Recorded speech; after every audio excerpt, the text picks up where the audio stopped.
Дорогие коллеги, я рад приветствовать вас от лица оргкомитета конференции ФИКОС 2022. Через несколько минут у нас будет официальное открытие нашей конференции. До этого я озвучу несколько технических моментов, но прежде я бы хотел сказать несколько слов благодарности всем нашим участникам всей нашей конференции. Мы очень благодарны, что вы откликнулись на наше приглашение принять участие в конференции. Мы проводим конференцию второй раз, и наша цель – сделать ее регулярной площадкой для живого разговора о современной философии. И вместе с вами поддержать на этой площадке атмосферу непринужденного интеллектуального общения, несмотря на все окружающие нас сложные сегодня обстоятельства. В нашей конференции принимает участие 68 ученых, исследователей и преподавателей из 25 городов и 6 стран. Особенно хотелось бы мне отметить участников из Болгарии, с которыми мы не только совместно организуем эту конференцию, но и не первый год находимся в общем философском общении. Половина участников у нас участвует очно. Мы отдельно выражаем большую благодарность тем участникам из других городов, кто к нам сегодня приехал. Ну и мы, конечно же, ждем на следующих наших конференциях тех, кто сегодня у нас участвует онлайн, когда для этого будут более благоприятные обстоятельства. Итак, несколько моментов. Это прежде всего для наших очных участников, технических моментов. Перед каждым из вас вы видите настольные экраны. Здесь будет транслироваться говорящий участник конференции. Также под настольным экраном находится микрофон и небольшая колонка.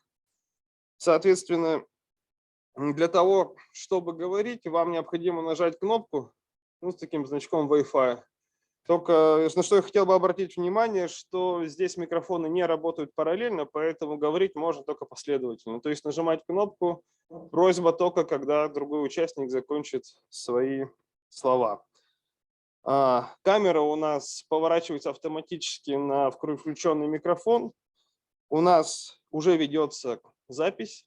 Будет также запись на всех секциях, чтобы каждый участник нашей конференции мог посмотреть другие секции и дать обратную связь нам и другим участникам, кому захочет. Ну а сейчас я готов передать слово для официального открытия нашей конференции главе нашего оргкомитета, заведующей кафедрой философии и гуманитарных дисциплин, кандидату философских наук Поляковой Наталье Борисовне. Вам слово, Наталья Борисовна. Здравствуйте, уважаемые коллеги. Всех очень рада видеть и приветствовать в нашем Удмуртском государственном университете. Для торжественного открытия прежде всего хочу передать слово Макарову Александру Михайловичу, доктору экономических наук, профессору, проректору по научной работе и программам стратегического развития нашего университета.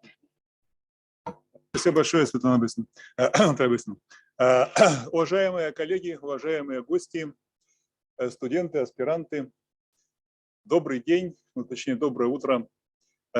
Позвольте мне от имени ректора нашего университета Галины Витальевны Мерзляковой поприветствовать вас на открытии конференции, которая носит название «Философские контексты современности, искусственный интеллект и интеллектуальная интуиция». Действительно, тема данной конференции является актуальной для мира, для России, конечно, и для нас, для Удмуртии. Искусственный интеллект – это одна из базовых сквозных технологий, цифровых технологий, которая стремительно развивается и приобретает все большее значение в промышленности, в социальной сфере, ведет к трансформации экономики и социальной сферы. Но гуманитарные аспекты искусственного интеллекта – это совершенно особая тема, которая нуждается в самостоятельном изучении. И Удмуртский государственный университет, как классический университет, конечно, не может оставаться в стороне от этой проблематики. И я очень рад, что конференция с такой темой проводится у нас, причем проводится уже второй раз.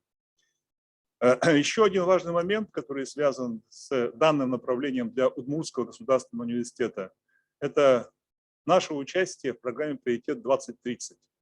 Университет в прошлом году стал участником данной программы, вошел в число 106 ведущих вузов страны. И одно из важных направлений, которое в программе развития университета зафиксировано, это развитие образовательной и научной деятельности в области искусственного интеллекта. В прошлом году у нас сформирована образовательная программа по искусственному интеллекту. Ведутся исследования, связанные с использованием нейросетей в медицине, в материаловедении, в других сферах и так далее. И поэтому проблематика гуманитарных, философских исследований, конечно, очень хорошо вписывается в данный контекст. Проведение конференций ведет к формированию научных коллабораций, устойчивых сообществ. Это очень важно для развития данной темы, для реализации нашей программы в рамках «Приоритет 2030». Особенно хотелось бы отметить, что данная конференция проводится совместно с партнерами, с которыми наш университет связывает многолетняя совместная деятельность. Здесь прежде всего необходимо упомянуть наш научный центр УДМФИЦ, УРОРАН, и проведение совместных научных исследований, формирование общей научной повестки в регионе тоже очень важная задача. В конференции принимают участие наши коллеги из Болгарии, Москвы, Екатеринбурга. И это тоже для нас очень приятно. Я надеюсь, что практика данной конференции станет действительно традицией, что мы сможем еще не раз собраться и обсудить данные проблемы, потому что тема является на самом деле неисчерпаемой. Очень важная, неисчерпаемая тема. Хотелось бы пожелать участникам конференции успехов в научном поиске. Это очень увлекательная тема, и я думаю, что мы получим очень интересные научные результаты. Успехов, коллеги! Спасибо, Александр Михайлович. Хотела сказать, что помимо нашего университета в наш оргкомитет входит Институт философии и права Уральского отделения Российской академии наук города Екатеринбурга. Мы рады их приветствовать. К сожалению, они еще задерживаются в пути и не успели нам на торжественное открытие, но они присоединятся нам в процессе работы секций. Следующий наш стратегический партнер, как уже здесь было сказано, и мы всегда рады сотрудничеству, такому плотному взаимодействию. Это Болгарский институт социальных исследований и развития культурных структур. Я вижу, что Радослав, да, здравствуйте, Радослав, здесь я передаю с радостью вам слово. Спасибо вам большое. Уважаемая Наталья Борисовна, Александр Михайлович, Степан Леонидович и всех других хозяев и гостей конференции. Для меня большая честь, настоящая большая честь и удовольствие поздравить каждого из вас, и высоких гостей, и выдающих мыслителей, ученых, исследователей, студентов, всех участников и, конечно же, организаторов. Конференция ФИКОС является важным событием для образовательного и философского обмена и на федеральном, и на международном уровне, а также на междудисциплинарном уровне, который объединяет мысли и слова людей из разных областей, объединяющих их общей философской основой и осознанием необходимости теоретического разговора. ФИКОС 2020 был пионерским изданием этого конференции, которое заложило основу дискурса роли рацио.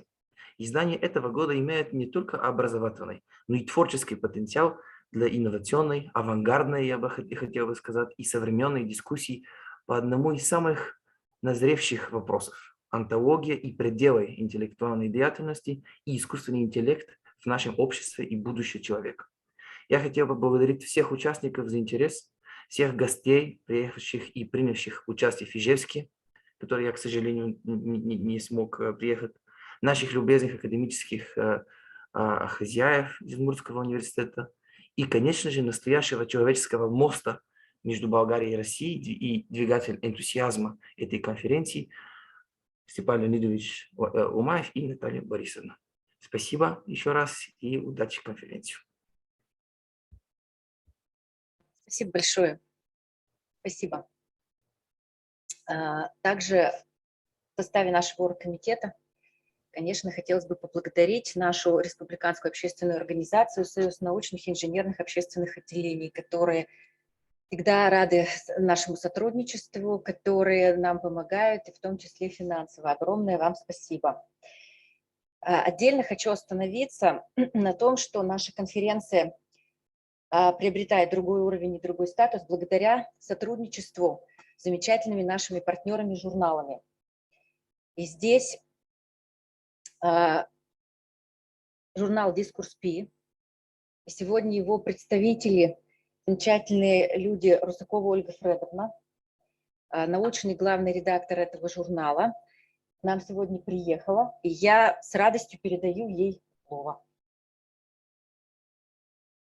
Да, вот сюда.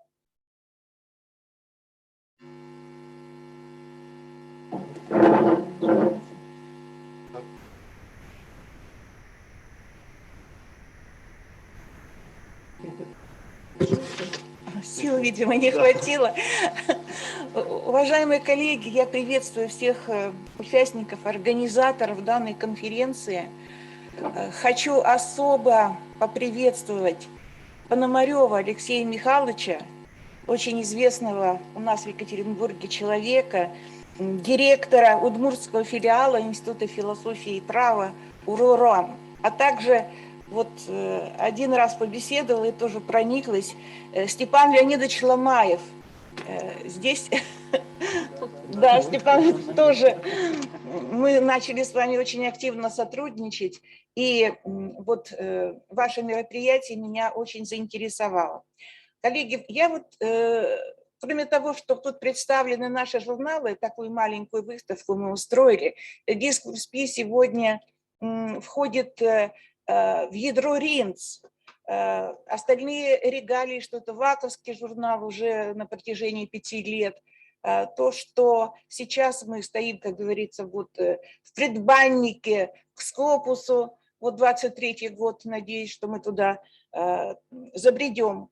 Я об этом говорить не буду. Да, вот журналы – это именно те, которые стали выходить после того, как, да, вот один из этих номеров, если вы его видите, когда мы стали ВАКовскими. Мы, собственно, вот именно эти номера и принесли вам показать. Это в дар вашей библиотеки. Я надеюсь, что тематика, она вам подойдет. У нас философские науки почти все и политические науки по специальности можете публиковаться. Но я хочу вот что сказать, пока еще никто об этом не сказал из выступающих. Коллеги, вообще то, что данная конференция под названием «Философские контексты современности, искусственный интеллект и интеллектуальная интуиция» проводится в такой исторический момент, в такую переломную эпоху. Я думаю, вообще такие геополитические скоро грядут сдвиги, и это, мне кажется, совпадение не случайно. Естественно, когда организаторы ее задумывали, писали заявку на эту конференцию, они даже не предполагали, что совпадет дата конференции с первым этапом специальной военной операции, которую проводит Россия, и проводит она не только на территории Украины, но главное, что резко поменялись силы, игроки на международной арене. И я думаю, что этот переломный момент, он фиксируется.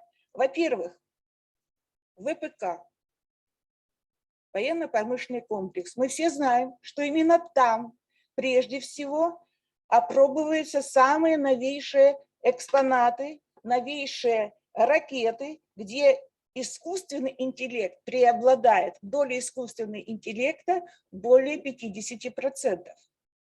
Это надо иметь в виду. Дальше, посмотрите, высокоточные ракетные удары, нейтрализованы, вот я вчера не слушала ни телевидения, не имела возможности, но вот первые 4 часа нейтрализованы 12 аэродромов. Выведены из строя все центры управления вооруженных сил. Это тоже действие искусственного интеллекта. Это надо иметь в виду. То есть это не только размышления по поводу того, приведет ли там роботизация, цифровизация, информатизация, изменение образа нашей жизни. Это практика. И военные впервые это опробовали на наших глазах. Поэтому давайте не будем забывать о том историческом моменте, когда проходит данная конференция. Спасибо. Спасибо, Ольга Фредовна. Как это выключить? Да, тоже кнопочку можно. Не, достаточно следующему нажать, и тот автоматически выключится. Да, я нажала, хорошо. Да, все.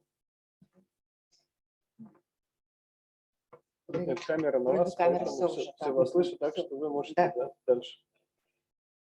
Дальше я хочу, конечно же, поприветствовать уже наших постоянных участников нашей конференции «Философские контексты современности».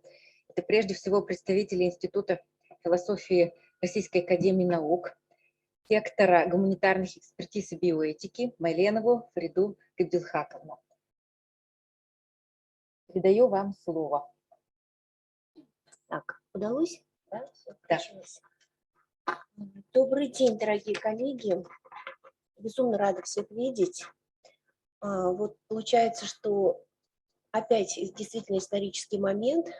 Я как регулярный участник этой конференции, не побоюсь этого слова, я думаю, если бы не пандемия, это была бы уже третья, скорее всего, конференция, и я бы приехала, потому как мой опыт участия в первой конференции, это было просто что-то восхитительное. Мы вспоминали о вашей конференции, вспоминали с теплом, с благодарностью, и, разумеется, у меня даже никаких не было сомнений, что обязательно нужно приехать еще раз.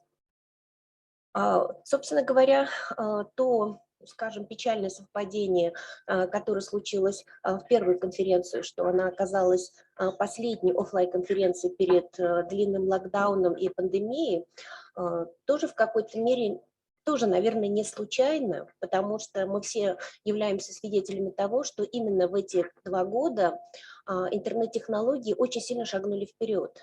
Потому что именно благодаря им мы оставались на связи, мы продолжали общаться, мы продолжали работать, учиться, дружить.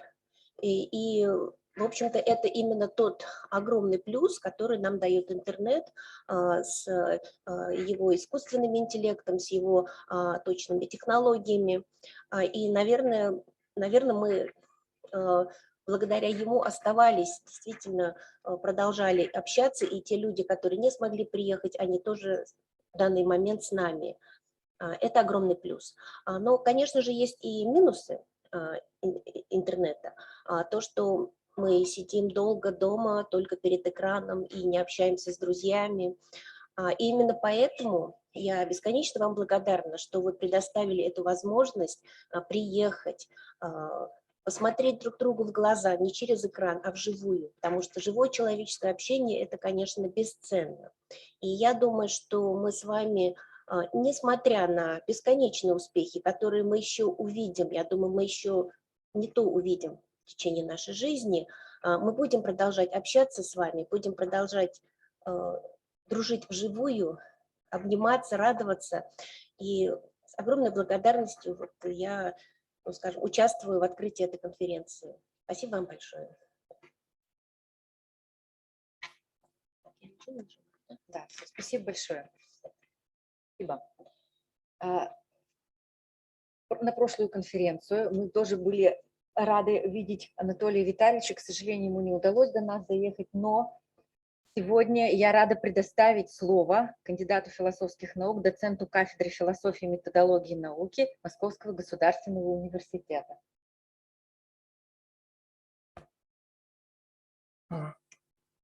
Я хочу сделать небольшую такую поправку. Я с кафедры философии и методологии науки философского факультета в Московском университете. Есть несколько кафедр философии и методологии науки. Уважаемые коллеги, и очные, и заочные. Прежде всего я хочу поблагодарить за честь, которая мне предоставлена, приветствовать вас от имени Московского государственного университета имени Михаила Васильевича Ломоносова, Братского университета. Да. Вот 80-летие восстановления философского факультета в структуре Московского университета. Здесь можно проводить много исторических аналогий, параллелей там, и так далее. Но я предпочту сейчас сосредоточиться на предмете этой конференции. Когда говорят о значении философии, то часто очень расплывчато представляют себе сферу применения философии, взаимодействия философии. Я вот хочу опереться на некоторое собственное рабочее определение. Философия – это поиск, установление и исследование предельных оснований.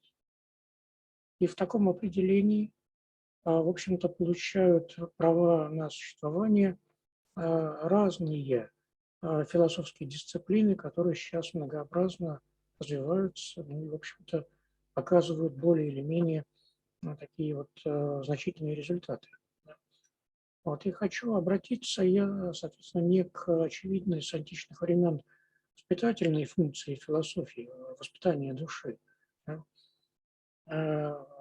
формирования осознанности мышления, а к эвристическому предназначению философского воспитания, которое, на мой взгляд, состоит в поиске и исследовании истины не абстрактной, а вполне конкретной и реальной. И я хочу в связи со своей дисциплинарной специализацией поставить исследование мира в разряд одной из основных наших ценностей. Я полагаю, что, в принципе, вот не столь важно, относятся ли классические научные исследования к окружающему нас миру или не столь классические к нашему внутреннему миру, исследовать которые в свете последних научных открытий с научной точки зрения не менее, а может быть и более важны. Я полагаю, что для реальных научных исследований важнее всего открытие, развитие и осмысление новых предметных областей. Я приветствую всех, кто заинтересован в методологии, развитии методологии исследования новых и новейших предметных областей, к таковым, очевидно, относится как искусственный интеллект, так и интеллектуальная интуиция, которые стоят в нашей сегодняшней повестке дня. Уверен, что наше общение будет плодотворным, откроет новые перспективы. Желаю всем здоровья, удачи, успехов, новых поразительных прорывов и открытий в связи с нашими дальнейшими интересными исследованиями. И спасибо за внимание.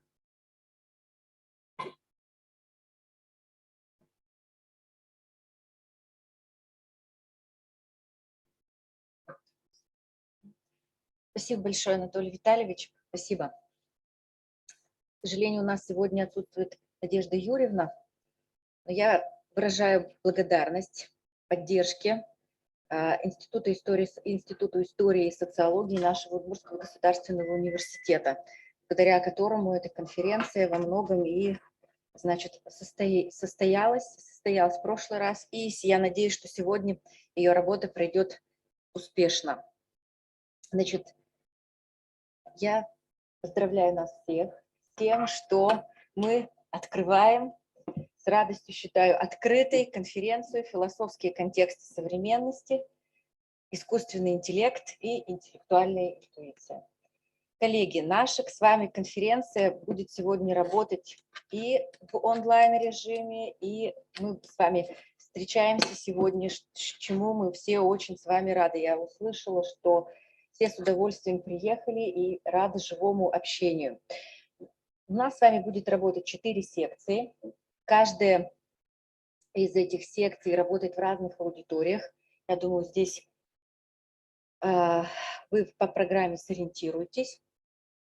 Вот. Ну, а значит, поскольку у нас тут образовался небольшой перерыв, то я, наверное, приглашаю всех на 4-й этаж. Можете попить чай, пообщаться в непринужденной обстановке, а дальше мы с вами уже в 11:20 начнем работу. Почему в 11:20? Поясню, что у нас с вами именно в это время подключатся онлайн-участники. Все, кто у нас заявлен в программе, высказали решимость участвовать, поэтому по техническим таким вот моментам мы, значит, с вами продолжим работу в 11:20. Ну и, наверное, если есть... Пан Леонидович, да? Если у вас есть Коллеги, я тоже необходимость. скажу несколько слов. Я бы хотел обратить внимание на то, что вы также можете на 4-м этаже посетить музей УДГУ. Это там же в фойе, там будет проходить 4-я секция, но в принципе, поскольку вот у нас получился такой достаточно большой интервал, то есть возможность на это посмотреть. И, конечно же, я хочу напомнить, что Ольга Фредовна принесла нам в подарок журналы. Вы также можете в этой аудитории остаться, посмотреть на журналы, которые лежат здесь у нас на столах. Я еще хочу сказать нашим онлайн-участникам, напомнить, что секция 1 и секция 4, вы можете, все участники этой секции, оставайтесь прямо здесь же. Здесь будет наша конференция разделена на 2 сессионных зала для 1-й и 4-й конференции. А онлайн-участники на 2-й и 3-й секции вы можете покинуть эту конференцию. И с 11 часов, ну, может быть, даже немножко раньше, поскольку мы заканчиваем наше открытие чуть раньше, будет доступна, соответственно, ссылка для 2-й и 3-й секции. Так что вы туда можете уже начать подключаться в 11 часов. Но из технических моментов у нас все. Тогда всех приглашаю посмотреть на журналы либо в фойе 4-го этажа. Спасибо, коллеги. Встретимся на секциях.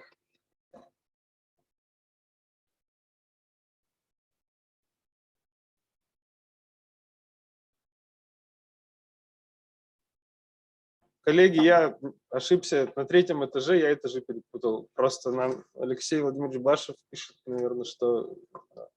На 3-й этаж, прошу прощения. Музей на 3-м этаже, да. Кофе-брейк на 4-м. Я всех пытался запутать, но, надеюсь, вы разберетесь.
Коллеги, еще раз добрый день. Мы ждем, когда к нам подойдут наши остальные очные участники, и начнем работу нашей секции. Ну, пока они подходят, я просто оглашу несколько технических моментов. Мы планируем работу нашей секции следующим образом. Вначале у нас будут большие доклады по 30 минут, и 10 минут мы отводим на вопросы. Остальные доклады планируются по 15 минут и 5 минут на вопросы. Ведущим секции модерировать секцию буду я, Ломаев Степан Леонидович. Также соведущим секции у нас будет Гордеев Георгий Андреевич. Я предлагаю Георгию Андреевичу нажать на кнопку, чтобы все увидели. Да, всем доброго дня. И также нам будет качестве третьего соведущего помогать Ломаева Наталья Сергеевна. Наталья Сергеевна, вот Добрый день, появилась. очень рада всех видеть. Да, да, Наталья Сергеевна, у нас сегодня в секции 2 Натальи Сергеевны, поэтому не путайтесь. Вот. Ну, мы еще буквально минуту-две ждем наших остальных очных участников. Они у нас потихоньку подходят. Вот они уже идут.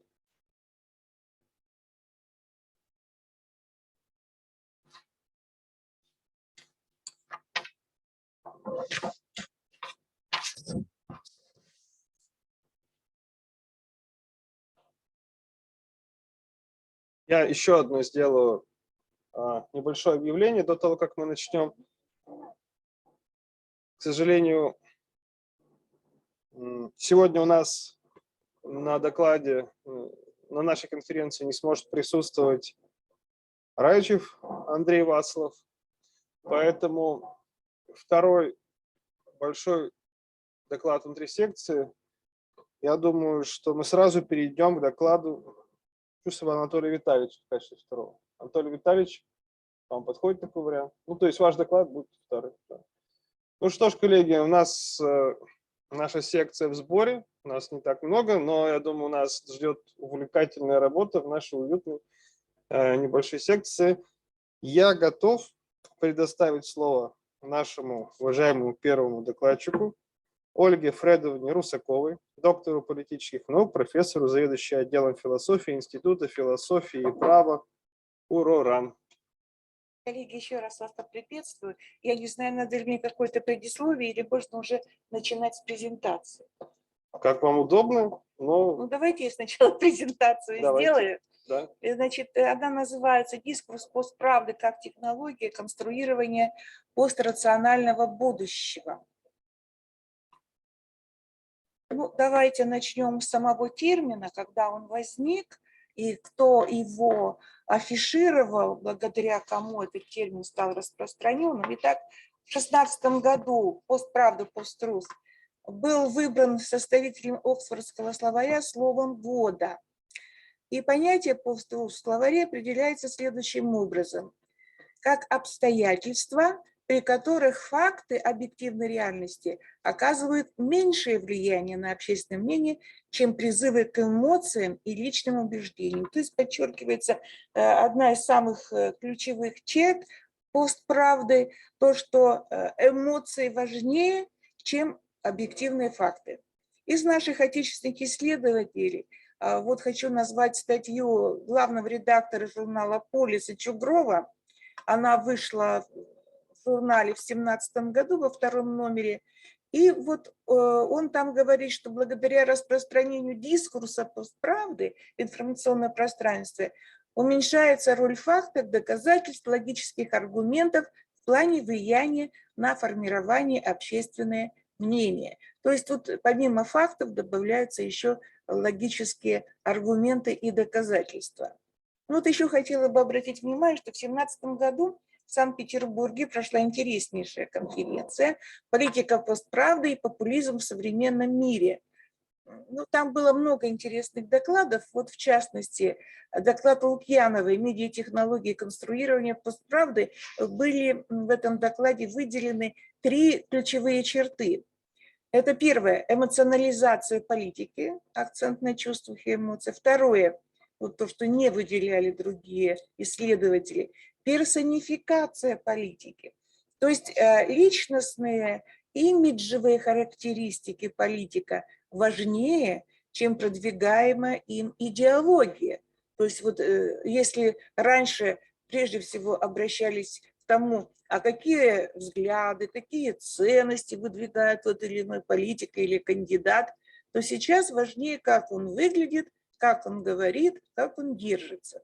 И третья черта – это уже распространенное свойство, развлекательность политики, то есть упрощение сложных тем, их схематичная и юмористическая подача. Вот, обратите внимание, очень стал цениться в последнее время юмор, и мы знаем даже, когда благодаря профессионал в юморе, люди становятся президентами страны. Установки и структурные компоненты постправды. Ну вот я тут постаралась их кратко изложить. Итак, первая установка. Аргументы – ничто, впечатление – все. Вторая установка. Именно политический интерес диктует, какая должна быть правда. А она должна быть удобная, желаемая и легко усвояемая. Далее. Замена рациональной аргументации технологиями производства иррациональных эмоциональных эффектов. Ну, очень интересный структурный компонент – это фейк-новости, фейк-ньюс, который сегодня справедливо называют оружием массового поражения в информационную эпоху. Вот чем фейк-ньюс особенно отличается, вот здесь две черты я выделила, это производит деструктивный эффект. И вторая черта – это провоцирует тревожность. Ну, мы знаем массу примеров, когда фейки порождали общественное напряжение, волнение, причем массового характера. Вот один из таких типичных примеров – это трагедия, если вы помните, в Кемерово, когда горела зимняя вишня. И там, кстати, вот один из производителей фейков был известный украинский пранкер Евгений Вольнов. А что он сделал? Он позвонил в морг и заказал, или даже как-то так вопросительно спросил, приготовили ли они 300 мест. Вот простенькая такая штучка. Ну, такая паника во всем Кемерово началась. Ну, сейчас он, кстати, в Германии живет, то есть как бы достать и привлечь к ответственности оказалось сложно. Но вот именно фейки сегодня формируют общественное мнение, и в информационной среде их доля тоже велика. Ну вот самое распространенное из современных фейков, но мы еще переживаем и последствия COVID-19, и вообще еще не факт, что какая-то новая эпидемия начнется. Вот я выделила такие самые активные и распространенные фейки. Во-первых, с помощью вакцинации производится чипирование населения. Это очень распространено. Дальше. В медицинских масках содержатся наночерви. То есть термин такой научный. Вот в медицинских масках. Они, оказывается, живут. Лучшее лекарство от COVID-19 – дышать парами водки и употреблять в пищу имбирь. Но это была такая эпидемия, когда скупили весь имбирь, я помню, особенно почему-то Москва была подвержена вот этой панике. Ну и еще главный источник заражения – это технология 5G. Вот не знаю, то ли волнами как-то заражается, то ли как-то. Ну, в общем, это очень распространенный звук. Ну, там можно еще этот список фейков продолжить. Ну, а из самых, что ни на есть, актуальных и последних, которые вот 2 недели, первые особенно 2 недели февраля распространялись, это фейки о вторжении России на Украину. Ну, причем их распространяли более такие солидные газеты, The New York Times, The Washington Post, а также такое информагентство, как Рейтер. И, значит, благодаря этому Вашингтон обратился с письмом к Верховному комиссару ООН по правам человека, в котором предупреждает о возможных последствиях для населения после военного удара в отношении Украины. Россия составляет списки украинцев, которые в случае вторжения должны быть убиты или отправлены в лагеря. И вот цитата. Это из Вашингтон-Пост. Кроме того, у нас есть заслуживающая доверия информация, что российские вооруженные силы, по всей вероятности, будут применять смертоносные меры для разгона мирных протестов или иным образом противодействовать мирным выступлениям со стороны гражданского населения. Значит, есть данные о том, что сняты ролики о массовых убийствах населения, мирного так называемого населения. И вот то, что когда-то белые каски занимались, сейчас этим также занимаются на Украине специально обученные товарищи.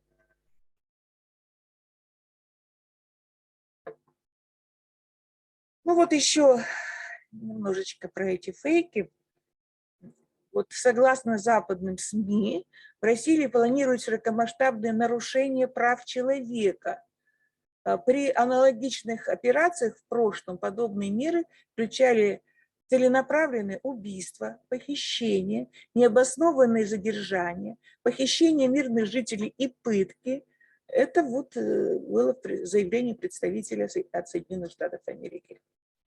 Далее тоже, скорее всего, данные нарушения прав человека будут осуществляться в отношении, вот тут обратите внимание, какой список приводится, выступающих против России, включая проживающих в Украине российских и белорусских диссидентов, журналистов, борцов с коррупцией, далее представителей уязвимых групп, религиозных, этнических меньшинств и лиц ЛГБТИ сообщества. Вот что характерно, что данное письмо было названо подлинным источником. Ну вот как Песков Дмитрий отреагировал на это письмо. Это абсолютная утка, это ложь, мне известно, что это абсолютный вымысел, такого списка не существует, это фейк. Но мы знаем, что в Министерстве иностранных дел есть выставка актуальных современных фейков, она очень интересная, там есть и картинки, и видеоролики, и, в общем-то, она постоянно обновляется.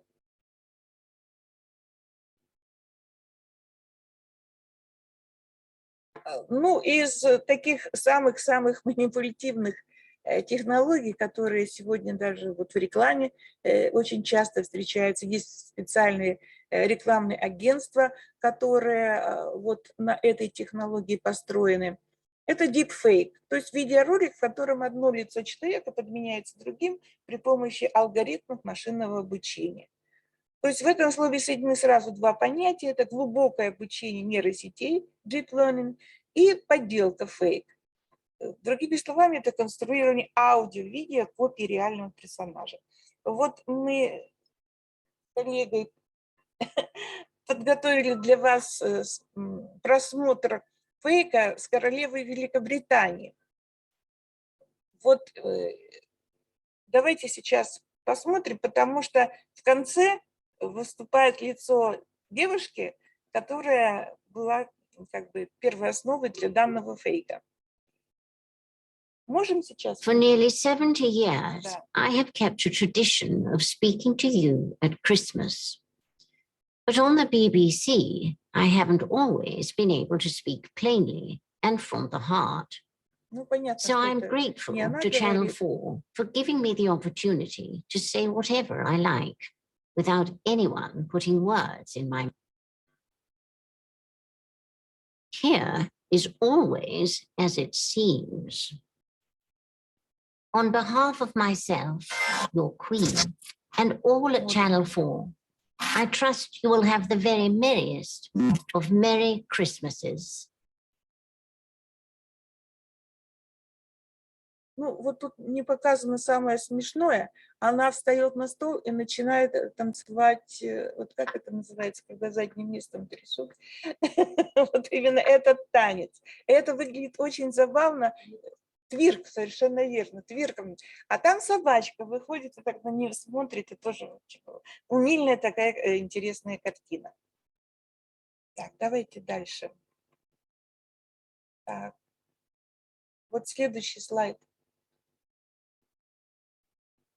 Назад.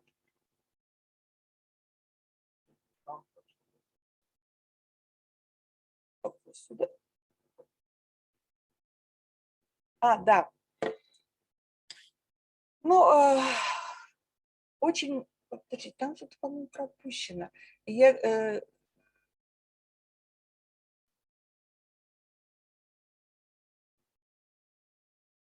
Вот, да. Вот карикатура, кстати, я недавно открыла поисковик Яндекс и вдруг увидела там из моей презентации картинки, причем ссылки не было. Я думаю, ну надо же, вот скажут, что вот это я сейчас привожу чью-то презентацию, так вот нагло ее использовала. Ну, я хочу сказать, что это в 2019 году в финансовом университете я тоже делала презентацию, но там она совершенно по-другому называлась, но эта картинка вот про хакерские, да, атаки, она, мне кажется, очень интересная, но в данном случае я ее использую для того, что обозначает постправда. Это формирование медиаобразов на основе технологий фрейминга, стереотипизации и мифологизации по схеме друг-враг. Ну и еще такая тоже схема. Russian did it, русские это сделали, во всем виновата Россия, во всем виноват Путин. Если в городе град, значит Путин виноват и так далее. Ну вот, а эта картинка, на мой взгляд, показывает очень наглядно о том, что русские хакеры вмешиваются во все, даже в американские выборы. И вот сейчас я тоже вспоминаю очень интересную сценку Comedy Club, может быть, вы ее помните. Там, значит, сидят Россия, Харламов играет, дальше Белоруссия, не знаю там какой актер, Армения, Грузия, и, значит, входит НАТО. НАТО. И Харламов, он, собственно, вот эти все стереотипы озвучивает, это, в общем-то, очень смешно, и потом, когда, значит, НАТО говорит, пойдемте, девочки, со мной, я знаю такой шикарный клуб, там можно хорошо развлечься, но стоит, я сам плачу за себя, а вы тоже должны платить за себя. Давай, Грузия, я за тебя заплачу 20% скидка. Грузин говорит, нет, и не надо, армянин, нет, это надо. Тот говорит, зачем? Ну, ты возьмешь, а мне потом отдашь. Ну, там очень вот эти вот стереотипы, что во всем виноваты русские и так далее. Но самая интересная концовка.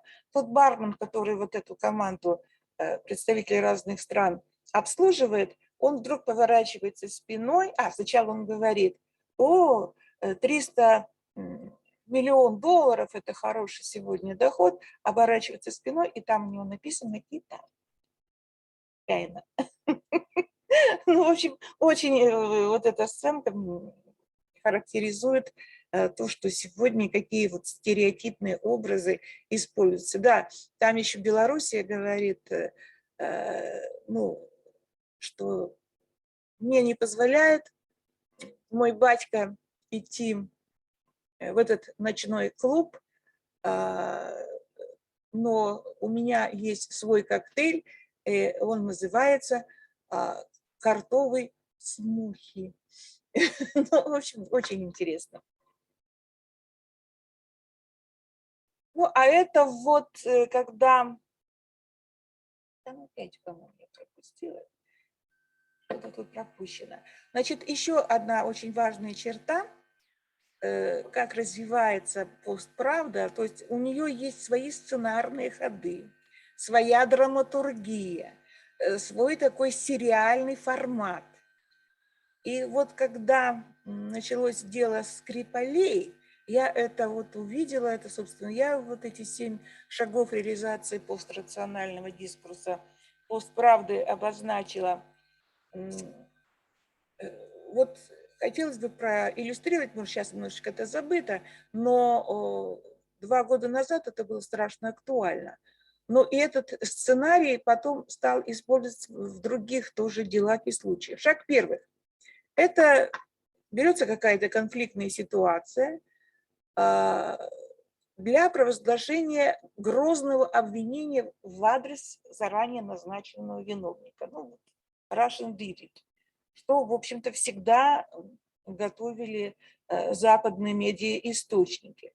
При этом происходит вбрасывание в медиапространство вот этих устрашающих образов врага. Ну и мемов, типа Russian Doll. Шаг второй.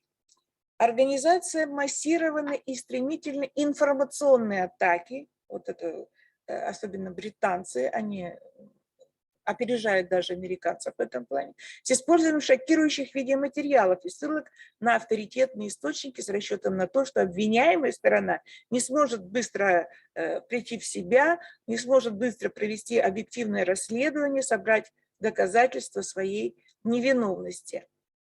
Я сейчас шаги расскажу, потом покажу, как они применялись. Шаг третий. Не дожидаясь результатов расследования, необходимо заручиться широкой международной поддержкой собственной позиции и создать устойчивое общественное мнение о безоговорочной виновности противника. Но мы сейчас тоже это видим. Сейчас весь так называемый коллективный Запад, он сплачивается, чтобы обвинить и даже страшным образом путем санкций покарать Россию. То есть вот такое создается западное мнение, коллективное мнение. Шаг четвертый, ну, да, что дело уже, да, так называемых санкций, настоящих санкций, включение инструмента санкций с целью ослабления влияния противника на международное арене и подрыва его экономической, военной, информационной и иной мощи. Но мы знаем, что последние санкции не коснулись, по-моему, где-то 350 депутатов нашей Государственной Думы. Дальше санкции, в список санкций вошли Шойгу, министр обороны, директор департамента информации Захарова Мария и, по-моему, где-то 4 олигарха и 4 банка. Причем очень любопытно, перепутали адреса Центрального банка с Банком России. То есть Центральный банк пока не прикасаем. Ну, там Набиуллина, она ведет определенную политику. А вот Банк России попал под санкции. Но адрес написали Центробанка. Вот я представляю, какой шок у Набиуллиной после того, как она увидела адрес собственного банка в санкционных списках.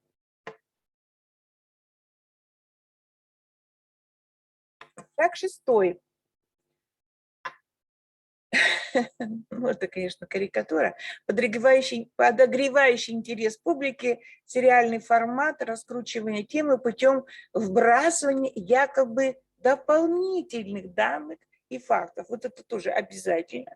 Вот это предварительно наши данные. А вот сейчас наши разведывательные службы нам дают новое раскрытие темы. Вот когда слушаем пресс-конференцию с участием Цаки, вот это то, что вот она дает некие новые пропорционально дополнительные данные, это стиль. Так, седьмой. Это тогда, когда баланс информационных сил оказывается уже не в пользу стороны обвинения, СМИ дается отмашка относительно закрытия темы и быстрого переключения внимания на иную повестку дня. Кстати, как быстро переключились с провала американцев в Афганистане на повестку дня обвинения России во вторжении на Украину. Это вот способ переключения внимания. Ну а теперь насчет пострационального будущего, как эффекта дискурса постправды.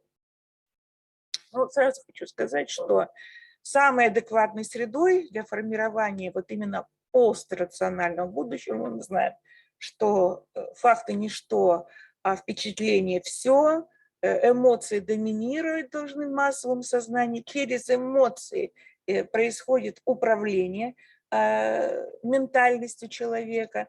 Так вот, естественно, самая адекватная среда – это сеть интернет, сетевая среда. Это лучшее инфопространство для создания и распространения технологий постправды, включая производство и распространение фейков. Ну, здесь и массовость, и скорость, и интерактивность, все, в общем-то, работает на данный эффект. Еще очень важно отметить, происходит эффект вытеснения из массового сознания рациональных компонентов, что приводит, ну, тут названы некоторые последствия. Во-первых, культивирование клипового сознания, некритическое потребление рекламы, неспособности воспринимать и фильтровать большие объемы информации. И, в общем-то, сюда можно добавить еще и то, что читаемая публика вообще, людей, которые читают литературу, не просто краткое содержание книг, а именно литературу становится, и это мы видим по библиотеке вот это прекрасной, здание шикарное, что-то читателей не так много. Вот это тоже, в общем-то, образ.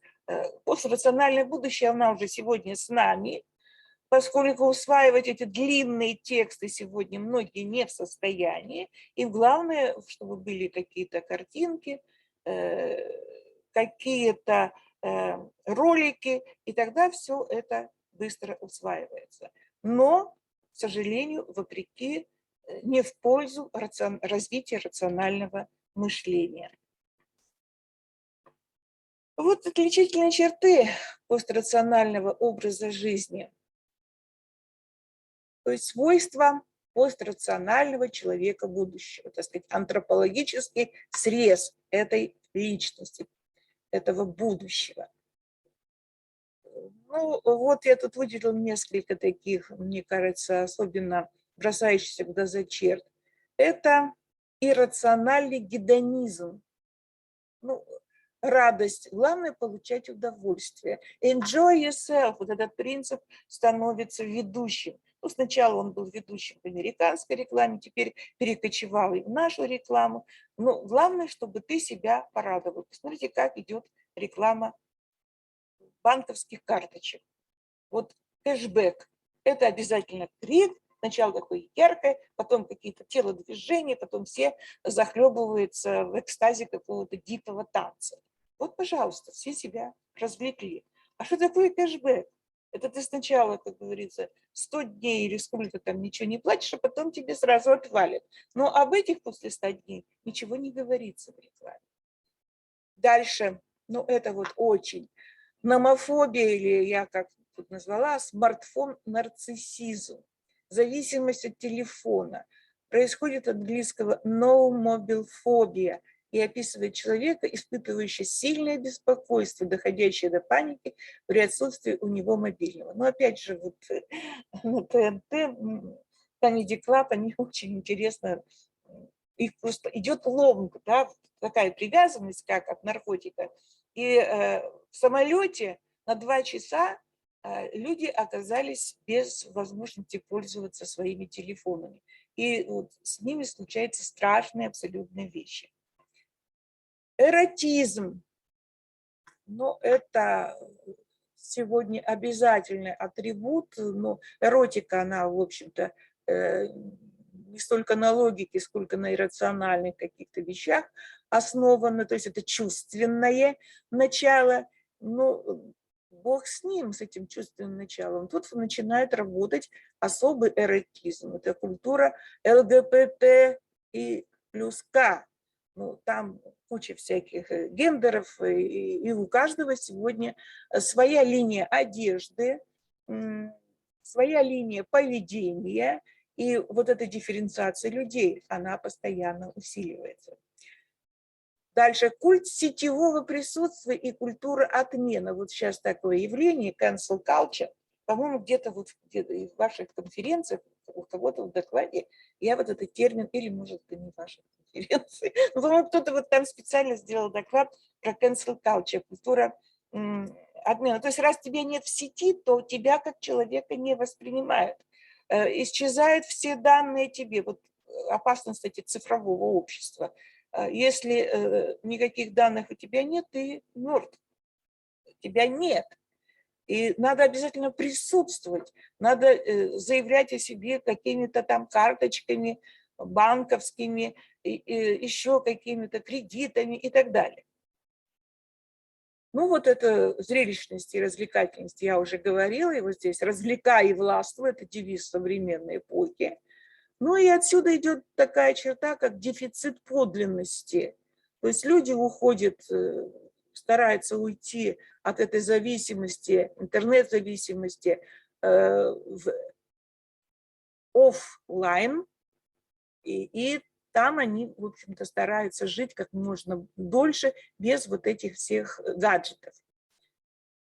Ну вот по поводу эффекта вот этой пострационального образа жизни, где интеллектуальные технологии, роботизация, они начинают все больше доминировать. Ну, такой забавный факт.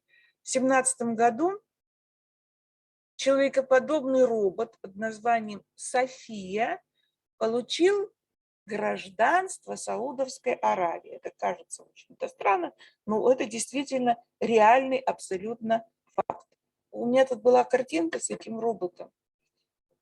Вокруг нее, значит, реальные женщины, которые просто восхищаются ей. Она такая над ними царит, красавица во всех отношениях. Спасибо за внимание. Спасибо большое. Спасибо большое, Ольга Фредовна.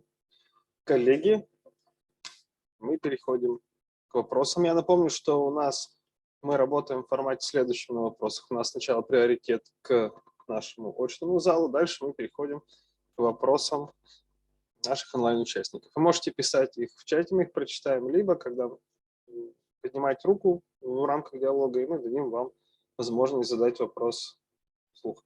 Ну а пока я обращаюсь к залу. Да, пожалуйста, Антон Витальевич.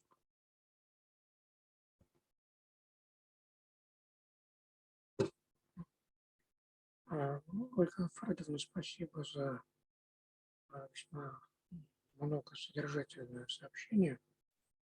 Вы знаете, вот я в вашем сообщении увидел такого развлечения, которое мне представляется важным делать. Развлечение между информацией и дезинформацией. То есть вот здесь, когда речь идет о дезинформации, то, очевидно, необходимо говорить, с одной стороны, непосредственно о целях, да, включение дезинформации в общественный контекст, да, а с другой стороны, о ценностях, тоже связываемых. То есть вот дезинформация и ценности. Вот как анализировать их? Вы ведь описали просто некоторую стратегию пошаговую, да? А вот анализ именно с точки зрения дезинформации и, соответственно, соотношения ценностей. Я бы хотел услышать вашу позицию по этому вопросу.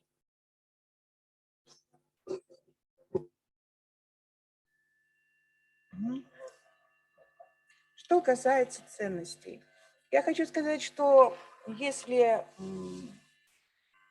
иметь в виду, что, вы верно сказали, что каждая дезинформация или акция, направленная на дезинформацию, исходит из определенной стратегии, то есть источником является определенная стратегия, то эта стратегия направлена либо, так возьмем условно говоря, либерально-демократические ценности, социал-демократические ценности, националистические ценности, нацистские ценности и так далее. Вот исходя из вот этих стратегических установок, мы и смотрим, какая система ценностей распространяется, на что, в общем-то, обращается внимание. Дальше идет задача у любой дезинформации столкнуть между собой разные системы ценностей. Ну вот давайте посмотрим. Ну опять-таки пример Украины, он очень такой яркий. Вы знаете, что, по-моему, 2 года назад Зеленский создал, так просто говорит, институт или центр дезинформации. Вот именно так его назвал, хотя имеется в виду совсем противодействие другим источникам информации. Но он в своей речи сказал «институт дезинформации». Какие же ценности собираются противопоставлять, в частности, российским ценностям? Ну, тут мы тоже понимаем, что если за основу взять те ценности, которые сегодня присущи российскому государству, ну, которые озвучивает, в частности, президент Путин, то что противопоставляется? Ну, эти ценности, во-первых, ценность памяти о героях войны, ценность преемственности исторических этапов и поколений, ценность православия и так далее. Какие ценности противоставляются и вот со стороны вот этого центра дезинформации? Ну, это прежде всего ценности неонацизма. Не случайно всего 2 государства в ООН отказались, значит, признать нацизм всеобщей угрозой человечества. Это вот то, что противопоставляется. Далее это ориентация на западный образ жизни, западные ценности, которые включают не только демократию и разного рода права человека, но также и права ЛГБТ, что, в общем-то, если это будет продвигаться с помощью средств массовой информации, противоречит правовой и гражданской установке государственных ценностей России и так далее. То есть вот, да, внутри, может быть, государства тоже разлом на основании ценностных ориентаций. Ну вот, опять-таки беру пример с нашей страной и с Украиной. Вот посмотрите, 2 республики, которые мы недавно признали, хотя могли бы признать гораздо раньше, и тогда удобно время было, мы его просто упустили. Они явно прокоммунистически ориентированы. Там не сносили памятников Ленину, там национализировали крупные предприятия, там не работают олигархи. И опять-таки возьмем ценности Украины, мы уже сказали, что там идет декоммунизация, которая официально стала государственной политикой. Снесли не только памятники Ленину, в Полтаве снесли памятник Суворову. Вот это вообще ужасно. Казалось, чем Суворов не угодил, а вот главное – преемственность с российской историей до конца отсечь. Поэтому вот, мне кажется, надо сначала посмотреть, какие стратегии стоят за каждым центром по распространению дезинформации и против кого они направлены. Тогда, мне кажется, мы этот вопрос решим. Спасибо за ответ. У нас 4 минуты еще на вопросы, так что, может быть, 1 или 2 мы успеем. Я сначала хочу сделать маленькое объявление. Нам нужно помочь немножко нашей второй секции. Я Наталью Сергеевну попрошу после вопросов сходить до них. У них трансляции, проблемы не идут, просто им сказать. Связи с ними нет. Ну а сейчас, если, коллеги, есть еще... у меня у самого есть вопрос, но я думаю, мы успеем, может быть, 2. Да? Марат Викторович, пожалуйста. Так, вот у меня такой вопрос. А вообще есть ли в современном обществе какие-то механизмы противодействия, замены правды на постправду? Или просто вот надо смириться и принять как данность? Вот. Ну, во-первых, как распознать, что есть правда, а что постправда? Здесь я ничего новенького не скажу. Это во всех учебниках написано. Кстати, и выявление фейков это тоже работает. Это, во-первых, надо проверить источник. Подлинный он или поддельный источник. Дальше, как говорится, его бэкграунд просмотреть, откуда вообще-то он вышел. Это как с банковскими, да, вот, реквизитами надо хорошо поработать. Дальше посмотреть, сколько лет он вообще присутствует в этом информационном, то есть его репутацию также надо проверить. А дальше посмотреть, какие альтернативные существуют источники по отношению к данной информации.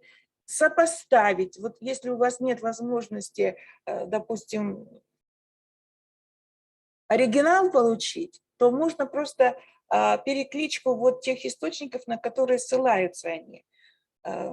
Вот Арон Яковлевич Гуревич, очень интересный был в свое время историк, философ истории.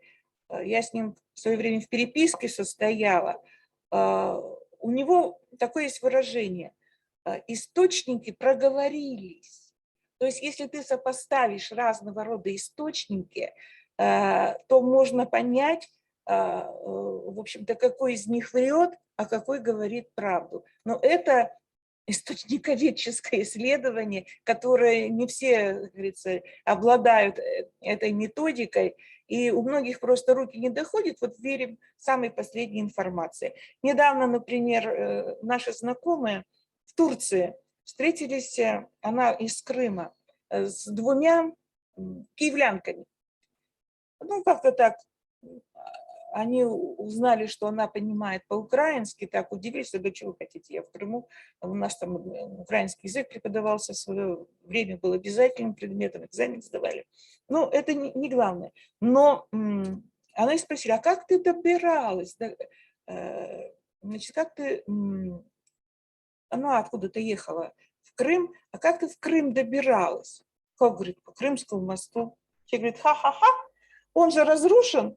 Спрашивают: откуда вы это знаете, что он разрушен? Так у нас все телеканалы сказали, что он разрушен. Она берет смартфон и показывает: вот смотрите, вот я еду по этому мосту, вот, пожалуйста. Ну, это как бы вот самый простой пример, как можно источник противопоставить источнику. Ну, когда речь идет, скажем, о тех же белых касках, то там приходится, конечно, добывать свидетелей, тех, которых, ну, помните, как мальчика вот этого нашли, которого там, в общем-то, всего в крови показывали, как жертва химической атаки. В общем, его нашли, пришли, он рассказал, как это было на самом деле. Но самое интересное, повезли его по странам Европы, там не захотели с ним встречаться, поскольку есть убежденность в правоте именно этих источников, а на других наплевать. Ну, это очень часто встречается у людей, у которых вот есть установка, и нам не надо ничего слышать и знать, помимо вот той версии, которую мы разделяем и принимаем. Вот это самое опасное. Спасибо, Ольга Фредовна. К сожалению, у нас нет времени даже мне задать вопрос, поэтому я задам его уже, я думаю, в кулуарах. Спасибо большое. А мы переходим к нашему следующему докладу. Следующий докладчик у нас Анатолий Витальевич Чусов, кандидат филологических наук, доцент. Ой, я прошу прощения, заговорился. Кандидат философских наук, доцент кафедры философии и методологии науки философского факультета Московского государственного университета. Доклад о существовании в мире актуальной позиции интерсубъективного, объективного и объективного познающего субъекта. Анатолий Витальевич, вам слово.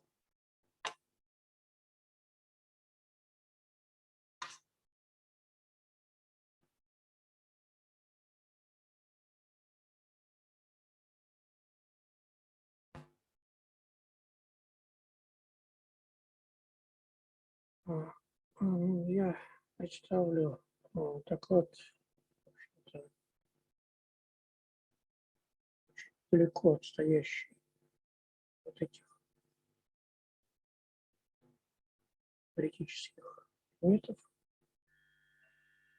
Я хочу поговорить о проблематике научных исследований с точки зрения онтологических и методологических позиций.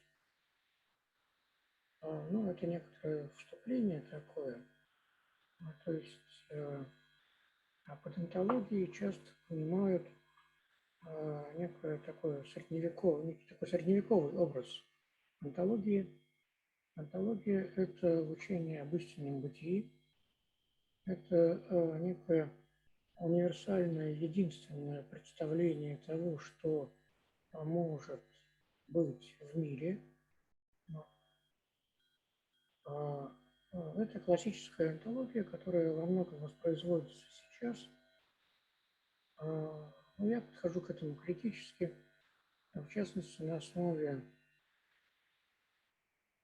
изменений в существовании науки, которые произошли, в частности, в XIX веке, в XX, ну и сейчас продолжают идти. Изменения, которые показывают, что даже в такой, в общем-то, онтологически очень прочно установленной, казалось бы, науке, как математика, существуют несовместимые онтологические модели. Первый пример – это геометрии неевклидовой. И если с этой точки зрения анализировать существование современных наук, то, в принципе, не существует науки, которая бы основывалась на одной единственной онтологии. Вот в этой связи вот я онтологию определяю как система предположений о типах существования и несуществования. Ну и онтологии, так понимаемые, естественно, относятся прежде всего к научному моделированию, моделям, которые строят разные науки, ну и отдельная методологическая и научная проблема, проблема научных исследований заключается в том, что вот у нас есть модели с разной онтологией, которые как бы входят в одну и ту же теорию или теоретическую область, и как можно переходить между принципиально по-разному устроенными онтологиями. Ну, это вот вопрос, так сказать, одновременно и ограничивающий мой доклад, но это вот сейчас он перспективно задан. Ну, методология, она связана с тем, что субъект применяет некоторый метод в ходе исследования, и классическая методологическая позиция Канта заключается в том, что Кант различил объект исследования и предмет исследования, и, соответственно, теоретическое научное знание методологически сконцентрировано именно на структуре предмета, а до объекта наука добраться не может. И от Канта идет такой тезис, что метод определяет предмет. Действительность науки показывает, что недостаточно принципиальная методологическая позиция Канта. Предметы сопротивляются исследованию. Методология исследования не может быть без последствий, я бы сказал, навязана объекту.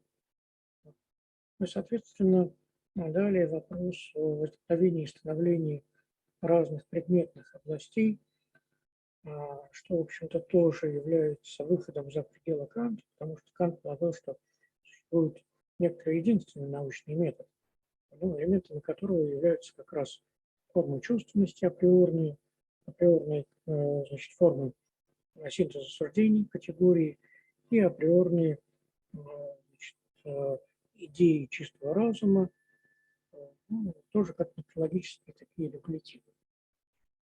Так вот, современная наука показывает, что невозможно оставаться на позициях наивных, не критически рассматривать вот онтологии как нечто такое абсолютно данное, заданное, определяющее и прочее.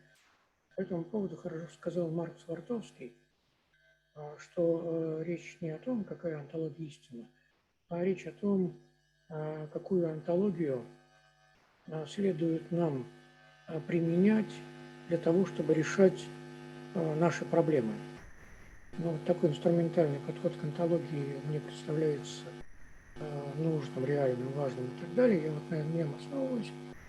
Ну и, соответственно, велика важность неклассических онтологий, которые, опять-таки, бывают разные, но неклассические онтологии – это, в частности, такие онтологии, в которых различаются типы существования таких типов сущих в мире, как объекты, предметы, субъекты, акты, действия и взаимодействия. Соответственно, я принимаю ряд базисных фактов, но одним из них является такой очевидный факт, как то, что мы непосредственно находимся в мире, и при этом мир изменяется, он постоянно воспроизводится, и мы сами воспроизводимся в этом мире. При этом вот изменение – это один необходимый момент нашего присутствия в мире, а отождествление как мира, так и нас самих – это другой дополнительный аспект. И вот здесь можно рассматривать, соответственно, проблематику объективации, то есть проблематику возникновения в мире новых объектов и новых типов взаимодействий, и в частности в связи с искусственным интеллектом, как раз, на мой взгляд, одна из существенных таких проблемных областей – это именно то, вот возникает ли искусственный интеллект как объект в мире. Потому что мы-то их конструируем систему искусственного интеллекта объектно совершенно. И другая сторона – то, что для того, чтобы соотноситься с некоторой предметной областью, требуется некоторая предметная субъективация того субъекта, который к этой области относится. Простой вопрос. Почему математика непонятна? Казалось бы, она вот простая, логичная, там из простых оснований все выводится вот, четко и так далее. Да? Ну вот мой ответ на это таков, что у людей, которые математику не понимают, не знают, не любят и так далее, не формируется вот тот необходимый субъект предмета математики, который формируется у тех, кто математикой занимается, любит ее и так далее. Ну, математика в некотором смысле для меня наиболее близкая предметная область. Ну, это... Так вот, соответственно, в этой перспективе онтологической и методологической крайне важен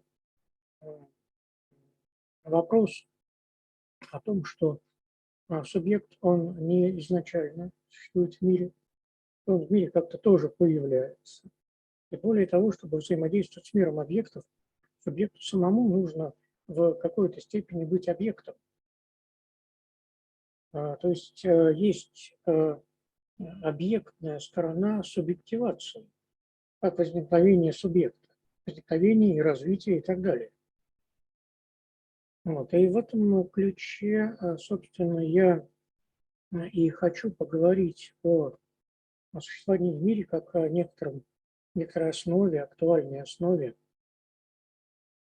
позиций субъектов, которые субъекты действительно актуально занимают.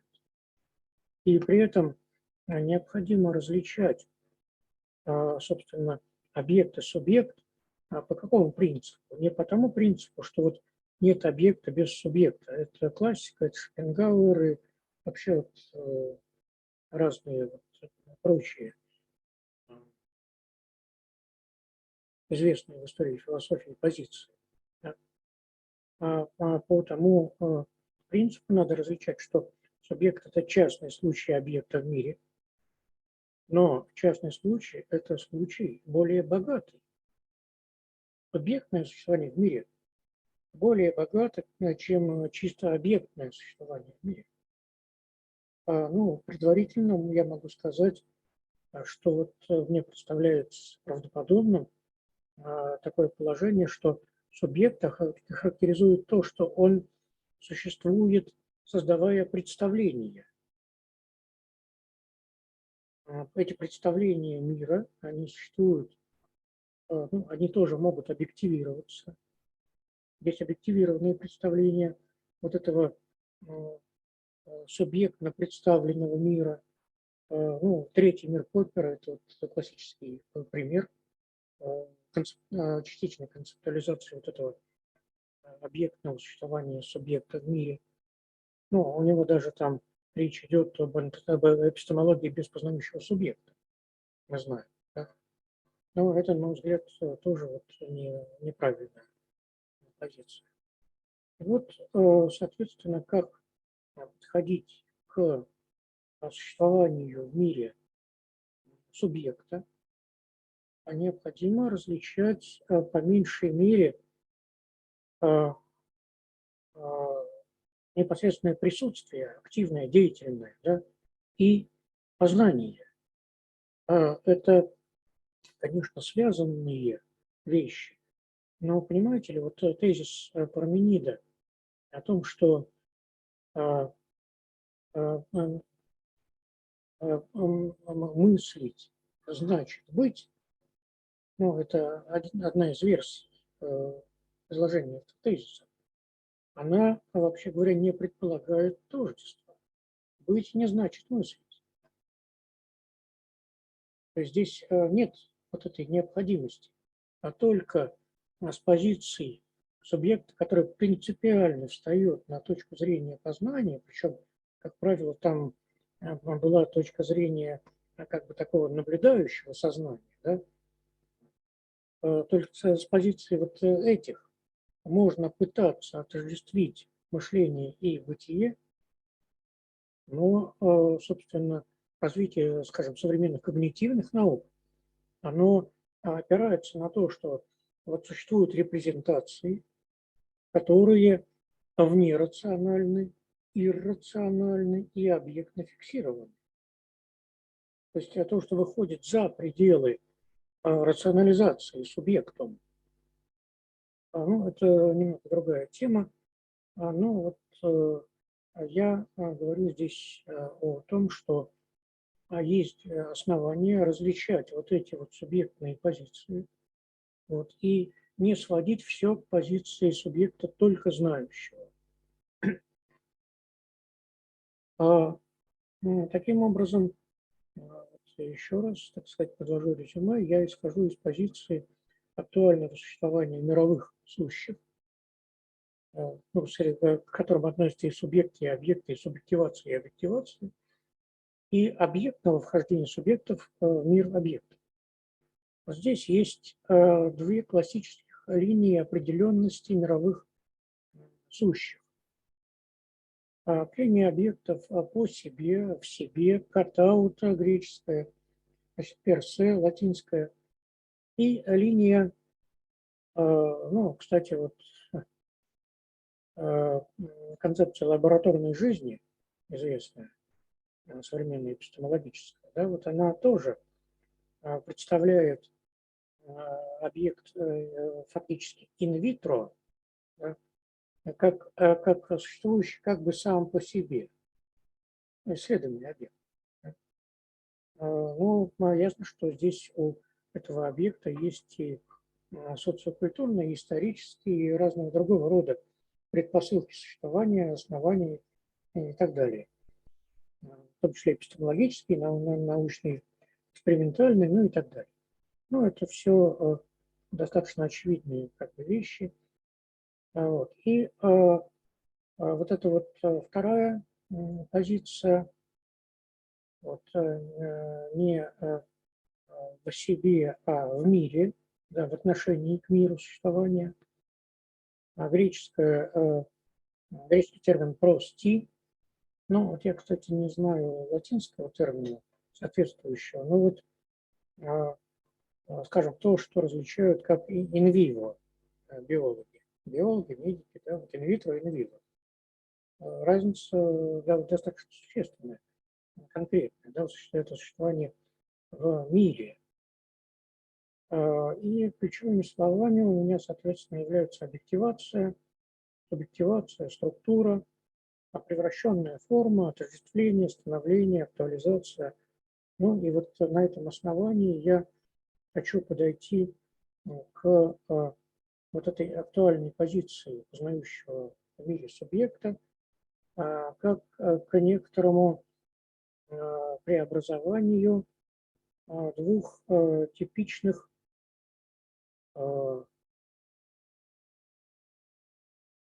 подходов к познанию. Методологически они связаны, ну, исторически, в истории западноевропейской науки. Они связаны с именами Бекона и Декарта. Бекон очень активно создавал методологию изучения мира субъектом, который непосредственно и актуально присутствует в мире. Это вот субъект, который не только истолкователь природы, но и слуга и деятель в мире. Вообще говоря, слуга – это вот активный, значит, компонент. Да, вот у Гегеля известный диалектик господина и слуги. Да, слуга своей активностью перехватывает существование господина. Но здесь, кстати, можно видеть как бы вот со стороны Бекона попытку вернуть, так сказать, вот эту вот позицию господства разума, как некоторую хитрость разума. Да? Такую, что разум, как говорил Бекон, только подчиняясь природе, можно над нею властвовать. То есть вот по позиции, повторяю, некоторого активного, непосредственного включения в мир, хотя в ней есть, конечно, компонент истолкования, второй слой. И вот этот второй слой, он происходит, конечно, уже в разуме.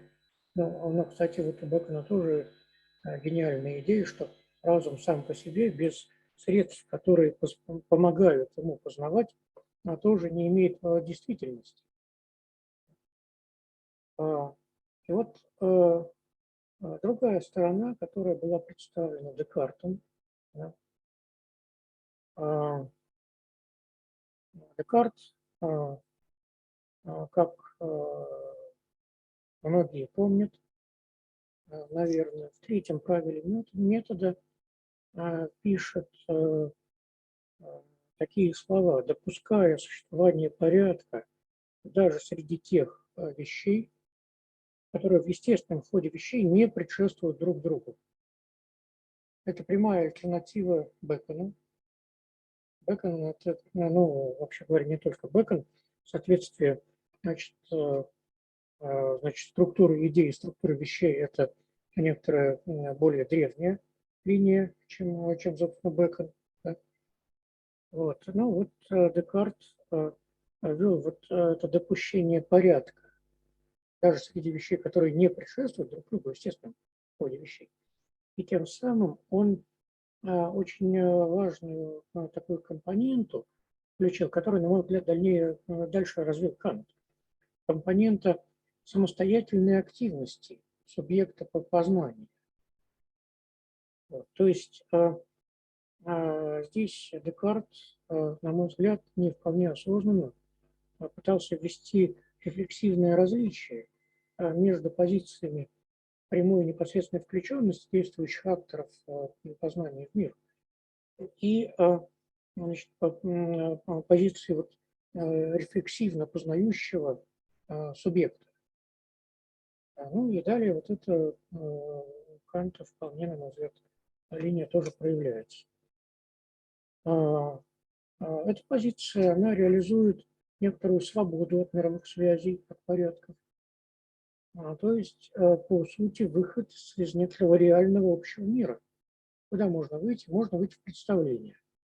Ну, опять, кто помнит Декарта, помнит, что для Декарта ключевым моментом было символьное представление величин, которое затем вот было преобразовано в алгебраическое представление и, соответственно, некоторая такая вот геометрическая алгебра. Да? Ну, ладно, в общем, в эту сторону я тоже не буду углубляться, но вот идея представления, представимости, а тут еще можно Николая Кузанского вспомнить с его возвышением математических средств представления как символических средств, которые позволяют приблизиться к бесконечности. Ну и эта линия, она вполне была реализована в частности, дали по-разному у Ньютона и у Лейбница. Да? Освоение бесконечности. Ну, кстати, эта тема, она продолжает оставаться про бесконечность проблемой Канта. Ну, а сейчас все как бы привыкли к тому, что вот есть математика, математика имеет некий абсолютный онтологический статус, да, вот это вот эти математические бесконечности, вот, ну, раз математическая модель работает, значит, в мире так оно и устроено. А при этом они обращают внимание на то, что вот все данные, которые мы получаем из мира, конечны. Компьютеры, на которых мы представляем математические модели типа непрерывные, они дискретными данными делают. Это вот отдельный вопрос, очень сложный. Дискретен мир или непрерывен. Вот, ну вот математика частично работает, но частично не работает. Например, вот привыкли думать, что значит, у нас есть автопилот, да, и этот автопилот сажает, вот там самолет приводит машину к бордюру, а там корабль приводит к пирсу. Вот. А на самом деле, извините, товарищи, на самом деле такого нет, не было и не будет. Вот МКС, да, космическая станция, запускают значит, модуль, да, модуль автоматически подходит, а потом его вручную стыкуют. Автоматически не получается рассчитать, потому что там бесконечности возникают, которые не считаются. То же самое с посадкой самолета. Посадка только вручную. Если не вручную, то там вот начинается вот этот вот прыжки, флаттер и так далее. Это вот тоже ну, просто вот практика. Да? То же самое с кораблями. Там у пирсов всегда есть шины, вот эти, да, к которым вручную подтягивают. Иначе не бывает. Практически не бывает. Да? То есть это очень сложный и интересный вопрос, как соотносятся математические онтологии с действиями в реальном мире. Во многом они работают. Но в этом надо разбираться, это проблема. Но здесь я хотел сказать вообще про другое. Извините, я увлекся. Математика – это моя больная тема, любимая там, и так далее. Так вот, отождествление мышления и бытия, которое часто происходит в рационализирующих познание и бытие человека в мире конструкции, оно, в принципе, является естественной ступенью реализации в мире действительного человека. Ну, то есть у нас есть ощущение, что мир должен быть един, у нас есть ощущение, что наши модели тоже должны быть приведены к некоторому единству. Но опять-таки напоминаю, что вот нету, вот практически нет таких наук, в которых были бы единые модели. Физики хотят построить единую теорию. Ну, извините, гравитация пока что не квантуется. Да? Значит, ну, ладно. Да. Так вот, отвлечение мышления и бытия – это некая естественная ступень реализации действительного человека в мире. А как это понимать? Как некоторый временной ряд в многообразии событий присутствия человека в мире. По аналогии со специальной теорией относительности, существование человека в мире можно представить как, можно сказать, мировую линию человека и как актуальной сущности объекта, и как системы отсчета субъекта. Система отсчета принципиально субъектна. Система отсчета создает из данных представления вообще-то. И вот это расщепление на актуальное бытие и актуальное мышление – это субъективация, как разновидность субъективации в мире. Значит, ну вот здесь я выскажу без дальнейшего обоснования такой тезис, что некоторый минимальный уровень подхода к объективации субъективации – это рассмотрение их как локальных. То есть мы не знакомы с глобальным мировым субъектом. Ну, хотя кто-то может считать, что он с ним знаком, но вот это, я бы сказал, не научная точка зрения. Да? Вот это расщепление существования субстанции уловил Декарт, концепции двух типов субстанций. И новый европейский контекст этой идеи заключается как раз в том, что вводится интуиция как принцип связи бытия и знания. В общем-то, тоже некоторый аспект нашей конференции, предмет этой конференции. Ну, понятно, что вот эта сходная структура антической связи бытия и мышления, я различаю антику и онтологию, присутствует уже у греков, но кроме недавно, вот, но равным образом можно это прослеживать и у китайцев, и у индусов. Но вообще вот индусы и китайцы опирали на практику в своих построениях. У них очень практически ориентированные системы знаний, как мы знаем, да. Ну, можно считать, что они мифологические, но вообще там я придерживаюсь точки зрения Тернера, что вот мифология и магия – это некоторые первобытные технологии. Вот. И вот эти системы индусов, китайцев, они очень технологичны на самом деле. Ну, это тоже другая вещь. Так что у нас с европейской линией вот, в этом ключе? Она открывает перспективу создания научных моделей, перспективу моделирования мира. Ну, а вот это моделирование мира, оно по факту никогда не является моделированием мира в целом. Всегда моделируются фрагменты мира. Здесь важный такой момент, я вот подчеркиваю, что современная наука существенно и в основном основана на моделировании. Но здесь у нас, конечно же, есть философские вопросы, а что такое модель с онтологической точки зрения и с методологической точки зрения. Как существуют и воспроизводятся модели, необходимые для их непосредственного существования в мире, актуальной соотнесенности этих моделей, предметной соотнесенности с субъектами. Вот здесь возникает проблема онтологии субъекта. Ну, она, собственно, я немного раньше говорил. Проблема существования в мире субъекта. Ее отчетливо на почве неокантианства поставил Бердяев, который в самом начале 20 века написал, что нужно ставить вопрос об онтологии субъекта, чего в неокантианстве нет. Ну, интересно, что он, развивая далее свою позицию, противопоставил онтологию бытия как онтологию мира, ну, классику, так сказать, и онтологию ничто, как онтологию существования субъекта. Но субъект основан в абсолютной свободе, абсолютная свобода основана на абсолютном ничто. Ну, это вот такая вот схема Бердяева. Ну, надо сказать, что здесь присутствует, на мой взгляд, реальный такой компонент неклассического онтологизирования, который заключается в том, что когда мы рассматриваем типы существования и несуществования, то это вот ближе подходит к созданию моделей мира, потому что то, что существует в мире, оно, очевидно, существует в движении. Чистое бытие, оно, вообще говоря, покоится. Куда оно двинулось бы? Парменида вспомним, да? Оно покой – это частный момент движения.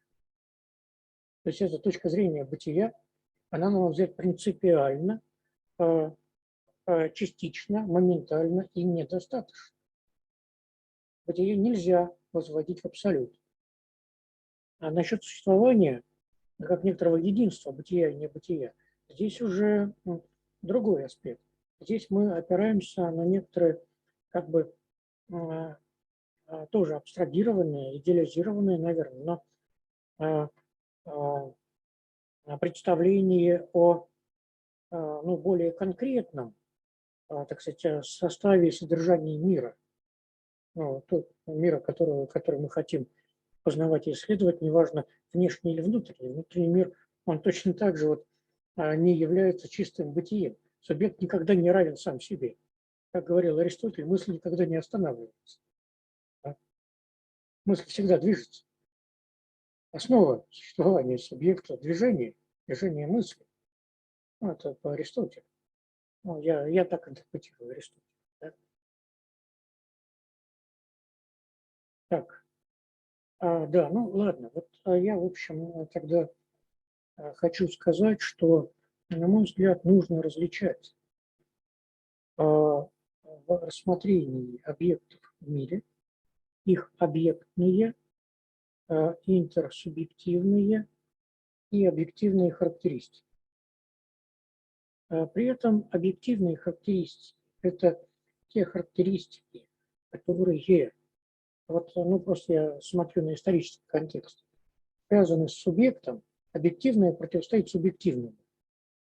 И это в основе своей, ну, скажем, теоретико-познавательная, эпистемологическая, ну, до некоторой степени деятельностная, ну, вот такая вот позиция, в основном теоретико-познавательная. Да? А вот когда мы рассматриваем объекты в отношении к другим объектам мира, то мы рассматриваем их объектно, а не объективно. Соответственно, возможно для субъекта занимать не чисто вот наивную позицию в прямой включенности в мир, не рефлексивную позицию, находящуюся над миром в представлении, а занимать позицию в исследованиях, позицию третьего лица. Когда субъект, ну, со всеми предпосылками, что он в мире там и так далее, рассматривает то, как соотносятся объекты в мире, причем этими объектами могут быть субъекты, которые объектно в мире присутствуют, да? При этом они субъективно себя как-то там полагают и так далее. Да? Это некоторое существенное усложнение всего. Да? Но здесь важен такой тезис еще из Библии: по делам их познаете их. Да? Ну или, как говорил Маркс, они не говорят этого, но они это делают. Да, вот рассматривать субъект с точки зрения того, что он действительно делает в мире. Да? И тем самым мы можем получить вот эту самую, ну, хотелось бы, чтобы она была объектной, да, объективируемой, по крайней мере, позицию третьего лица, которая, в общем-то, снимает сложности, на мой взгляд, может снять сложности и наивного непосредственного включения нас, познающих субъекта в мир, и наивной рефлексии Декарта. Вот это вот я, пожалуй, на этом закончу.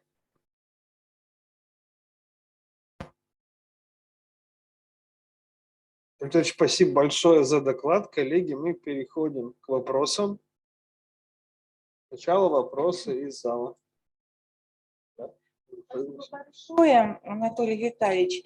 А вот если взять сетевое пространство, где доминирует интерактивность, то есть когда, с одной стороны, месседж посылается одним субъектом, а дальше идет ответная реакция со стороны огромной массы так называемых объектов, и те начинают влиять на данного субъекта, даже где-то переформатируют его поведение, его сознание.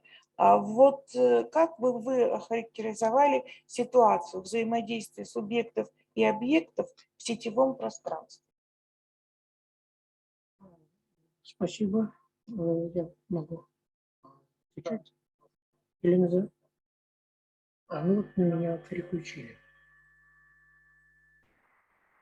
Спасибо за вопрос, Ольга Федоровна.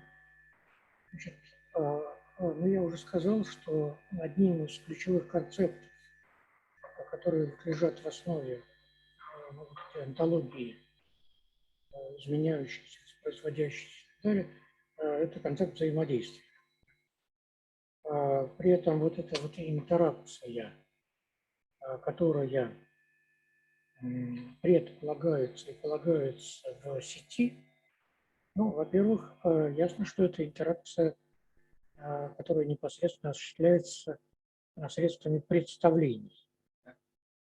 А здесь сложный вопрос, потому что когда субъекты коммуницируют в мире, да, в общем-то, они тоже друг друга представляют себя и представляются другими субъектами, да. Но в действительном мире там есть множество дополнительно конкретизирующих ситуацию компонентов. Ну, например, жестикуляция. Да? Правда, жестикуляция в видео, она тоже присутствует, да, и тоже есть, но тем не менее вот здесь как бы существенно ограничены вот эти вот коммуникативные возможности. Да? Вот, они конструируются, да, вот как средство манипуляции, ну и так далее. Да? НЛП здесь можно рассмотреть, ну, известные тоже попытки концептуализировать вот эту вот нелинейную ситуацию взаимодействия. Ну вот здесь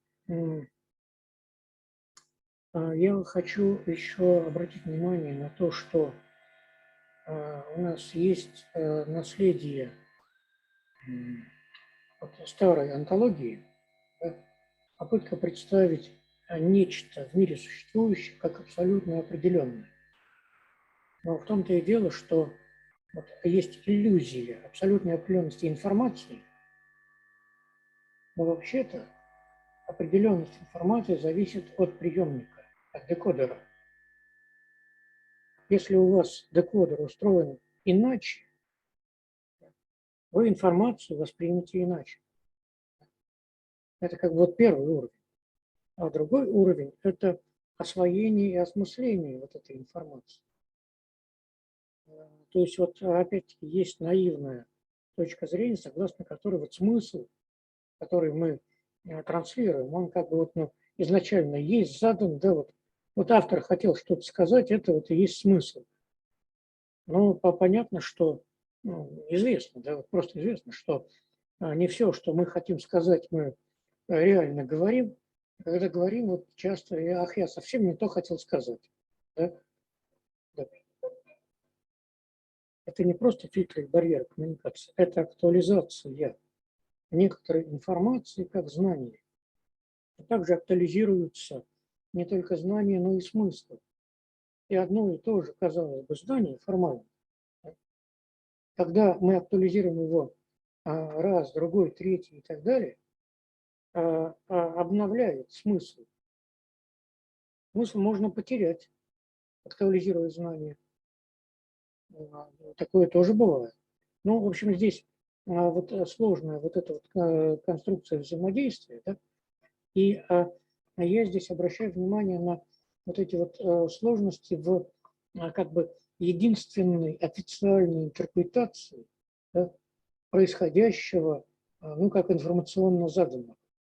То есть вот для меня вот здесь есть некая проблема, да, которую, на мой взгляд, вот, надо изучать, ее изучают в лингвистике изучают, в коммуникативистике и так далее.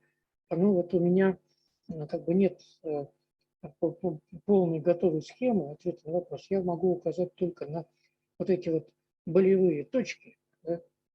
Ну, извините.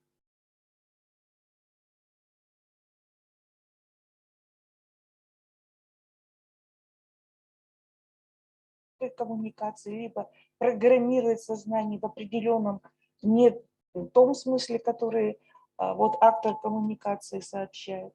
Вот это, кстати, когнитивная решетка, это очень распространенное понятие, которое сегодня используется. Извините, вас прерву. У нас просто ограниченное время, мы стараемся идти по плану, у нас остается буквально на один короткий вопрос время. Коллеги, если есть? Да, Георгий Андреевич? Да, поскольку нужно задать короткий вопрос, то мы все знаем то, что с математикой, наверное, после второй теоремы Gödeля о неполноте идет все эти вещи рассуждения, то что вот математика-то пыталась на это ответить, интуиционная логика и прочие вещи. Вот самый короткий вопрос. Математику мы все-таки создаем или открываем? Ваша позиция какая? Создаем все-таки. Знаете, вот вкратце, мой личный ответ. Математика – это наука об абстрактных структурах субъекта. Мой личный ответ. Да? Математика – это наука об абстрактных структурах субъекта. А если субъект не смог абстрагировать операции взятия многого как одного, да, численно много, он не умеет считать. Ну, он не различает числа в математическом смысле. Это как бы простейший пример. Да?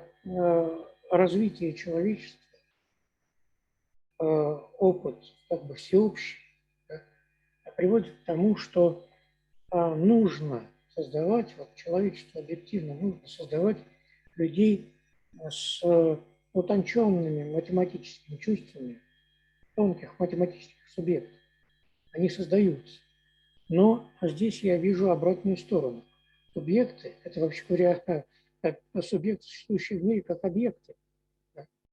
И, на мой взгляд, вот эта абстрактная субъективация математического предмета, она никогда не происходит вне контекста какой-то задачи. И вот эти задачи, они явно вовлекают все более и более сложные мировые структуры, которые субъект осваивает математически. И здесь я рассматриваю математику как некоторое развивающееся и продолжающееся освоение человеческим субъектом мира. И здесь, ну, мне кажется, я сказал достаточно.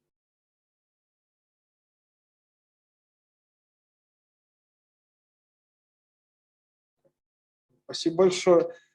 Коллеги, у нас сейчас наша очная секция делает перерыв на обед.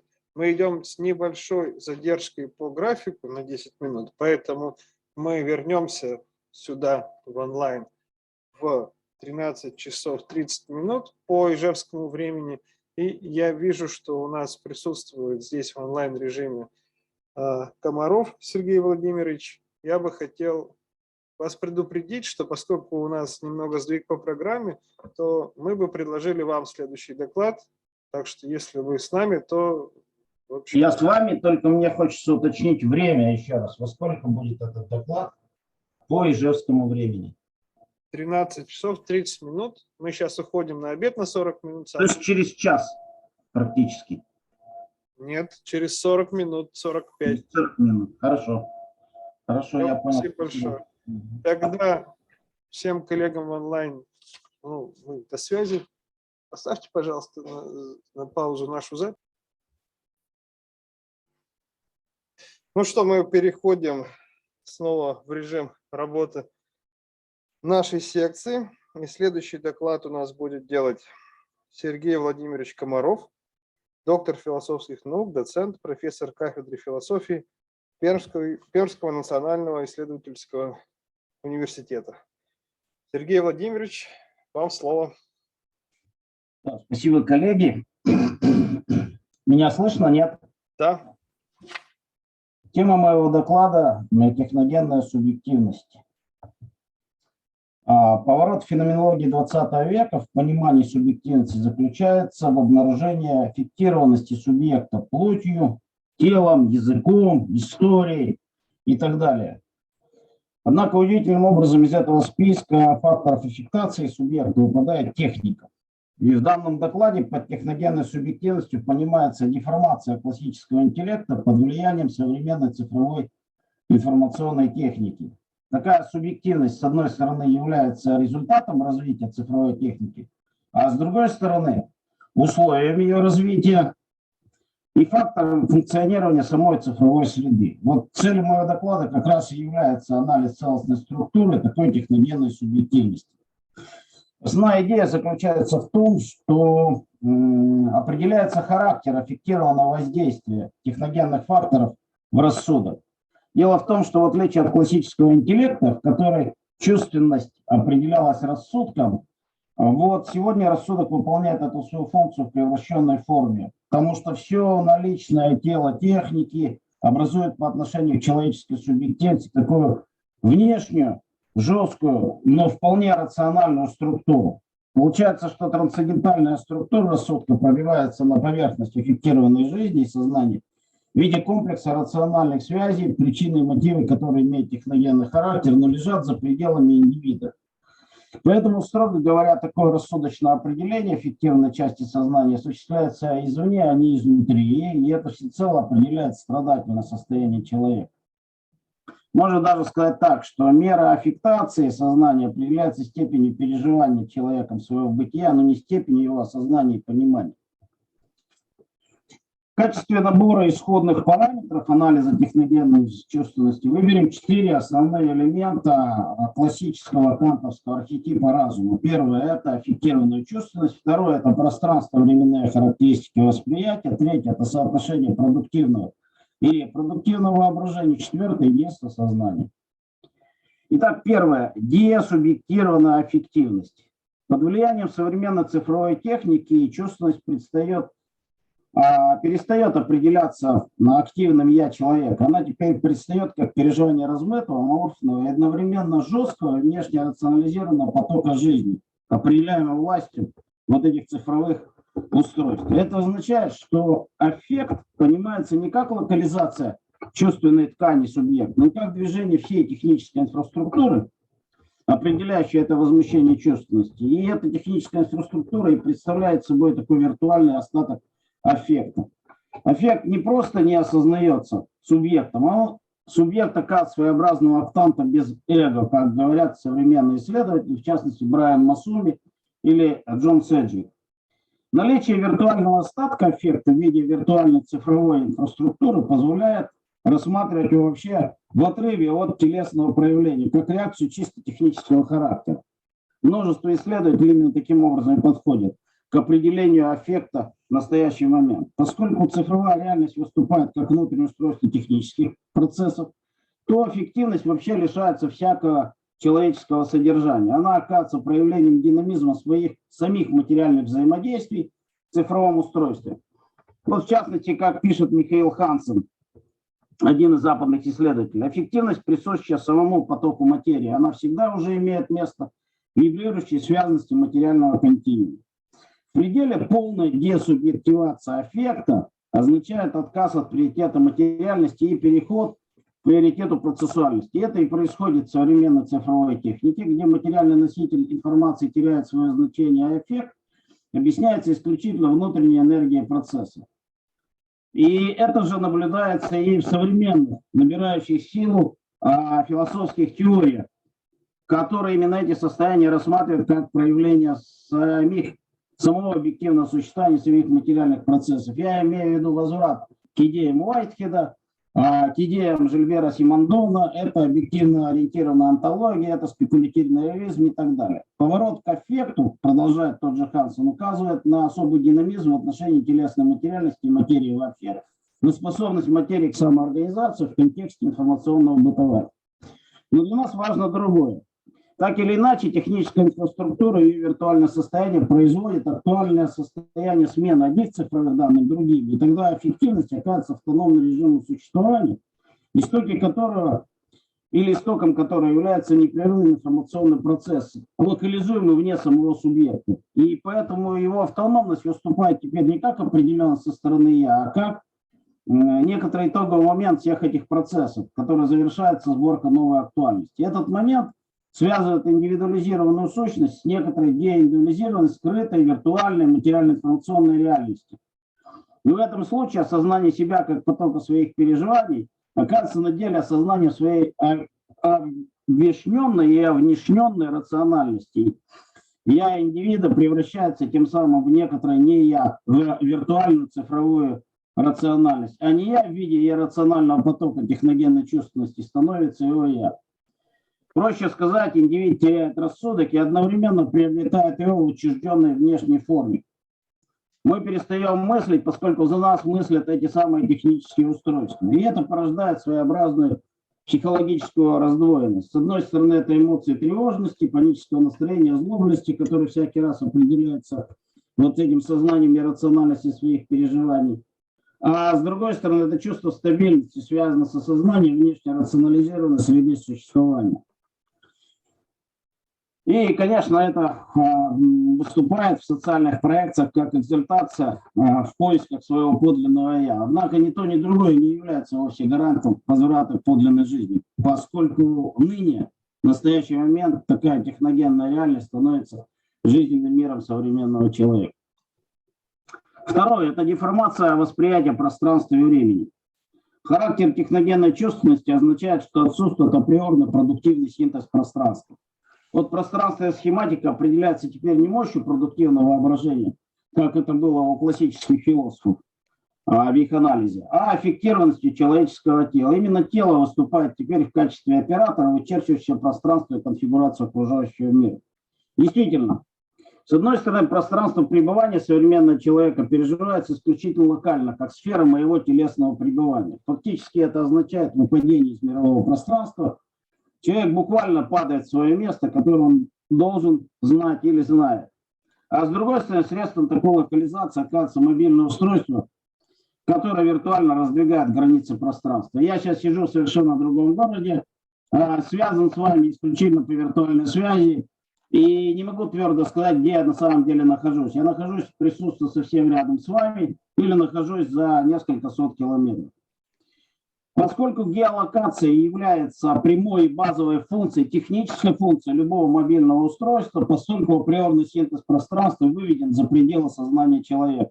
Сеть виртуально репрезентирует в нем, в этом мобильном устройстве, все мировое пространство. Поэтому оно теперь задается не столько воображением, а непосредственно поставляется в наличность как функция такого устройства. И его геометрия пространства сменяется его виртуальностью. Даже новый термин «глокальность», что означает локальность плюс глобальность пространства, оказывается подручностью мобильного устройства, посредством которого пространство вручено как наличность в пользовании человека. Я пользуюсь терминами Хайдеггера. Такая техногенная деформация чувства пространства выражается в противоречии между экзистенциальной близостью и экзистенциальной далью. Пространство предоставлено человеку так, как сам человек поставлен в пространство. Поскольку теперь оно, пространство, вычерчивается не воображением, а поставляется в наличность мобильным устройством, то экзистенциальная близость и экзистенциальная даль оказываются совмещенной в одно неразличимое некоторое здесь. И оно оказывается виртуальной проекцией одного в другое и наоборот. Реальная геометрия пространства оказывается нарушенной вот такой виртуальной топологией, а мировое пространство на деле обретает структуру жестких ячеек локального пребывания. Социальное пространство переживается как совокупность локальных мест, определяющих возможность вообще социальных перемещений, что и заставило, например, французского социолога Мишеля Оже вводить понятие такое «не места». Например, зал, в котором вы находитесь, является местом, но который мне дан как некоторое не место, поскольку я реально в нем не нахожусь. Техногенная фиксированность пространства порождает, конечно, и противоположные эмоции, потому что я уже сказал, что происходит вот с одной стороны все наше существование здесь, а с другой стороны оно рассматривается как неподлинное и как не настоящее. А именно виртуализация его приводит к тому, что поставлено всегда в наличность, оно тем не менее не рассматривается как мировое пространство. Привязанность к месту выступает как узкий и ненастоящий мирок существования. И все это, конечно, выражается в возрастании дезорганизации человека. Вот эти все привычные топологический кретинизм, элементарно по телу представления о пространстве, потеря ориентации без мобильного устройства и без мобильного интерфейса, о чем уже сегодня здесь говорилось в первом докладе, вот эта вот номофобия так называемая, она как раз связана с этим. Аналогично пространство и время тоже перестает быть продуктом продуктивного воображения. Оно оказывается параметром сознания, но не параметром самосознания современного человека. Иначе говоря, время не конституируется нашим «я», действиями и поступками человека, а наоборот определяется течением внешних событий, временем органайзеров, часов, квантовых генераторов, мобильных устройств. То есть это не мое время, а время технических устройств, в которые я как бы встроен как индивид. Поэтому теперь время не продуцируется, а репродуцируется. Оно как бы течет вспять. И в самом деле интенсивность событий такова, что этому соответствует чувство постоянной утраты их значимости. Сознание ведь не успевает за реальностью, и это ведет ее к репродуцированию. Настоящее оказывается конструкцией из архива моментов времени. И поскольку в современных условиях архив всегда выступает как цифровой архив, и память архивизируется как цифровая память, то этот архив за счет своей технической природы становится сетевым. И внутри технического архива, цифрового архива, все эти моменты лишаются ясного исторического измерения, поскольку в нем потоки информации смещаются в абсолюте неструктурированности сетевого всеведения. По своей природе цифровые объекты отчуждены от исторической чувственности, отличающей фигуры памяти. И это означает, что память теряет свое значение хранения и выделения значимых моментов прошлого по отношению к настоящему. Цифровой архив оказывается местом накопления, хранения информации. Временный характер или временный статус, который совершенно не ясен. Такой архив манифестирует онтологически гибридную действительность. On demand. То есть действительность по требованию с момента ее производства. Оцифрованная реальность предстает в том или ином моменте времени по требованию и зависит от поисковых выборок и фильтров соответствующих. Это значит, что теперь механизм фильтрации и извлечения данных определяет время и его модусы. В самом деле, настоящий момент сегодня при таких условиях теряет свой статус действительно, поскольку выступает как проекция, извлеченная из архива реконструированного прошлого. Задержка между прошлым и настоящим при фильтрации и извлечении данных сама осуществляется в режиме настоящего времени. Цифровое время исключительно настоящее, но благодаря скорости, с которой не может справиться сознание, каждый настоящий момент выступает как задержка, которая выступает в этом настоящем моменте. И эта операционная задержка есть локальная ретенция или инструмент цифрового конструирования настоящего. Запрос, который мы посылаем к архиву, выступает как импрессия, а задержка фильтрации данных как ретенционное удержание настоящего. Я пользуюсь терминами Гусерова. В таком случае от вещей с их текстурами остается только репрезентация, на мгновение соединяющая чувственность с потерянными. И от самой реальности в пределе остается только ее цифровой код. А сама непосредственно чувственность, исторически локализуемым материальным объектом, полностью растворяется в таком цифровом архиве.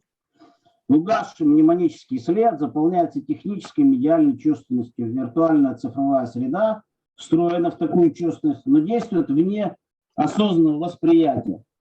И все это означает то, что я сказал выше, аффективную блокировку человеческой рациональности так, что время переживается как запущенное внешними часами, без конца возобновляющее, без конца мультиплицирующее одно и то же переживание. И как бы ни было реактивного воображения времени, оно связано, конечно, с осознанием различия между дистрибуцией и репродукцией, между репрезентацией и памятью, между настоящим и реконструкцией, между реальностью и архивом. И это противоречие между временем жизни и временем часов, поскольку сознание человека до конца не может превратиться в механический процесс. Все это значит, что время как пространство становится также ячеистой структурой. В каждой ячейке присутствует отдельная структура модификации времени. И это, конечно, определяет такой спекулятивный дискурс времени, совершенно отлично от классического понимания. А что лежит в основе? В основе лежит трансформация воображения. А в техногенной субъективности, это третий момент, безусловно, приоритетом обладает не продуктивное, а репродуктивное воображение, которое жестко определяется вот этой внешней рациональной структурой технизированного жизненного мира человека. Умвель.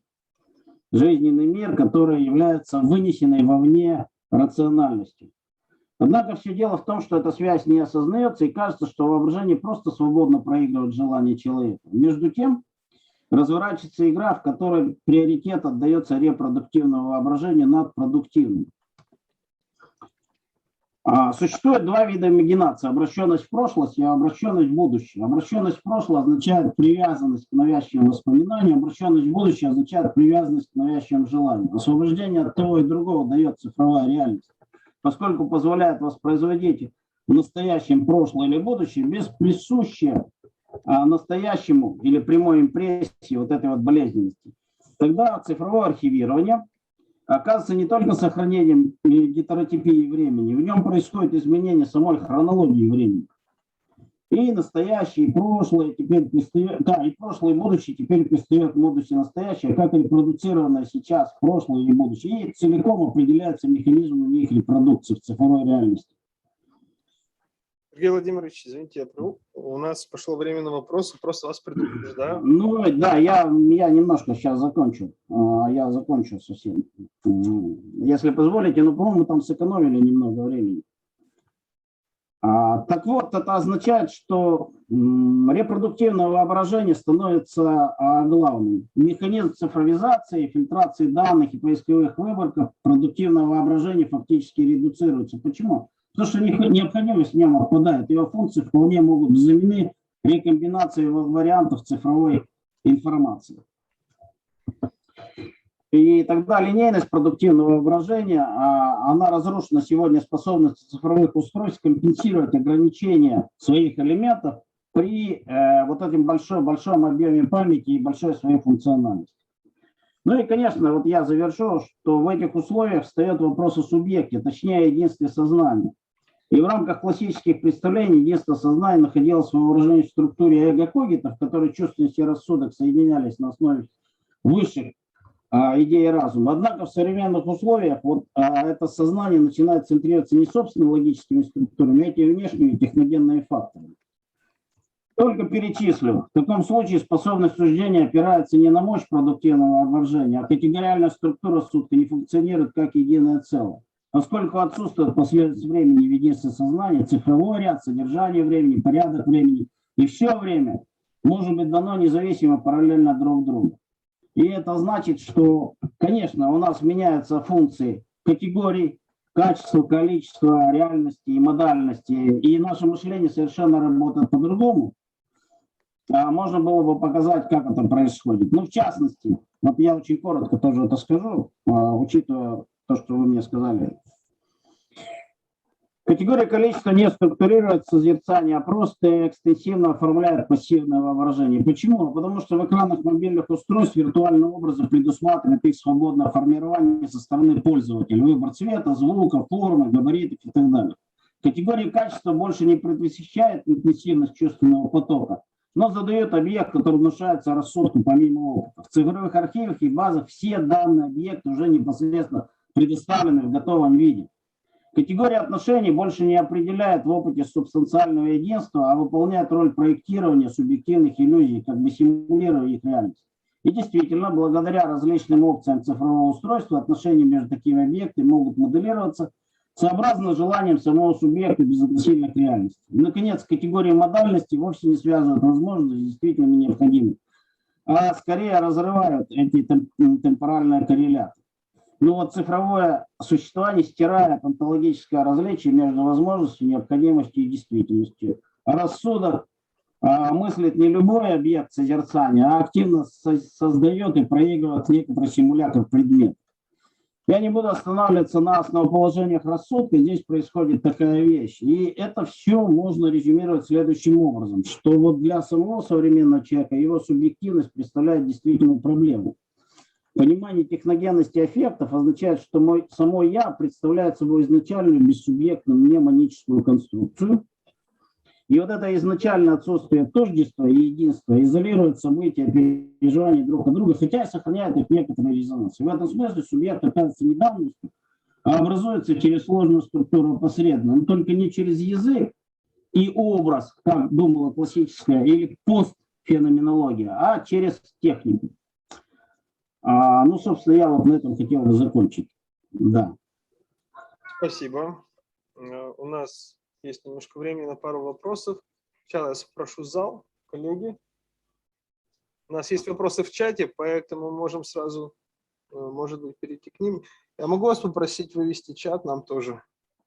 Ну, я пока прочитаю, да. Сознание не успевает за миром, поскольку мир существует в своем режиме и без участия человека, который как бы фотографирует реальность, ловя актуально один момент из моря потенциально других. Это феноменология моментального снимка. Означает ли, что человек ограничен не только технически, если говорить, но и экзистенциально? Ну, конечно, само собой, это просто само собой разумеющееся непроговариваемое обстоятельство. Конечно, наша конечность выражается именно в этом.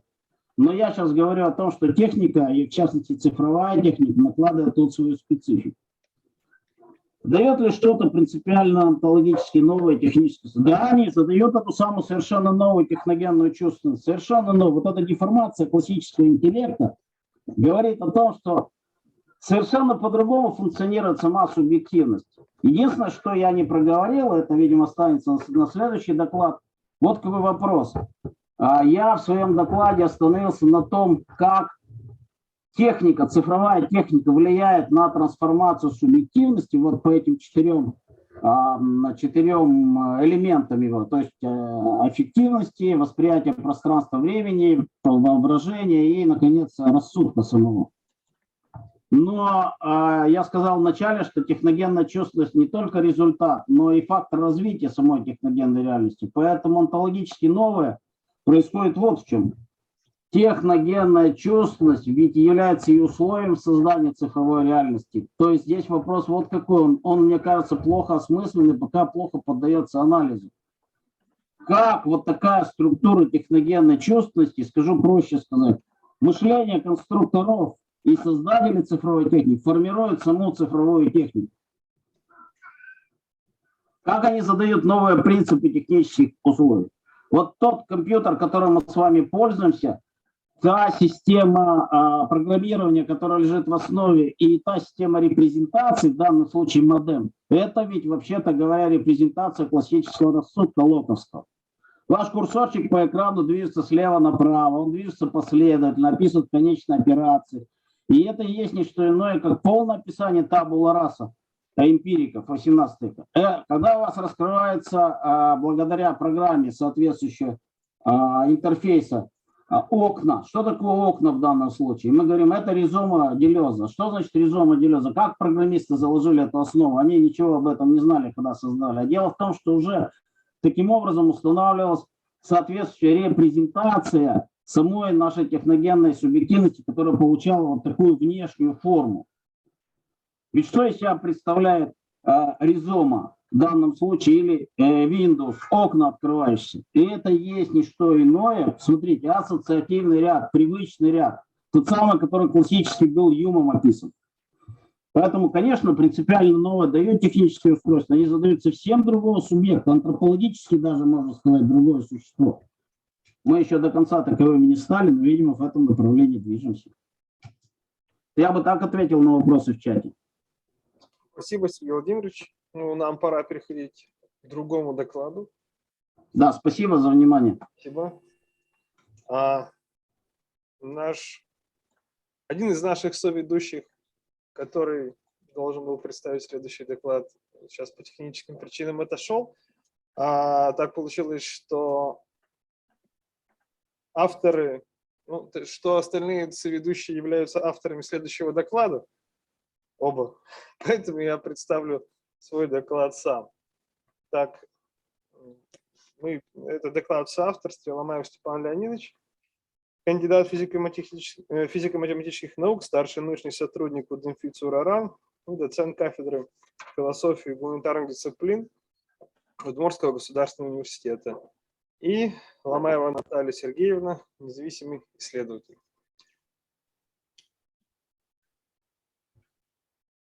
Секунду, я проверю работу презентации. Ну, что ж, коллеги, название еще раз увидите на слайде. Сначала я хотел бы поговорить о технократии. Сам этот термин, если посмотреть описание в работах по философии, многие авторы относят, что начало технократии аж к Платону. Однако вот в данном докладе мы не будем так далеко уходить в историю. Речь идет о том комплексе идей, которые формируются. И, собственно, когда впервые именно это слово употребляется, технократия, в контексте общественно-политических идей, это к 30-м годам 20 века. Она формируется там. Не всегда этот комплекс идей называется именно технократией, поскольку он в отечественной традиции там обычно использовались другие термины. Но вот к 60-м годам 20 века технократический дискурс приобретает уже тот вид, который мы знаем его сегодня. И основное, что я хотел вот в этом пункте сказать, что всегда вот в этом новом с 30-х годов технократическом дискурсе шел разговор о теме искусственного интеллекта и технологий типа нейронных сетей. Конечно, в 30-е еще такие понятия не сформировались, ну, там чаще использовалось понятие автоматические системы управления, но это уже идеи были таких технологий искусственного интеллекта. Для того, чтобы очертить конкретный круг того дискурса, о котором идет речь, я хотел бы выделить 3 основных пункта, которые являются такими характерными признаками того дискурса, о котором здесь идет речь, что я в этом докладе называю технократией. Итак, первый пункт о том, что движение или развитие сложных систем, будь то экономических, социальных или биологических, оно детерминировано и может быть просчитано с помощью технологий, ну, в нашем случае искусственного интеллекта, либо ему подобных. Второй важный пункт – это то, что управление сложными системами в принципе возможно, и что оптимальные управленческие решения можно принимать только на рациональных основах, базируясь на данных расчетов с помощью технологий искусственного интеллекта. И третий пункт – то, что власть должна осуществляться экспертами технологических специальностей, руководствуясь принципами эффективности и рациональности. При этом, ну так, по заветам Фуко, часто такая власть себя именно властью не называет. То есть это может называться как некоторое эффективное управление, либо менеджмент, но по факту является властью. Вот все эти 3 пункта, в принципе, достаточно спорны, но конкретно в этом докладе речь пойдет прежде всего о 3-м пункте и то, как это сочетается с реальной практикой использования и развития технологий искусственного интеллекта. Ну, пару слов об актуальности. Вот такой технократический дискурс сегодня активно говорит о технологиях искусственного интеллекта. За последние десятилетия мы видим бурный рост интереса к этой тематике. Здесь слева просто приведен пример цитаты одного из представителей, кого у нас сегодня называют молодыми технократами в государственном управлении. Но я бы хотел больше даже обратить ваше внимание на доклад, который в 2021 году подготовила коллектив авторов Высшей школы экономики, который посвящен использованию искусственного интеллекта при принятии юридически значимых решений. Собственно, это довольно подробный, интересный доклад. Я к нему несколько раз буду обращаться еще. Но что бы я хотел отметить, что вот несмотря на то, что в самом этом докладе, где подробно рассматриваются вопросы и проблемы искусственного интеллекта, тоже термин технократия не используется, однако весь дух именно такой технократический в этом тоже докладе. Ну, как пример того, что актуально это сочетание сегодня. Вот, продолжая разговор про этот доклад, в нем приведено, к сожалению, у меня тут немножко блоки местами перепутаны. Обратим внимание на правую часть. Да, здесь вот в правой части приведены примеры, где технологии искусственного интеллекта фактически осуществляются сегодня, либо планируется осуществить делегирование полномочий к искусственному интеллекту в этих сферах деятельности. Государственные услуги, управление, правоохранительная деятельность. Ну, вы можете посмотреть здесь этот список. Андрей, приди скорее. Коллеги, я попрошу вас микрофон выключить, всех, кто у нас в онлайн-режиме, а то мы вас слышим. Или, может быть, я попрошу нашего администратора. Так, ну, возвращаясь к докладу. Итак, вы вот в этом докладе авторов Высшей школы экономики разобрано применение, где реально, в каких задачах, в каких областях решаются задачи уже с помощью технологий искусственного интеллекта на основе нейросетей. Слева приведена картинка такой, ну, классическая схема, небольшая, собственно, как нейросети. И я бы хотел добавить, что помимо вот приведенных отраслей, где искусственный интеллект применяется, еще бы выделить отдельно исследовательские задачи, например, физики, с чем вот мне приходится непосредственно, в том числе в работе, сталкиваться, где сложные мультифизичные процессы невозможно описать на основе базовых моделей, каких-то полученных из общих законов физики. Там активно тоже применяются технологии искусственного интеллекта, и, пользуясь терминологией вот именно научной, можно сказать, что сам искусственный интеллект представляет собой некоторую машину по генерации феноменологических законов, описывающую связь различных явлений, ну, как в физике, так и в других областях. То есть речь идет о чем? Что эта сама технология позволяет связать некоторые, ввести меру и некоторые отношения этих мер между различными явлениями, при этом не погружаясь в глубокое описание до уровня каких-то фундаментальных абсолютных законов. И вот какую здесь я вижу проблему, когда речь идет о непосредственном применении, использовании задач искусственного интеллекта на практике при принятии управленческих или там юридически важных каких-то решений. Вот давайте посмотрим на эту схему слева. Мы видим такое пересечение двух множеств. Множеством А я отобразил те задачи, которые решать с помощью технологии искусственного интеллекта. С помощью множества Б голубым цветом обозначенным. Это множество старых задач, где используются модели, построенные индуктивно из более общих законов движения систем. Ну и, соответственно, мы имеем такую зону пересечения этих областей, где искусственный интеллект часто используют более выгодно, но в принципе задачи, которые решены с помощью него, могут быть качественно перепроверены в рамках классических старых моделей.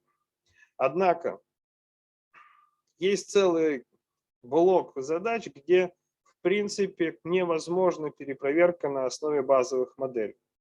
Кроме того, бывают такие задачи из зоны пересечения А и Б, которые не проверяются чисто из экономическо-организационных причин. То есть перепроверить то, что сделал искусственный интеллект, ну просто нужны огромные трудозатраты, силы, времени и ресурсов. Соответственно, вот обратим внимание на эту часть, которую перепроверить нельзя. Здесь появляется проблема перепроверки и нахождения возможных ошибок и вообще прогнозирования возможных ошибок на принципиально новый уровень. К чему это может привести? Ну, у меня нет времени подробно уделить этому времени. Я коротко укажу на то, что ситуация к чему может привести, что незаметно для того, кто пользуется этой технологией, ну, пользуясь такими метафорами с отсылками к Пойе и Талебу, мы можем сказать, что то, что у нас было по замыслу машины феноменологических законов, может стать машиной генерации правдоподобных рассуждений, ну, либо в терминологии Талеба такой птицефабрикой черных лебедей. А рациональность феноменологического закона, записанного в конфигурации нейросети, становится недоступна в этом случае для рациональности эксперта, который принимает решения на основании данных, полученных искусственным интеллектом. В этой ситуации эксперту, который должен принимать решения, он просто встает перед выбором, доверять или не доверять результатам работы искусственного интеллекта в каждой конкретной ситуации. Ну, я перехожу к своего рода выводам, к чему это на практике приводит. Ну, во-первых, прежде всего стоит обратить внимание на то, что здесь технологическая мифологема о том, что в принятии управленческих решений на основании данных искусственного интеллекта решающую роль играет эксперт, вооруженный рациональными принципами мышления, оказывается несостоятельным. Прежде всего потому, что рациональность недоступна. Как я уже говорил, рациональность феноменологического закона искусственного интеллекта недоступна для эксперта, поэтому он, по сути, вынужден принимать решения в конечном счете иррационально. И еще один дополнительный вывод, который я хотел бы здесь озвучить, в дополнение к этим рассуждениям, что само развитие искусственного интеллекта входит в противоречие с технократическим принципом управления и в то же время становится очень привлекательным для институтов власти, которые предъявляют себя мистически. При этом я нисколько здесь не добавляю каких-то оценок там положительных, плохих, нет, чисто вот в самом описательном формате, что мистически здесь абсолютно безоценочно приводится. Сейчас я Чуть позже приведу иллюстрацию, как мне кажется, такого института власти, который совмещает в себе одновременно тягу к искусственному интеллекту и вот такое мистическое предъявление. Но сначала я хотел бы еще в более коротком формате выводы сказать. То есть, по сути, чем дальше развивается искусственный интеллект, тем дольше оказывается от воплощения технократические идеи в своем оригинальном смысле. Ну а теперь я хотел бы перейти к заключительному слайду. Вот примеры иллюстрации. Вот в 2018 году президент Владимир Путин, отвечая в интервью Владимиру Соловьеву на вопрос о том, как в России принимаются важнейшие политические решения, то Путин ответил, что, ну, буквально цитата, это такая сакральная вещь. То есть отсылка именно к такому мистической презентации о принятии решений. Ну, а вторая цитата просто иллюстрирует, собственно, как президент высказывает свой интерес и как видит развитие искусственного интеллекта в нашей стране, каким позитивным изменениям это приведет. Спасибо. На этом я заканчиваю свой доклад. Ну и попрошу Наталью Сергеевну промодерировать вопросы, поскольку быть в роли докладчика и модератора довольно сложно.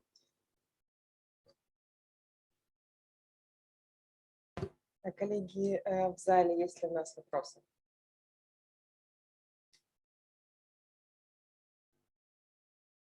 Пожалуйста.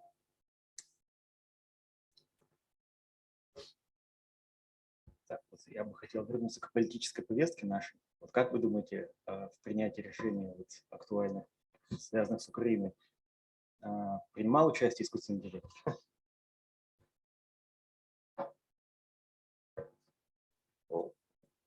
Я не знаю.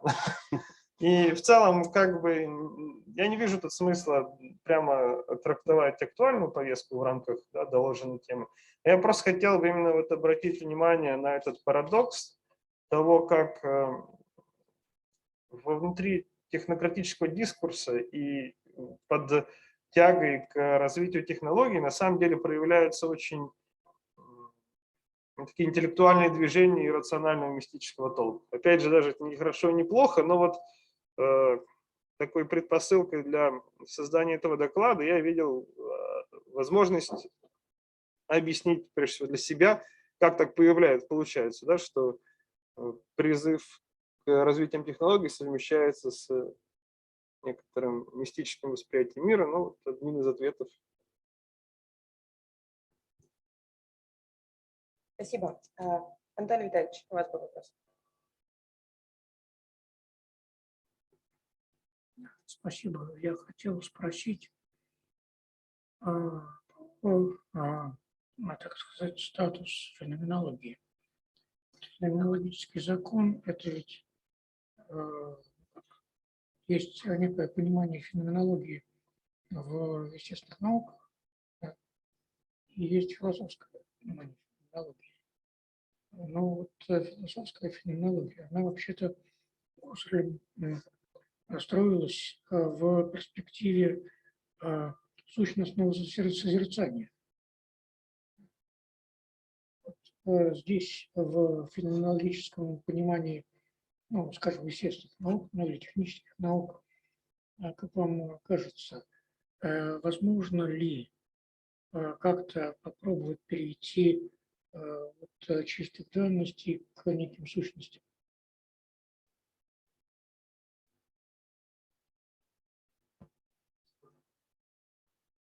Выключить. Спасибо за вопрос. Ну, вот я бы не с конца начал, не с последней постановки вопроса, но некоторого перехода от чистого созерцания, ну, и вот к пониманию феноменологического закона в технических и естественно-научных законах. Что здесь прежде всего акцент на вопрос меры. То есть когда мы вводим меру для разного рода явлений, соответственно, начинаем работать с отношениями этих мер, то, по сути, вот здесь и осуществляется, на мой взгляд, этот переход. от представления феноменологического закона как чистого созерцания к тому понятию феноменологического закона, который мы имеем в научно-технической сфере. Собственно, с чем и работает искусственный интеллект. То есть пока мы эту меру не ввели, мы ее не можем формализовать так, чтобы это было возможно воспринять этим технологиям.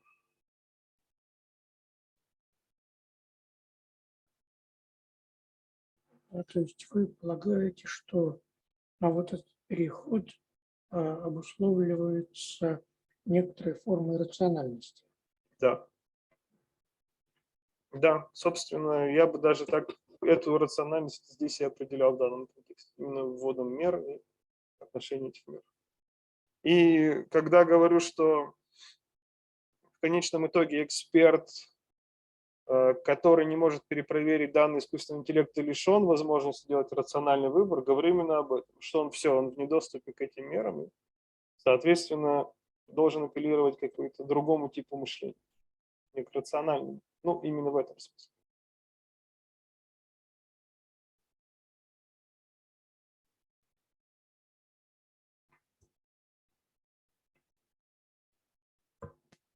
Ну, тогда другой вопрос.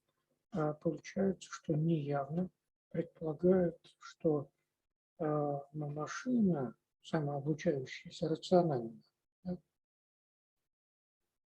Ну, как вы к этому относитесь? Еще раз, я, может, вопрос не совсем понял. Ну, соответственно, неявно подразумевается, что самообучающаяся нейронная сеть, вот эта машинная структура, рациональна как бы по определению, да? Ну, если описывать рациональность именно так, то да. То есть она, по сути, делает операции рационалистические. Например, вот обучавшись до идеи уничтожения человечества, это тоже будет рационально? Но если вдруг каким-то образом можно задать этому меру, и она выдаст такую меру, то есть, ну, то возможно, в принципе, растолковать некоторые формализмы в таком ключе.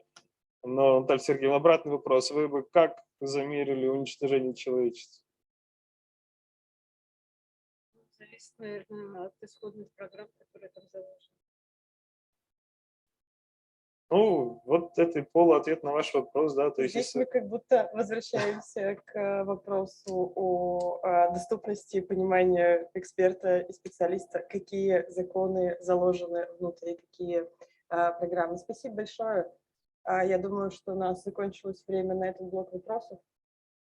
И передаю слово Степану Ильичу как модератору. Да, спасибо большое всем за внимание. Говорю я как докладчик и снова перехожу в статус модератора. Коллеги, в рамках нашей секции так получилось, что у нас появилась небольшая подсекция, посвященная вопросу шахмат. И впереди у нас 2 доклада на эту тематику. Первый доклад у нас представит Харитонов Александр Михайлович, научный сотрудник лаборатории территориальных хозяйственных структур Тихоокеанского института географии ДВО РАН. Александр Михайлович, вы с нами на связи?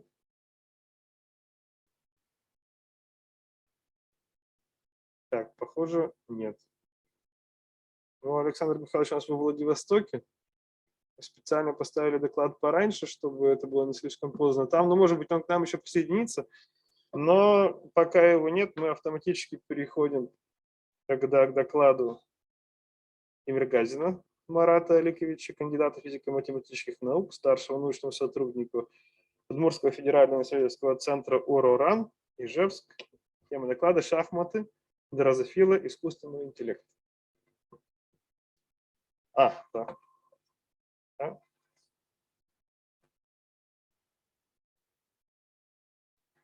Спасибо, меня слышно, видно. Так, как вы сказали, я представляю Удмуртский федеральный исследовательский центр, город Ижевск, и мой доклад называется «Шахматы. Дрозофила искусственного интеллекта». вообще желание вдохнуть жизнь в бездушную машину, созданную человеческими руками, владело лучшими умами человечества практически всю историю цивилизации. И уже в XVIII веке вот барон фон Кемпелен всех, так сказать, удивил тем, что объявил, что создал автомат, который играет в шахматы сильнее любого человека. Этот автомат вот выглядел примерно так, как вот представлено на моем слайде. Вот это была такая восковая кукла, и за вот этот экзотический наряд ее прозвали турком. Эта машина играла успешно против неплохих шахматистов и приобрела популярность, и этот барон затем гастролировал с ней по всей Европе. В частности, даже эта машина играла там с Екатериной II, с Наполеоном даже впоследствии. Вот. И только после его смерти обнаружилось, что это всего лишь такая талантливая мистификация. На самом деле внутри стола сидел реальный человек, который управлял куклой и делал все ходы.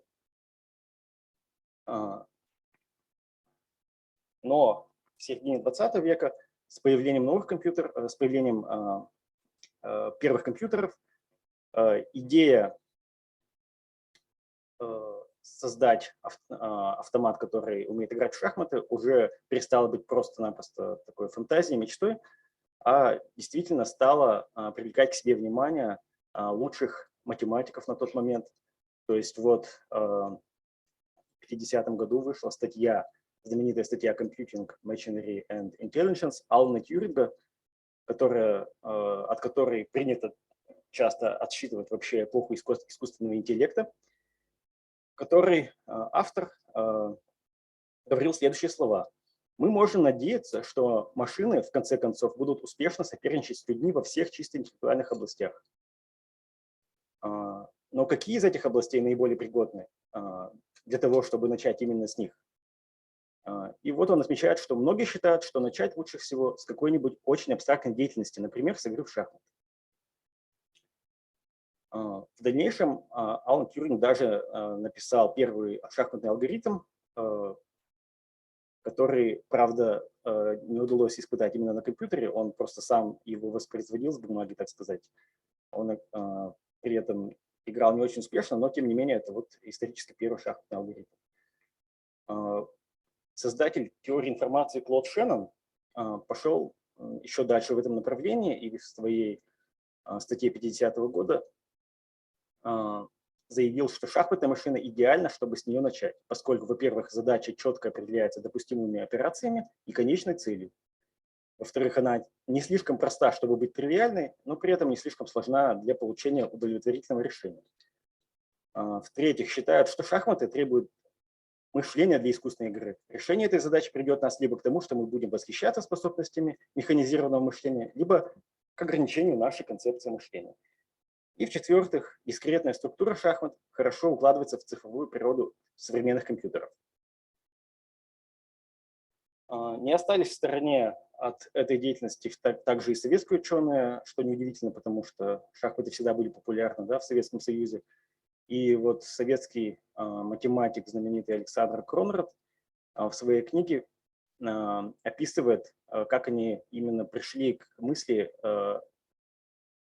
использовать именно шахматы в качестве такого испытательного объекта. То есть вот они выбирали, после нашего фиаско с подкидным дураком встал вопрос о том, какую игру выбрать для генерального наступления. Ну и вот он объясняет, почему в итоге выбрали именно шахматы как игру общую в международном масштабе. И сравнивает при этом шахматы как с мухой дрозофила и кукурузой. Муха дрозофила тут приведена потому что именно благодаря своим малым размерам и плодовитости и быстрой смене поколений, что самое главное, она является исторически удобным лабораторным объектом для изучения наследственности. И отсюда вот прошла на самом деле вот эта известная цитата, которая вынесена в заглавие доклада, что шахматы являются...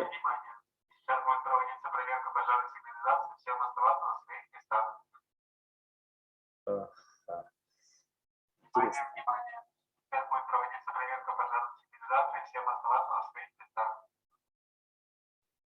Коллеги, возможно, нам, если будет какие-то большие звуки, придется прерваться. Давайте пока продолжим, поскольку формально мы на своих местах остаемся. Так что... ну хорошо. Да. Ладно, чтобы сигнализация. Так, итак, продолжим. Так в чем сложность, собственно, запрограммировать машину, чтобы она успешно играла в шахматы? Казалось бы, тут очень простые правила, всего 6 фигур, всего 2 противоборствующие стороны и простая цель дать мат сопернику. Проблема в огромной вариативности шахмат. То есть уже на первом ходу есть 20 возможных вариантов хода у белых, 20 у черных. И с каждым следующим ходом количество вариантов растет экспоненциально и приводит к так называемому комбинаторному взрыву, к тому, что количество вариантов становится просто неприемлемо большим. И вот тут приведена цифра стандартная, то есть 10 в 120 возможно различных уникальных партий в шахматы, что намного превышает количество атомов во Вселенной просто-напросто. Поэтому посчитать шахматы невозможно, и нужны какие-то методы оптимизации. Как работают современные шахматные программы? В первую очередь нужна какая-то количественная оценка позиции. Традиционно это делается в единицах, так сказать, в пешечных единицах так называемых, то есть когда пешка принимается за единицу, тогда конь и слон будут стоить 3 пешки, ладья 5, ферзь 9, а король он является бесценным, потому что Я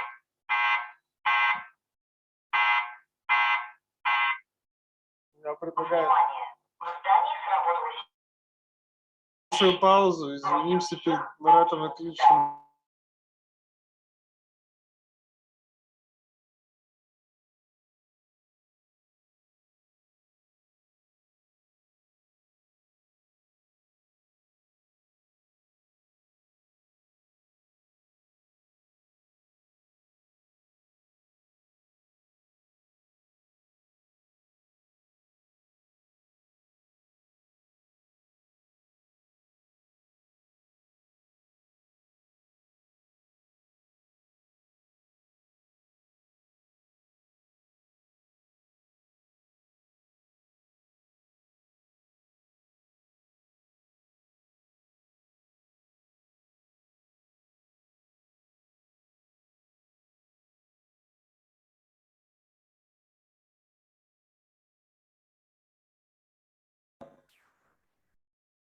Помимо оценки материала важно, конечно, оценивать и еще различные позиционные факторы. Ну, вот тут некоторые примеры на слайде приведены. В дальнейшем все эти факторы суммируются с некоторыми весами. И вот тут самое важное, кто должен определять эти веса. То есть традиционно это делали какие-то сильно шахматные игроки реальные. То есть это делали люди. То есть какие-то гроссмейстеры говорили, что вот действительно вот там безопасность короля важнее, чем пешечная структура, например, да, и вес у этого фактора увеличивался. Вот.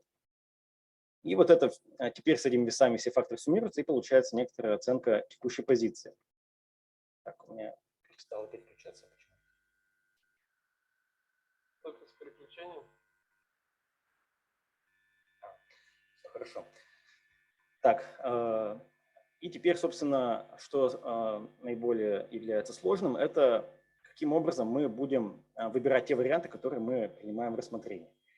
И для уменьшения количества таких вариантов в свое время применяли и применяют до сих пор все известные на на тот момент принципы оптимизации, то есть такие как правила минимакса, поиск по спокойствию, так называемый, и другие математические методы. Самым важным из которых стал так называемое альфа-бета-сечение, метод, который был предложен в 1958 году. Ну, тут я подробно останавливаться не буду. То есть суть в том, что есть два числа, альфа и бета, максимальная и минимальная оценка. И те варианты, которые, допустим, имеют оценку ниже минимальной или там выше максимальной, они могут отбросить, ну, их можно отбросить, и таким образом дерево расчета становится гораздо меньше. С учетом всех этих нововведений, с учетом во многом еще и, естественно, роста вычислительных мощностей, сила игры шахматных программ, начиная вот с самых первых, там, с 60-х, вот здесь вот у меня на графике, да, годов, постоянно росла. То есть здесь представлены графики рейтинга шахматных программ. Это так называемый рейтинг ELO, традиционно используемый для оценки силы игры, ну, в первую очередь людей, вот, но потом, естественно, и программы стали оценивать с помощью этого рейтинга.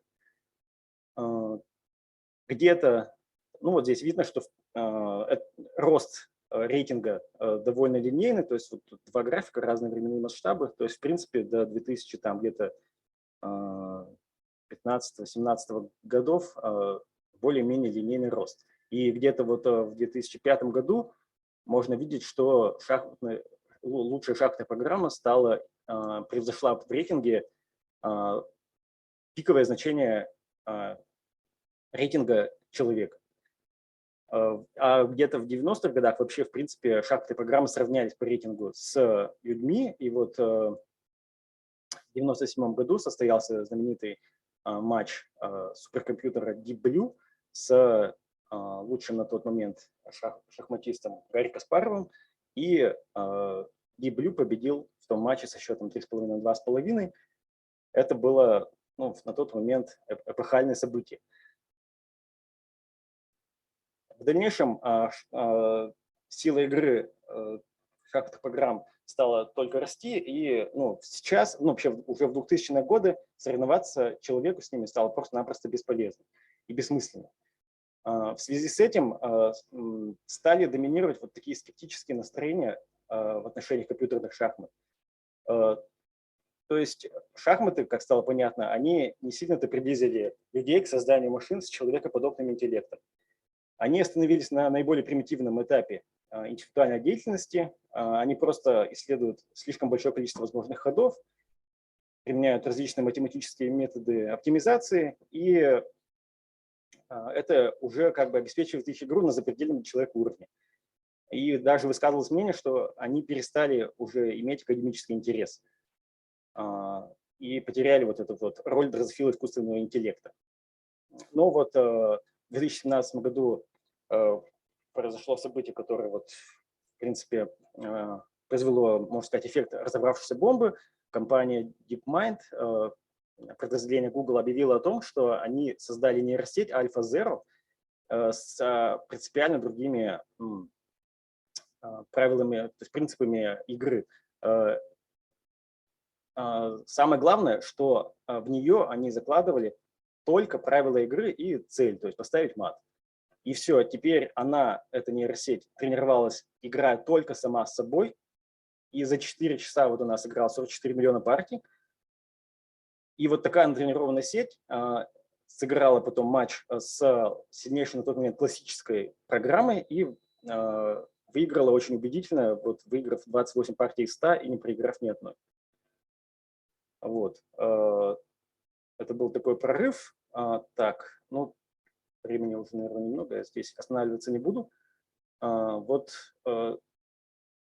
следующим прорывом стало создание гибридной программы. То есть, казалось бы, ну, что такого в том, что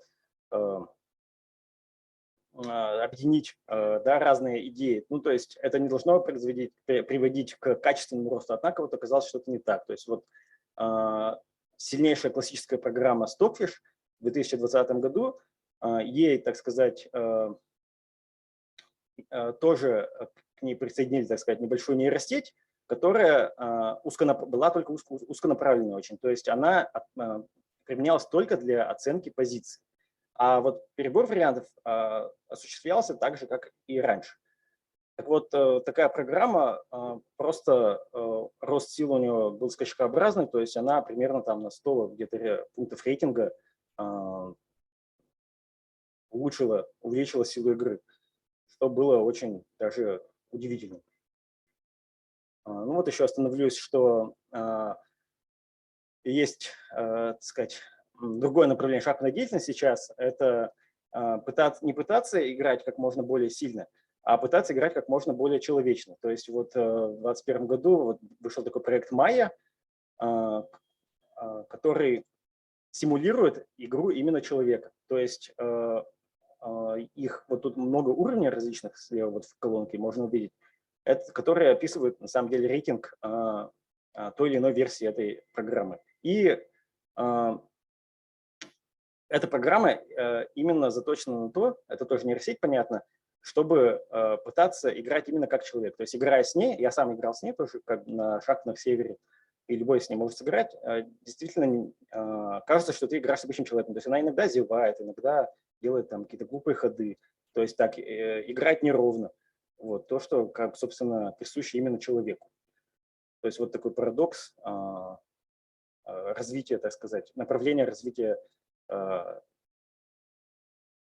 компьютерных шахмат. Ну, собственно, выводы такие, что за всю историю на шахматах были опробированы многие известные методы и направления искусственного интеллекта, то есть методики оптимизации различных распознавания образов, логическое программирование и другие.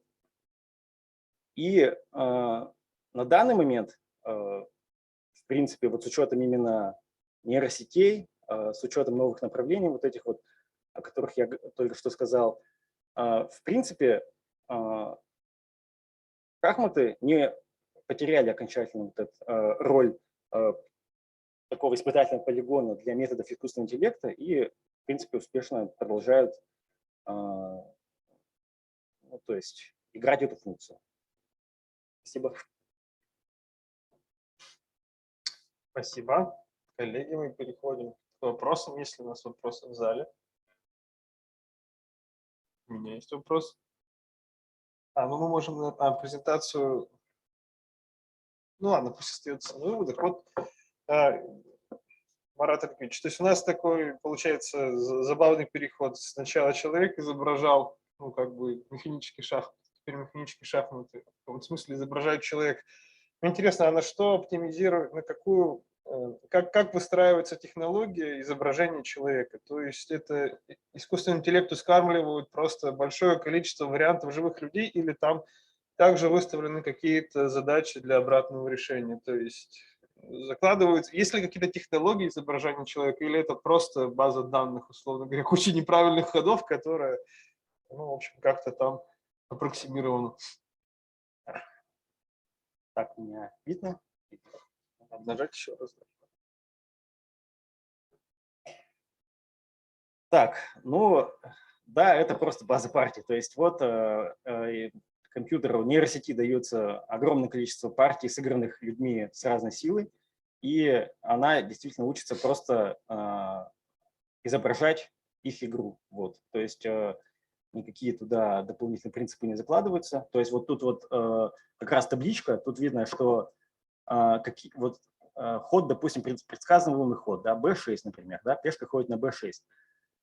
Этот ход делают люди с рейтингом, с низким рейтингом, то есть вот от 1100 до 1400. А вот ход взять пешкой b на пешку а, этот ход эти люди не делают, а этот ход как бы более присущ более сильным игрокам уже. Это более сложный ход. Вот. То есть вот получается несколько нейросетей с разным рейтингом, и вот они, каждый учится симулировать именно свой рейтинг, основываясь на базах готовых партий. Да. Но это на самом деле забавно, потому что это, ну, в каком-то смысле это опять-таки напоминает тест Тьюринга, того самого, с которого мы начинали. Да? То есть получается, что эта программа, она притворяется человеком действительно и в каком-то смысле проходит этот тест. То есть реально никогда невозможно подумать о том, что это автомат играет на человека. Спасибо. Если вопросов у коллег не появилось, я задам еще один. У меня маленький комментарий, связанный с ним вопрос. Вот доклад Высшей школы экономики, который я упоминал в своем прошлом докладе, там указывает на то, что в различных национальных законодательствах по-разному указано, что такое искусственный интеллект. И вы когда говорили, что вот шахматы, пришло определенное разочарование с шахматной технологией, что планировали, что разовьем на шахматах, везде применим. Но я так понимаю, такого не вышло. И с этим, я первый уточняющий вопрос, правильно я понял, да, что разочарование связано с тем, что шахматы только для шахмат оказались? Да. Я просто видел забавную разницу между тем, как в российском законодательстве определяется и в американском искусственный интеллект, что в российском он должен максимально изображать свою роль как человек, а в американском законодательстве он в принципе не обязан изображать как человек и может делать функции, подобные человеку, в том числе лучше. То есть в этом смысле шахматы вот этого вида, они такие более в духе российского законодательства, последние шахматы, человекоподобные. Ну да, конкретно эта программа, да. А так вообще, конечно, они как бы скорее, классическая программа скорее относится вот именно в духе американского определения. Да. Спасибо, коллеги. Если, может быть, у кого-то появился вопрос у участников онлайн, у нас есть время на еще один вопрос.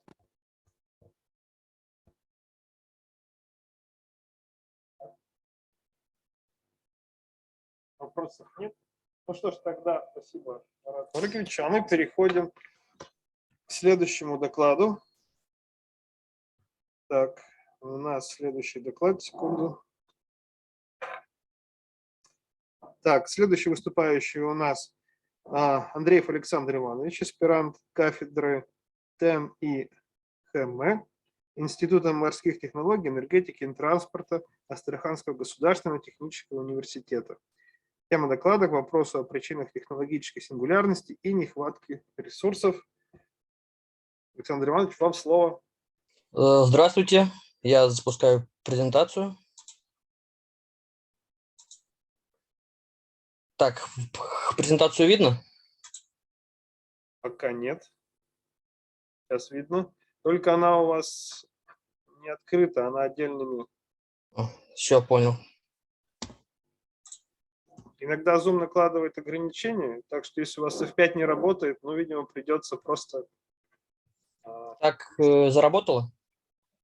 Мы по-прежнему видим просто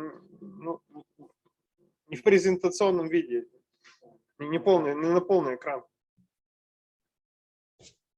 Так, еще раз. Сейчас? Нет, к сожалению, так же, но в принципе нам неплохо видно вашу презентацию. Вы можете ее просто... Хорошо, тогда буду без полного экранного режима.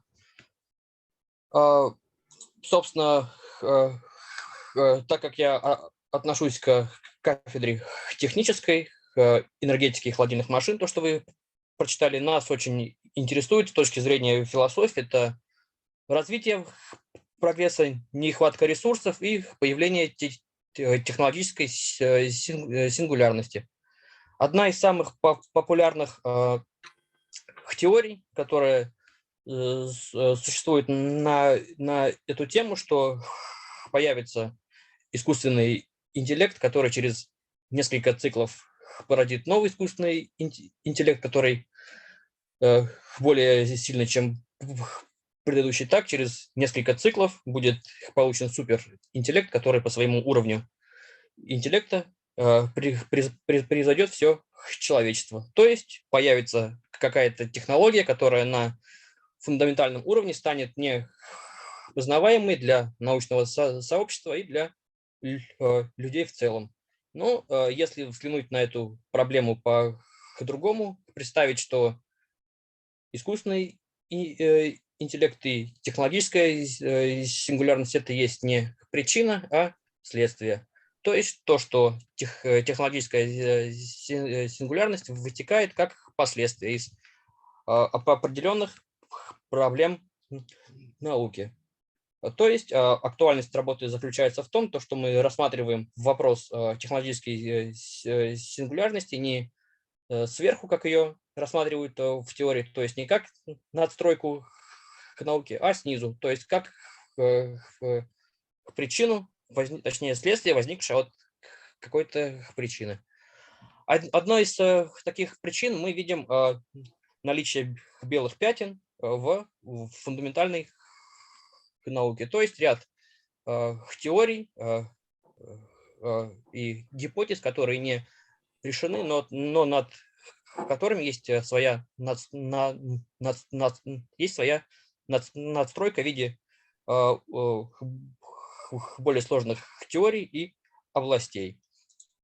Итак, если мы отталкиваемся от количества публикаций и скорости роста прогресса, то, ссылаясь на Эпштейна, мы можем сказать, что через определенное количество времени, 8-9 лет, весь объем публикаций и информации удваивается. То есть рост происходит по экспоненте, как величина, которая растет пропорционально собственному росту. То есть увеличивается число знаний, увеличивается число новых видов наук и увеличивается та самая надстройка науки, которая под собой также порождает новые проблемы без решения старых. То есть с увеличением числа передовых технологий мы также порождаем число белых пятен, которые на фундаментальном уровне мы вынуждены принимать либо как аксиомы, либо делать оговорку, что это теорема сама собой полагающаяся, либо не доказуема. Здесь я перевел некоторые базовые проблемы. Для примера, так сказать, последних областей могу привести проблему полупроводников. То есть появилась какая-то технология, полупроводники, на их базе появились устройства, появилась какая-то техника. Под фундаментом полупроводников принято принимать теорию элементарных частиц, а главное квантовую теорию. Но тут же возникает проблема, то есть белое пятно, что ни одна константа полупроводников из квантовой теории не вводится. То есть мы получили какое-то знание, какую-то технику, например, полупроводники, которую мы не можем объяснить на самом фундаментальном уровне. Накопление такого числа белых пятен приводит на дистанции к тому, что в конечном итоге на фундаментальном уровне мы приходим к как раз той самой непонимаемой технологии. Отсюда следует вопрос, какие могут быть из этого последствия. Одним из самых ярких последствий появления непонимаемой технологии в обществе является карго-культ. То есть, например, существовало какое-то общество на своем этапе развития со своими верованиями, со своими устоями, в которую вклинивается неизвестная и непонятая технология. По ряду исследований, которые мы прошерстили, так сказать, виден один очень интересный факт.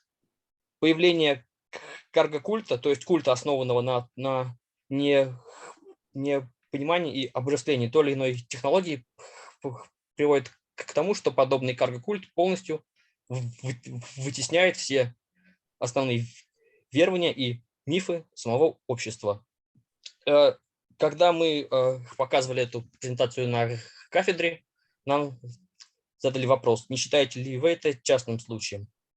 Частным случаем мы это не считаем, потому что подобные же явления возникают в обществах на подобной ступени развития и по всему миру. Например, тот же танец духов в Южной Америке. Следующий вопрос, который нам обычно задают, это с чего вы взяли, что если карго-культ существует на, так сказать, родоплеменном уровне, с чего он будет существовать на развитом обществе? Честно скажу, этот вопрос мы все еще исследуем, однако мы приходим к тому, что видим проявление карго-культа в обществе на современном этапе развития. Прежде всего, это выливается в теорию брендов. Все это резюмируя, можно сказать, что техническая сингулярность вытекает из проблем самого научно-технического прогресса. То есть, чем быстрее он развивается без подавления белых пятен на фундаментальном уровне, тем более он становится непознаваем за счет накопления непонимаемых технологий. Отсюда вытекает следующая проблема – это потребление и нехватка ресурсов. То есть, например, основываясь на той же теории потребления, теории брендов, постоянно возникают новые технологии, на их основе возникают новые технологические аппараты, которые приводят к увеличению потребления, что в свою очередь приводит к следующей гипотетической зависимости, что рост, точнее, быстрое продвижение технологического процесса тянет за собой и нехватку ресурсов. Основываясь на данных информационного агентства ТАСС, на исследованиях Global Energy, при существующем этапе потребления и энергогенерации 25% населения находится ниже, чем ниже порога обеспечения необходимыми ресурсами и энергией. Чтобы проверить гипотезу о том, что технологический процесс порождает нехватку ресурсов, необходимо было проверить, не является ли причиной нехватки ресурсов рост населения. Для этого из тех же источников были проанализированы основные зависимости, и было показано, что нехватка ресурсов растет быстрее роста населения.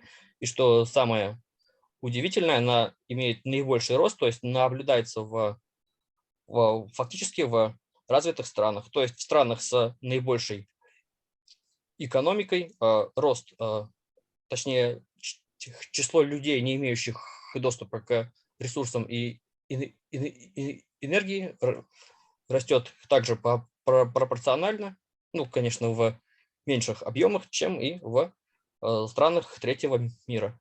Отсюда мы можем, скажем так, выдвинуть продвинутую гипотезу, что их техническая сингулярность и нехватка ресурсов под своей основой имеют ускоренный рост технического прогресса и появление большого числа технологий и знаний, имеющих какие-то изъяны на фундаментальном и нижнем уровне. Мы, когда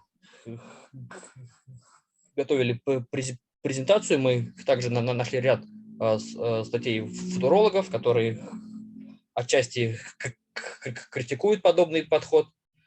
Однако можно сказать, что правильность или неправильность этого подхода, скорее всего, можно будет определить в будущем, когда технологический процесс возрастет на определенный период, поставить его с ростом населения за этот период и определить на дальней дистанции. Влечет ли подобный эффект глобальную нехватку ресурсов. И главный вывод, что технологическую сингулярность в первую очередь следует рассматривать как непонимание фундаментальных основ тех или иных технологий, идущих в передовых дисциплинах. Спасибо за внимание. Жду вопросов. Спасибо, Александр Иванович. Ну, мы переходим к вопросам, коллеги. Да, Анатолий Витальевич, пожалуйста.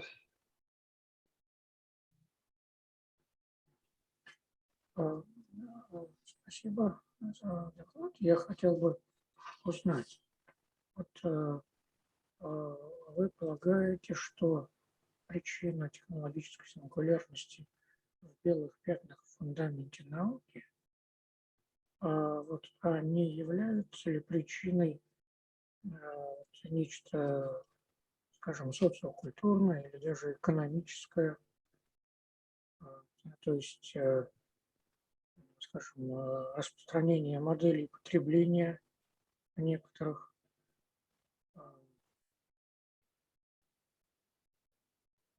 Вот как вы думаете? То есть вопрос в том, является, почему я считаю, что технологическая сингулярность зависит именно от белых пятен, а не от социокультурного фактора. Я правильно понял вопрос? Ну да. Почему причина именно в науке? Потому что мы считаем, что технологическая сингулярность все-таки привязана к технике, как области прикладной науки. Отсюда мы, так сказать, в первую очередь рассматриваем то, что прикладная наука должна опираться на фундаментальную. Соответственно, если мы, ну, на примере тех же полупроводников получили полупроводники, получили какие-то матрицы на их основе, получили фотоаппарат, компьютерную технику и так далее. Но если мы это развиваем дальше, мы забываем о том, что как бы сама теория полупроводников из квантовой теории не получается. Поэтому я считаю, что технологическая сингулярность целиком и полностью лежит именно в разделе науки, а социокультурные факторы, такие как нехватка ресурсов, такие как появление культов, то, что я сегодня говорил, и так далее, они уже являются как вытекающими из этого. То есть они, так же, как и техническая сингулярность, все вместе есть, собственно, те недостатки, которые появляются именно на уровне белых пятен в фундаментальной науке. Поэтому я считаю, что первично считать именно проблему фундаментальной науки, а не социокультурные факторы.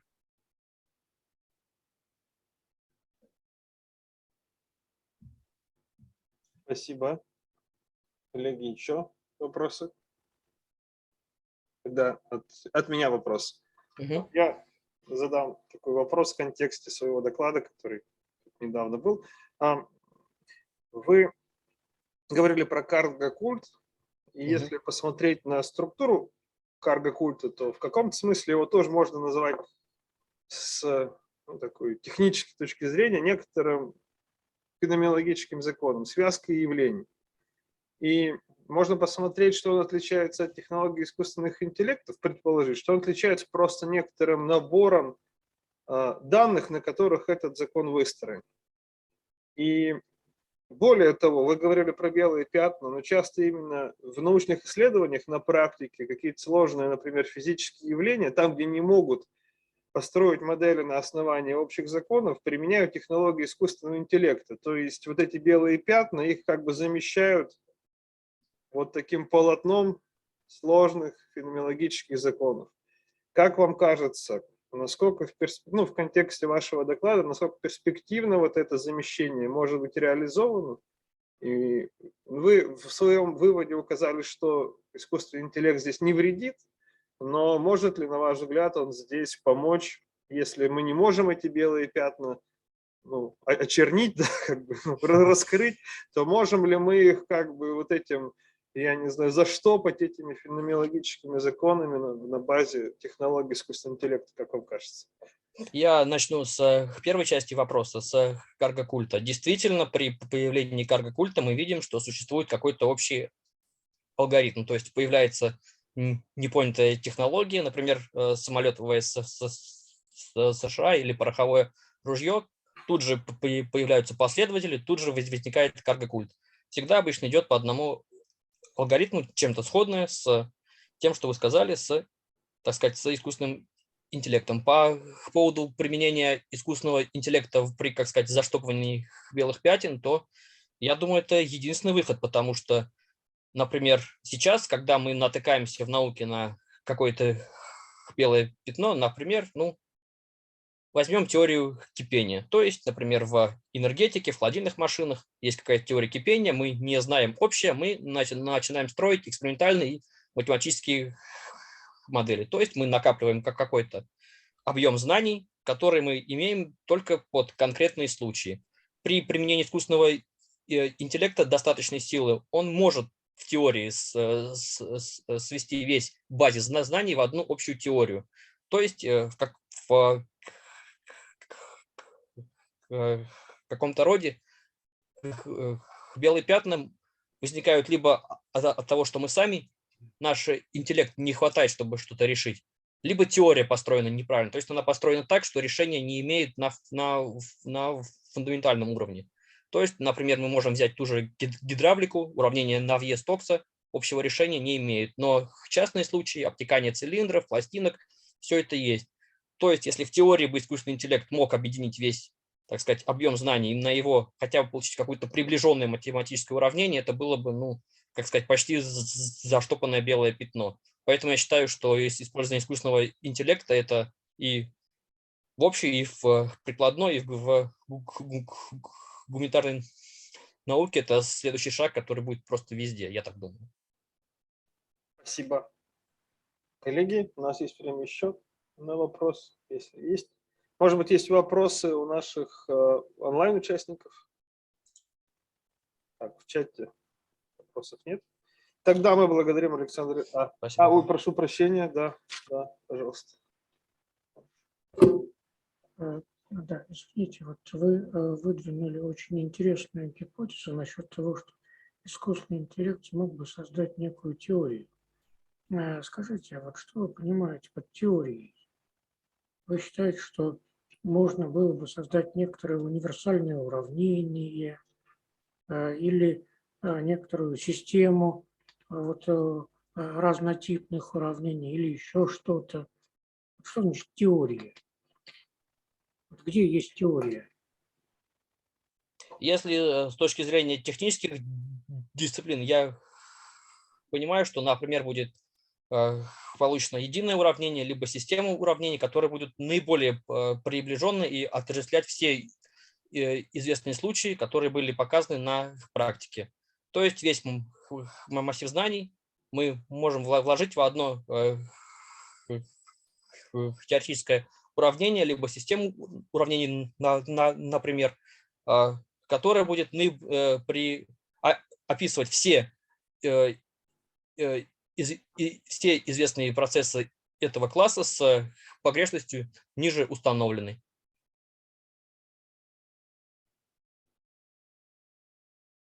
Спасибо за ответ. Ну что ж, мы тогда еще раз благодарим Александра Ивановича и переходим к следующему докладу. Следующий докладчик у нас Софоклий Георгий Такис, аспирант кафедры философии Московского государственного областного университета. Доклад на тему искусственный интеллект, крупнейшие события в истории человечества или конец человечества. Георгию, вы с нами? Да, я с вами. Добрый день, уважаемые коллеги. Спасибо за предоставленную возможность выступить в этой необыкновенно интересной конференции. Спасибо. Желание автоматизировать высшие функции мозга человека присутствовало из далекого прошлого и прошло через долгий путь развития. Даже в древнегреческой мифологии существуют рассказы о Талусе, о бронзовом богатыре, человекоподобный механизм, который следил за порядком и правосудием. Еще от тех времен человек приступил к созданию автоматизированных устройств, и это происходит во всей истории человечества. Например, есть это механическое устройство, антикитерский механизм для расчета движения небесных тел и позволял узнать дату 42 астрономических событий еще до нашей эры. Вся вот эта история проходит, человек старается изобретать такие устройства. Мы знаем Паскалина, вот Паскалина это устройство Паскаля, машина Чарльза Бейбиджа, машина Тьюринга и, конечно, дошли до искусственного интеллекта. Сегодня система искусственного интеллекта уже присутствует во многих продуктах. Мы уже пользуемся этими в телефонах, в планшетах, в бытовой технике и, конечно, играют важную роль в жизни человека и в обществе. Вот это внедрение искусственного интеллекта в социальные процессы уже стало новой социальной реальностью. Искусственный интеллект присутствует в медицине, в финансовом секторе, в индустрии и вообще во всех параметрах личной, профессиональной и социальной деятельности человека. Но нужно отметить, что цифровизация общества как результат неконтролируемого внедрения искусственного интеллекта в социальные процессы может спровоцировать серьезные риски. Дополнительно, вопрос моделирования мышления человека и построения искусственного сознания является совсем сейчас не гипотетическим. И симбиоз человека с некоторыми видами цифровых существ, возможно, станет социальной нормой. Стивен Хокинг, один из самых известных британских ученых, заявил, что успех в сфере искусственного интеллекта стал бы крупнейшим событием в истории человечества. Но, к сожалению, он может оказаться и последним, если мы не научимся избегать рисков. И добавляет, другая цитата, развитие сильного искусственного интеллекта может означать конец человеческой расы. Это от нас зависит, от человека. И если искусственный интеллект станет крупнейшим событием в истории или конец человечества. Мы уже сказали, предыдущие спикеры сказали про машину, про шахматные программы. Вот год 1997 оказался решающим для достижения поставленной цели моделирования функций человеческого мозга и разработки машин, которые будут решать сложные проблемы. Вот машина против человеческого не являлся фильмом фантастики, а матч суперкомпьютера Deep Blue против Каспарова, чемпиона мира по шахматам. А поражение необычного человека и по большому счету одного из самых умных в мире удалось создать впечатление, что достижение автономных мыслящих машин возможно. Дальше разработчики AlphaGo пошли еще дальше и добавили в программу главную функцию мозга человека – самообучение. В 2016 году AlphaGo победила сильнейшего игрока Go. В отличие от предыдущих программ, AlphaGo могла сама обучаться без посторонней помощи человека и без заранее заданного алгоритма. А в последнее время наблюдается развитие киборгизации, появление особых бионических существ, трансгенов, биотехнического человека, а также изобретение роботов, подключенных к искусственному интеллекту. В обществе будут новые существа, автономная техника, другие интеллектуально-цифровые объекты, которые будут оснащены каким-то образом сознанием. Это приведет к формированию нового общества, постчеловеческого общества. Вот примеры. Сегодня мы видим, что чат-боты стали социальными объектами и взаимодействуют с людьми. Мы знакомы с этими всеми чат-ботами. Дальше, другой пример такого взаимодействия. Робот Пембер, железные дороги Юростар. Здесь, в Лондоне, на вокзале Сент-Панкрас, робот Пембер встречает пассажиров. И вот уже сказано еще с предыдущего спикера по поводу робота София. Но самое главное то, что тоже другой спикер подчеркнул. В 2017 году вот этот робот, я не знаю, как сказать, получила она гражданство Саудовской Аравии. Вот и это факт. Здесь другой фотореалистичный робот профессора Хироши Ишигуро, который тоже взаимодействует некоторым образом с людьми. В ближайшее будущее робот-няня, домашний робот-компаньон.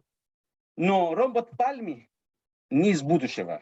В Японии, где наблюдается социальная проблема одиночества, Пальми является очень востребованным среди пожилых людей как компаньон.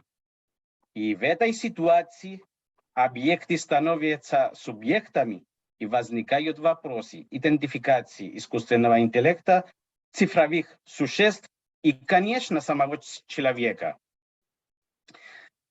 Конечно, с искусственным интеллектом есть и возможности, и риски. Сторонники искусственного интеллекта утверждают, что искусственный интеллект обладает гигантским потенциалом для развития человека и общества. Обещают, что поможет решить сложные проблемы человечества, такие как изменение климата, бороться с преступностью, увеличить уровень здравоохранения, защитить права человека и другие. И, конечно, утверждаю, что будет обеспечивать развитие и процветание. Вышеупомянутые оптимистические надежды и современная эйфория может оказаться ложной, если подумать, что умные эти системы обучаются на собственном опыте, адаптируются в окружающей среде и принимают решения, которые раньше принадлежали только человеку. Но это опасение. Сам Илон Маск, который инвестирует огромный капитал в индустрию искусственного интеллекта, сам сказал, искусственный интеллект – главная угроза нашему существованию. Какие риски есть? Увеличение зависимости человека от техники, замена человека от техники, автономность машин и принятие решений без вмешательства человека. Конечно, риск увеличивается, когда мы говорим об автономном оружии. Данные угрозы, они тоже связаны с злоупотреблением и с возможной неисправностью искусственного интеллекта. И также, как мы уже сказали, с появлением нового общества, постчеловеческого общества. Возникают этические вопросы, а также ряд социальных опасений, которые угрожают даже существованию человека. Вот такие философско-онтологические вопросы. Какие отношения будут между цифровыми существами и людьми? Будут им предоставлены какие-то права? Будем говорить дальше о человеческих правах или будем их менять? Кто будет являться гражданином страны? Робот София или обычный человек или что-то другое существо? Если им будут умнее, будут иметь право руководить. А как отличить реальность от нереальности? Есть и такой мысленный эксперимент, известный F-зомби. И, конечно, в мир есть угроза нашему существованию, и мир может стать не человекомерным, а не знаю, что будет измерять общество. И цитата интересная Татьяны Черниковской. Нам пора остановиться и подумать, куда мы попали. Сможем ли справиться с ситуацией? Если это да, если мы сделали все возможное справиться с ситуацией, тогда искусственный интеллект станет крупнейшим событием в истории человечества. А если не сможем контролировать мощность искусственного интеллекта, вероятно, наступит конец человечества. Искусственный интеллект можно сравнить с ядерным оружием и с клонированием человека. Это тоже один инструмент мощный. Поэтому развитие искусственного интеллекта требует философско-антропоцентрического осмысления, которое будет рассматривать потенциальные социальные опасения для защиты человечества. Спасибо за внимание.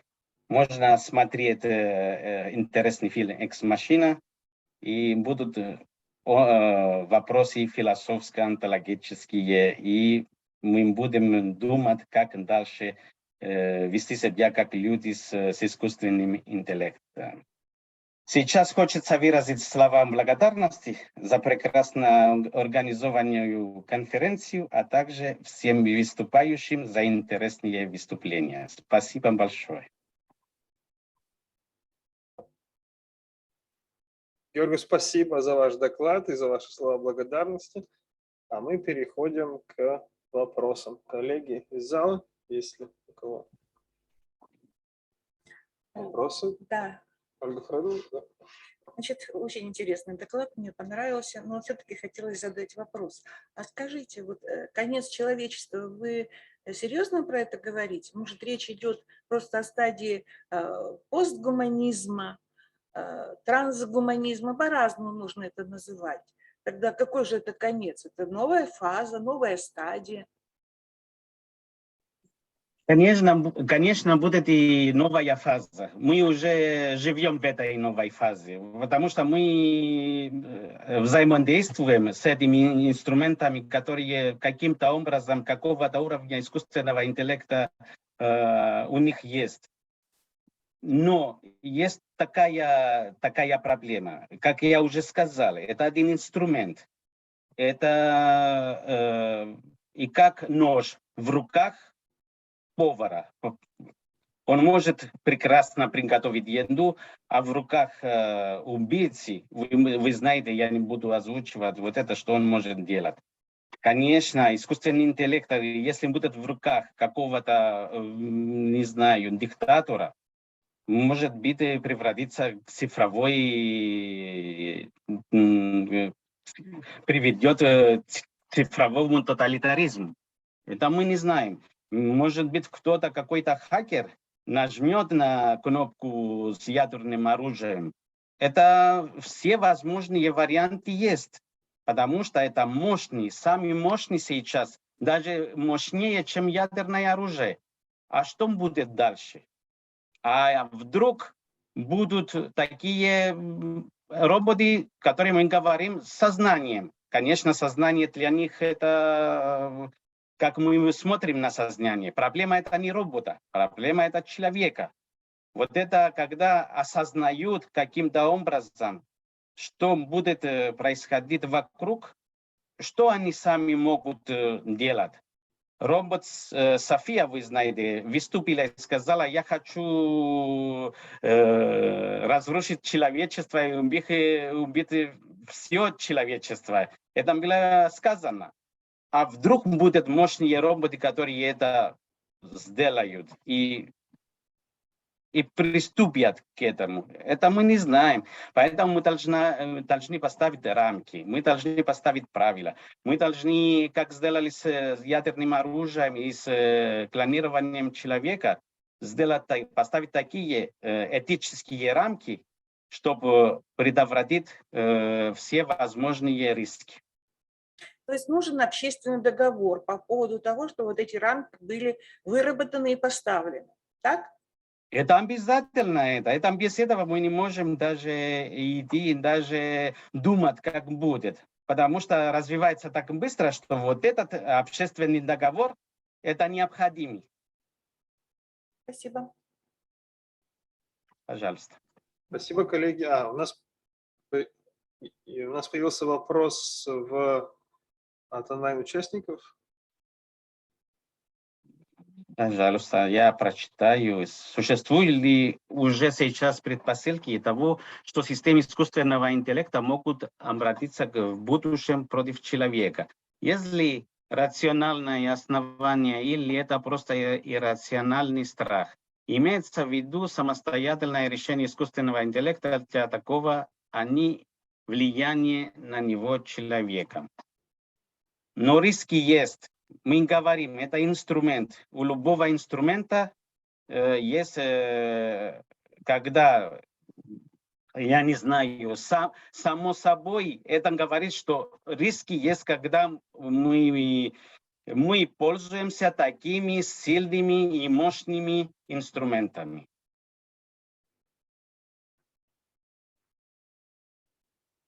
Спасибо.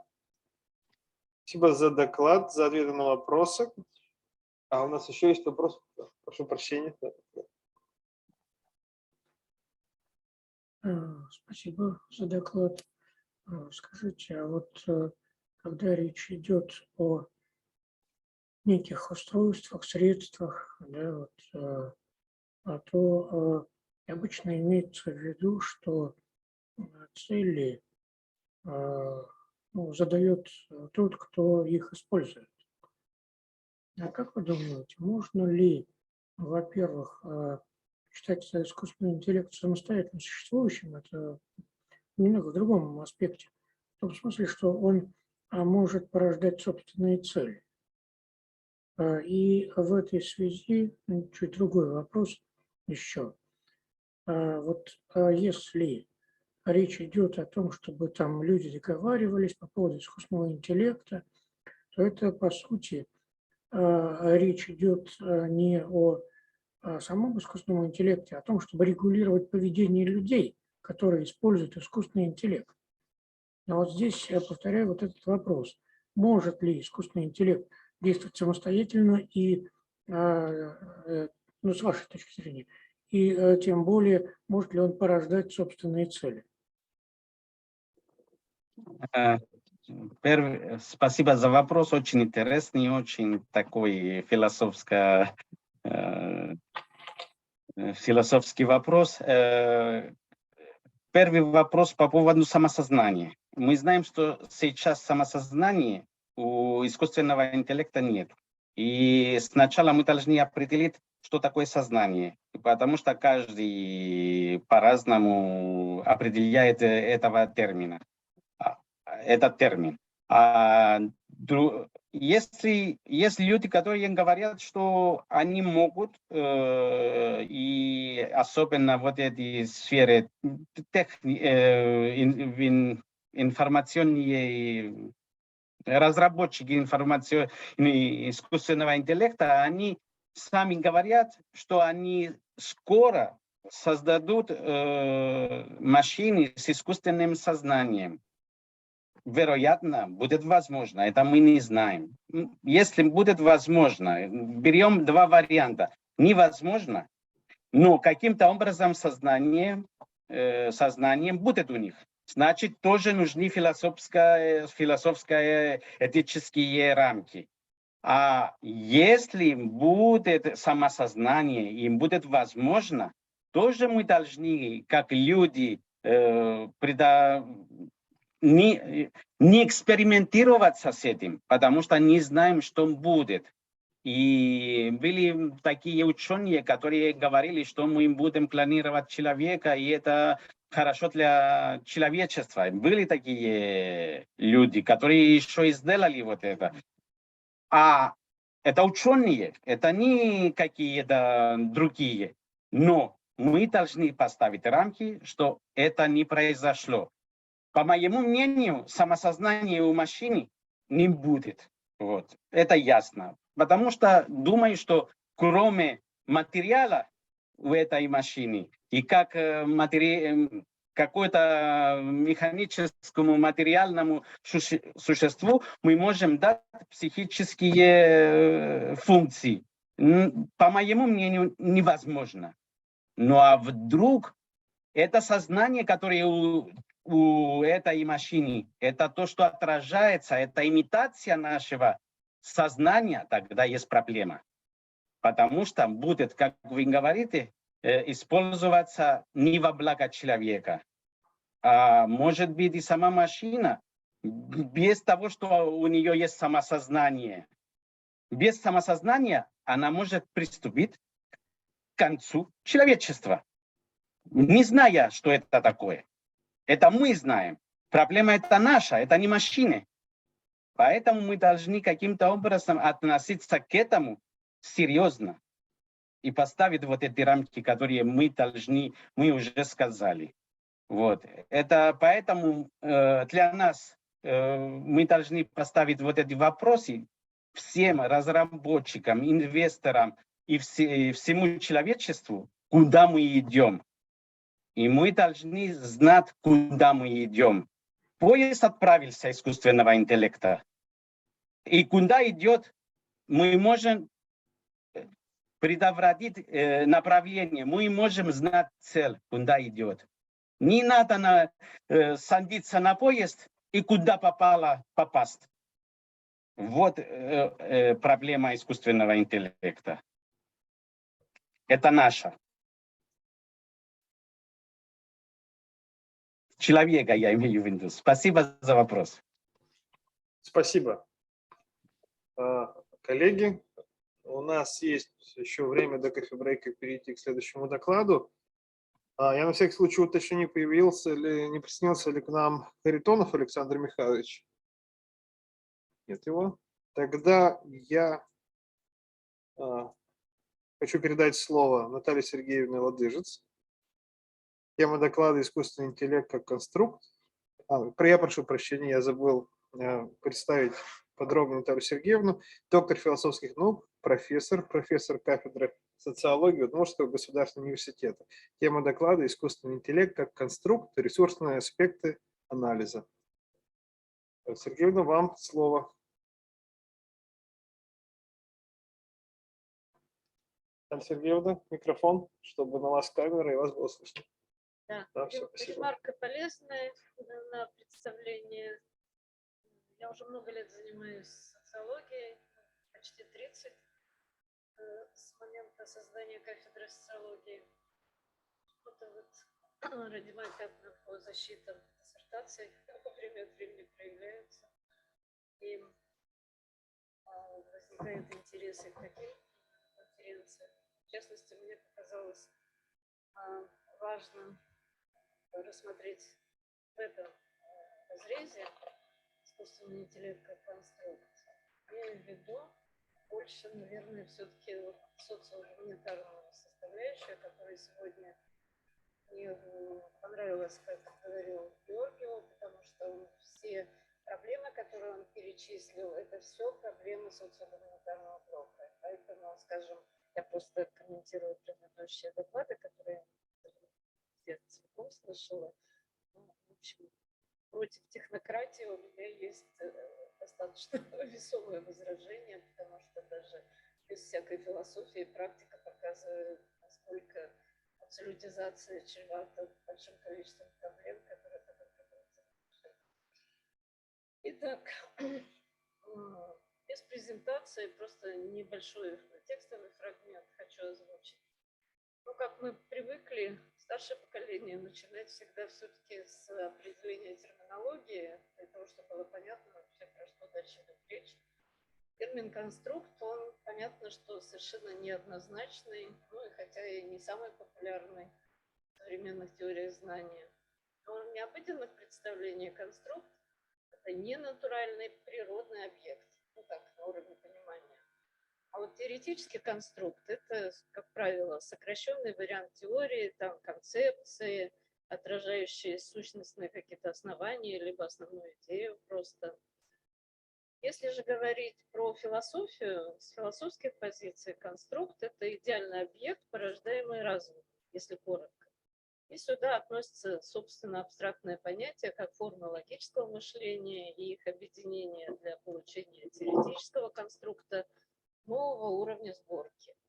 Поэтому идеи, концепты, концепции, там, теории, гипотезы, классификации и так далее в области научного знания в этом смысле могут рассматриваться как конструкты. В различных философских контекстах определение конструктов, а также их операционализация обнаруживают свои особенности, обусловленные, например, тем, каких позиций идеализма или реализма это производится. Тем не менее, общим остается то, что это не чувственно постигаемые идеальные объекты, а объяснительные перемены. Для чего нужны конструкты? Ну, сразу хочу сказать, вопрос отчасти профанирующий. Они должны быть для кого-то и для чего-то в нашем социуме полезны. Эволюционно успешные индивиды мотивированы на достижение полезности, выгоды, расширяющие ресурсные возможности цели достижения. Конструкты, как конвенционально удостоверенные знания, по умолчанию распознаваемые в рамках адаптированных моделей или программ взаимодействия, существенно облегчают понимание и ускоряют коммуникацию. Они могут, в частности, обеспечивать большую сплоченность и преимущество сообщества, для которого они становятся инструментальны.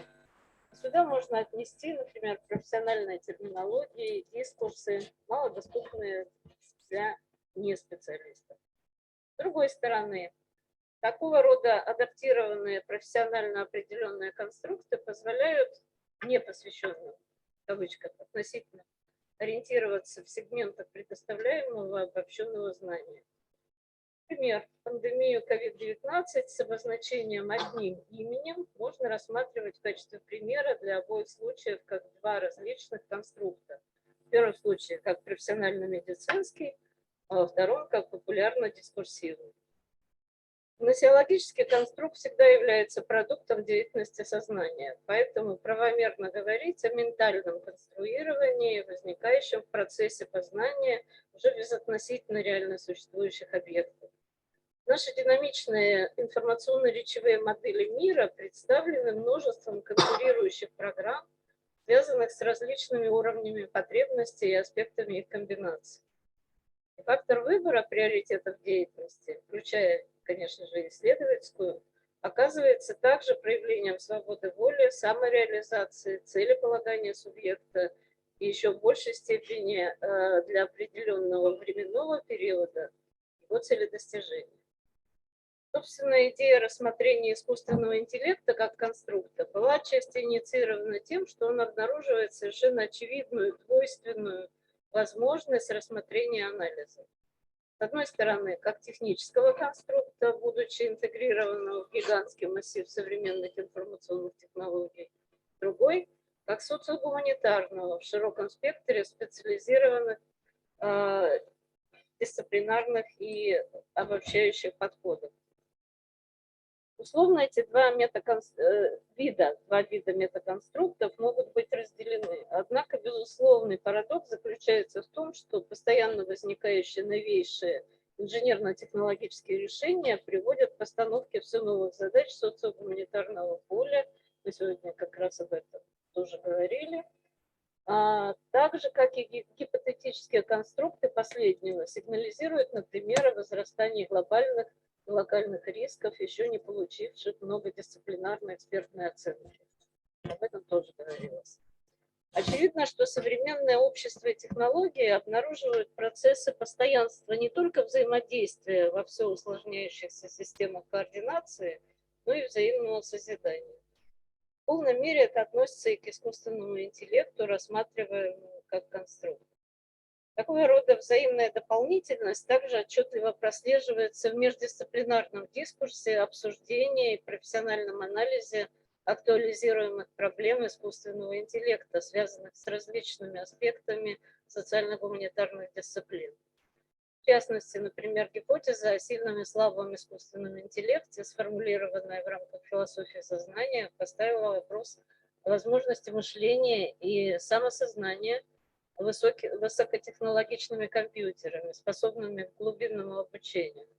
Соответственно, с одной стороны, возникла потребность возврата к трудной проблеме сознания, в кавычках, проблеме разума и тела, а также обращение к анализу проблемы опыта, чувственного восприятия, междисциплинарной теории искусственного сознания, включая конструирование свойств чувственного восприятия кваля, непосредственно воспринимаемых сознанием.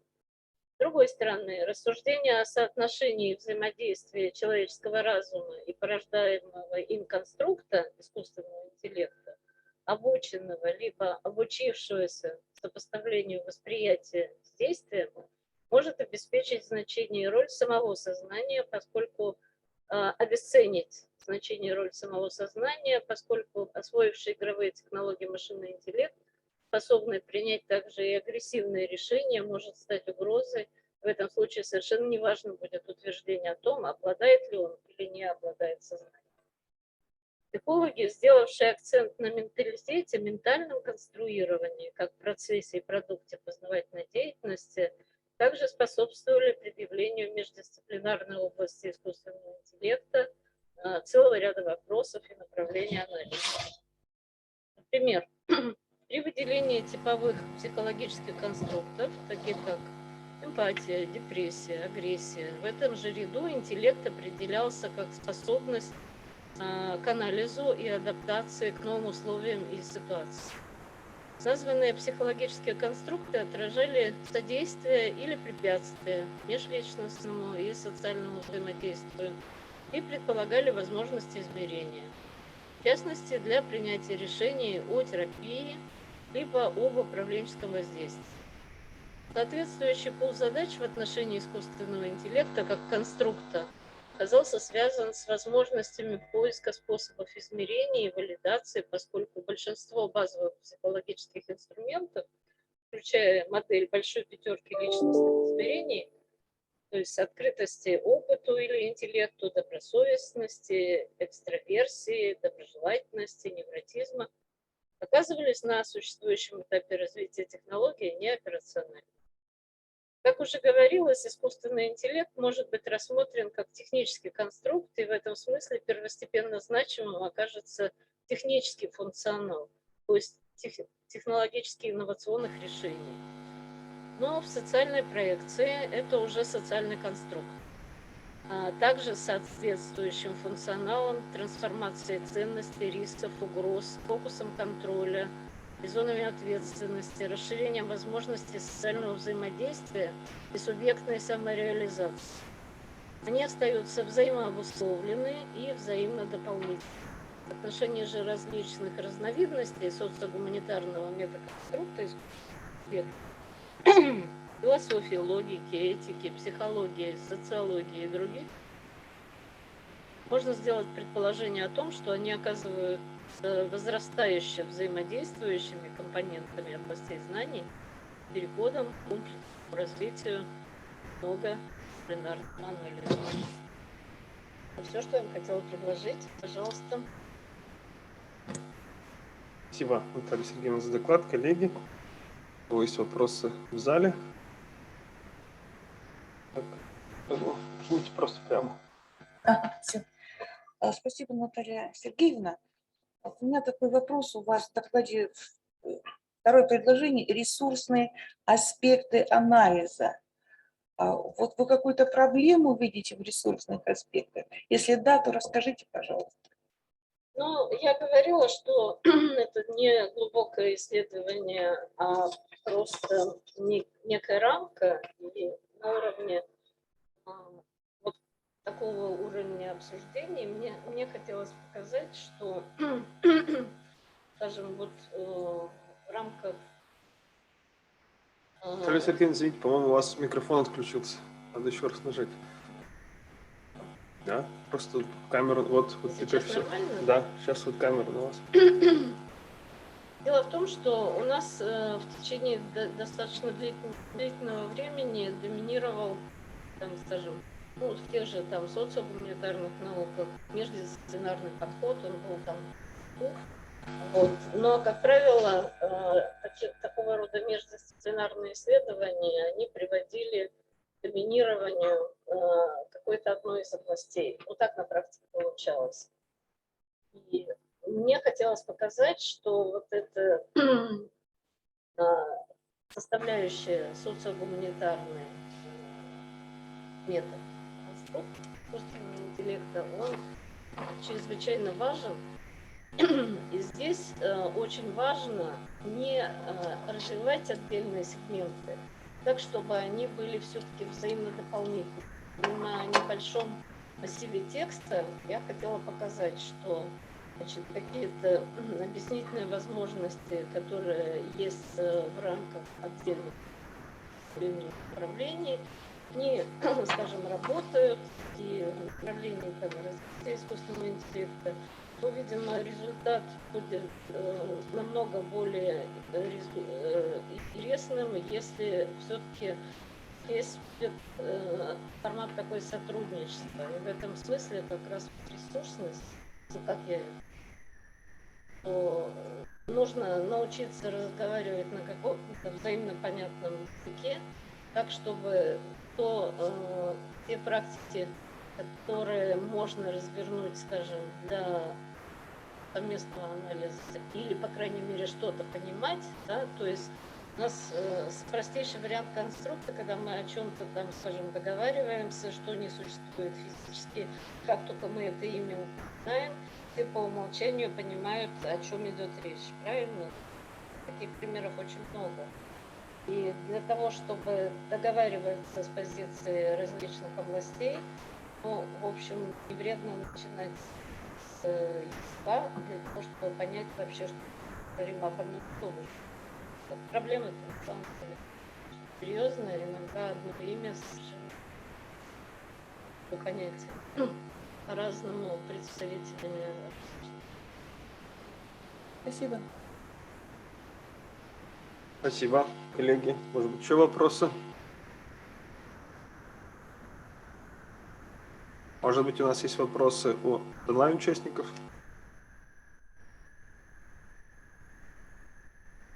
Так. Ну что ж, тогда еще раз поблагодарим Наталью Сергеевну. И я думаю, что мы можем чуть раньше уйти в нашей секции на кофе-брейк. Кофе-брейк у нас запланирован достаточно большой, на полчаса. Я предлагаю, соответственно, так его полчаса и проводить, и также на 10 минут раньше начать продолжение работы нашей секции, то есть в 16 часов 20 минут по ижевскому времени. Как вам мое предложение? Ну, там вроде кофе тоже было, но сейчас увидим.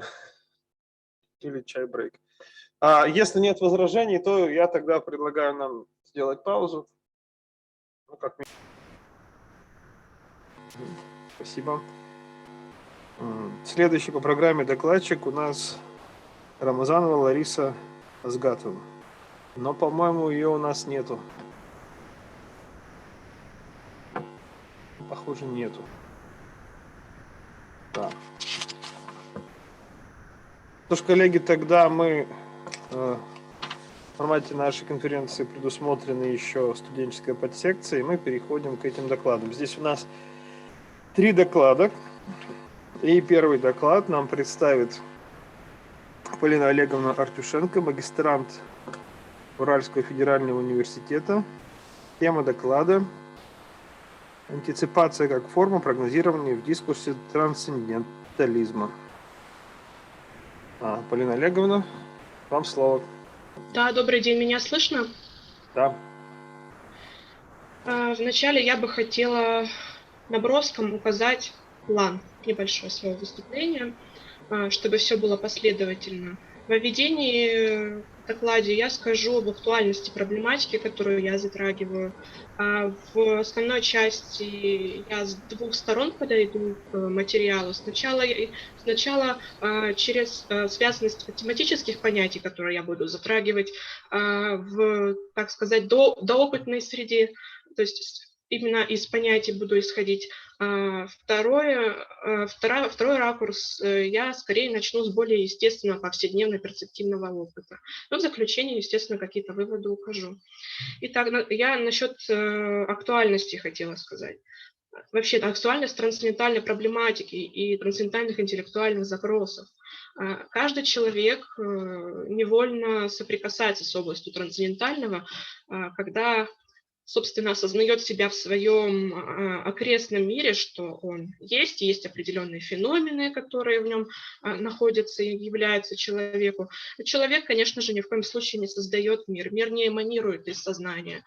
Так что вот эти вот солипсистские тенденции, конечно, мне не близки вообще. И человек имеет дело уже с данным его миром, который познает при помощи различных рецептивных способностей, и вот это вот грань между сознанием, феноменальным сознанием и феноменальным миром, вот очень интересная тематика.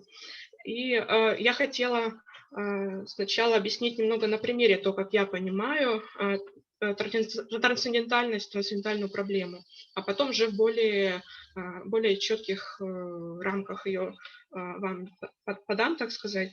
То есть даже если человек не берет в руку какой-то объект, допустим, камень тот же самый, да, еще его не созерцает напрямую, не воспринимает, у него каким-то образом имеются какие-то априорные представления об этом предмете, которые не исходят из опыта, получается, раз они априорные. И каким образом человек находит эти представления в себе. Я эту проблему в данном докладе не решаю, не пытаюсь даже ее решить, я лишь пытаюсь передать некий бэкграунд более общей проблемы, то есть бэкграунд как эту более общую проблему, в которой как внутри находится, грубо говоря, моя узкоспециализированная работа. И трансцендентальная проблематика для меня, по сути, маяк, который будет освещать мне путь вот именно в дискурсе, в рассуждении о прогнозировании и антиципации. Я хотела просто тоже уточнить, что я считаю антиципацию и прогнозирование трансцендентальными темами. Ну, я поясню это далее. Я обещала озвучить более строгую формулировку, тут даже с цитатой из «Критики чистого разума». Как так получается, что субъективные условия становятся условиями возможности всякого познания предметов? Ведь даже вот в этой формулировке видно, что человек действительно не является причиной вещей. Речь идет лишь о познании предметов, а не о самих предметах. И, конечно же, далеко не все наши возможности и способы явления мы можем контролировать и предсказывать, поскольку мы постоянно сталкиваемся с избыточностью мира относительно наших представлений о нем. И на самом деле для того, чтобы хоть какую-то определенность здесь получить, я взяла 4 понятия, которые считаю концептуальными опорами трансцендентальной философии. Это возможность, антиципация, синтез и схематизм. Я их все буду связывать далее. На что я опиралась в своей работе? Я опиралась на картезианские размышления Гуссерля. Эдмунд Гуссерль – это мой любимый философ. Конечно же, на критику чистого разума кантовскую и хайдеггеровскую работу «Кант и проблема метафизики». Перехожу к основной части. И чтобы в мою сторону не было лишних вопросов, так скажем, я бы хотела определить, что такое дискурс. Я считаю, что это очень важно, поскольку это указано в названии моей работы. Дискурс очень многозначное понятие. Я слышала много разных значений, вплоть до речи, разговора и так далее. Но в связи с моей темой я бы определила дискурс как некую связность понятий текущую. Она течет именно в разговоре, разговор временится. Вот эти понятия, они вот так в потоке, так сказать, находятся, и в потоке, собственно, какого-то проявления, какого-то разговора действительно, да. И эти понятия, о которых я говорила, они должны принадлежать терминологическому аппарату конкретной области исследования, по которой, собственно говоря, мы движемся, да, и в в нашем, так сказать, разговоре, в нашем дискурсе. А дискурс трансцендентализма, я его специфицирую вот этими 4 понятиями: схематизм, синтез, антиципация и возможность. Вообще, конечно же, Кант называет рассудочное познание посредством понятия дискурсивным мышлением. Поэтому вот эти вот понятия, также эти понятия должны быть связаны друг с другом, структурированы, вытекать одно из другого и как-то сцепляться. Вот. И в связи с этими понятиями я говорю о дискурсе трансцендентализма. Вот. Я еще раз напомню, что я считаю антиципирование, прогнозирование трансцендентальными темами. Вот. Теперь я озвучу, так сказать, вторую часть своей основной, второй аспект, так сказать, своей основной части, где я обещала начать с обыденного опыта. Повседневный перцептивный опыт изначально дает нам калейдоскопическую множественность мира, на скользящую мозаику, поскольку диалектические, то есть пассивно необработанные материи акта, в общем, Гуссерль это называется, это эти данные феноменов, которые мы получаем через созерцание, чувствование, из опыта, если считать опытом именно то, что, так сказать, как мы обрабатываем то, что к нам является. И эти данные на самом деле бессвязны, и полнейшая их случайность сильно ощущается, но до того момента, пока мы не начинаем их понятийно собирать и объединять. Это, собственно, собирание объединения, по сути, это синтез. То есть у Канта он выглядит как процесс подведения полученных, разрозненных вот этих данных и нюансов под понятие об объекте. И понятие выступает схемой в процессе синтеза. Что это за схема, я сейчас тоже скажу. Понятие как трансцендентальная схема – это некий набросок, который содержит в себе связность возможных способов явления воспринимаемого и усваиваемого, обживаемого феномена. Феномены в феноменологии, которой я занимаюсь чуть больше 6 лет, они не пассивные объекты. То есть даже трансцендентальный поворот в их среду, скажем так, да, и он связан с тем, что мы открыты миру, собственно, и мир открыт нам во всех возможных конфигурациях.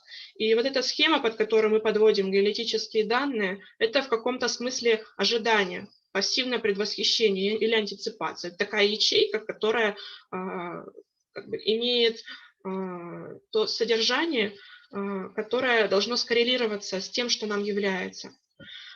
И так формируется представление о рассматриваемом феномене, которое отчасти было предвосхищено, а отчасти еще оно сформируется и выйдет из области протенции. Если вспомнить гуссерлевскую теорию времени, протенция – это некое ожидание. Да? То есть какое-то чистое поле, скажем так, которое мы еще не видим, не понимаем, но только явится. Вот. Но это поле, конечно же, и с другой стороны, оно достаточно замутненное, потому что мы действительно мало что можем предсказать в том, как будет являться вещь. Но все-таки у нас есть эти средства, антиципация и протенция. Они соединены в связке у меня, в моей версии, так сказать. Они следствуют из возможности вообще, потому что возможность дает, так сказать, фундамент для проявления антиципации. А протенция, она эту возможность, по сути, вот так показывает, и она реализуется после того, как протенциональные данные перешли в проимпрессионные, то есть на точку настоящего момента времени. И получается таким образом, что антиципация и протенция, они дают новое и формируют приходящее. Но, конечно, это превосхищение не является какой-либо детерминацией мира со стороны сознания. То есть антиципация не обусловлена не конкретный результат, но только возможность, один из снимков, так сказать, моментальных. Да? Я пишу статью сейчас по этому поводу тоже. То есть у нас есть действительно антиципация, есть протенция, есть рассудок и его понятийная деятельность. И мир, конечно же, гораздо больше и сложнее, о чем я говорила, но понятия наши не могут быть абсолютно адекватными. У нас нет другого просто шанса каким-то образом именно познать. Кроме как, наверное, через понятия. Если говорить о каких-то мистических вещах, то это уже не моя специальность. например, познать мир из медитации, еще откуда-то. Нет, я говорю именно вот о такой трансцендентальной рамке. И таким образом получается, что антиципация действительно вид прогнозирования, способ предвосходить вариации бытия, какие-то ракурсы феномена, его внутренние и внешние метаморфозы, то, как он связывается с другими феноменами, как происходят атtenциональные сдвиги, то есть сдвиги внимания с одного объекта на другой, там же проблематика фоновости, актуальности, но это другое уже немножко, я просто рассказываю чуть больше. И в заключение я бы хотела сказать, что таким образом настоящее, вот эта точка проимпрессионная, которую я упоминала, она наполняется активно воспринимаемым феноменом, а будущее – это то, что явится позже, пока находясь в области фона и пока не открываясь познающему субъекту. Я о мутности вот от этой говорила, и одновременно о чистоте, что мы не знаем, что нам явится, ну, практически. У нас есть вот только антиципация. Это трансцендентальный опыт в форме прогнозирования того, как, возможно, в будущем явится объект нашего восприятия. Вот. И вот эта ячейка понятийная, она является схемой, в которой есть определенные такие сущностные моменты, феномена, которые подводятся под это понятие. И, конечно же, как я уже говорила, ну, даже не буду повторяться, но слово «прогноз» от греческого «prognosis» означает лишь предвидение, предсказание, а не точно знание о будущем. И в завершение своего доклада я бы хотела сказать, что сейчас я пишу по очень похожей тематике магистерскую диссертацию. Сейчас, секундочку. Она называется «Трансцендентальная феноменологическая философия, эго и редукция». И я попытаюсь через вот эти 4 понятия, там еще одно будет, но я его пока не затрагиваю, передать и гуссерлевские интенции, то есть какие метаморфозы претерпела трансцендентализм от Канта до 20 века. Ну, вот как-то так. Я очень буду рада услышать ваши вопросы.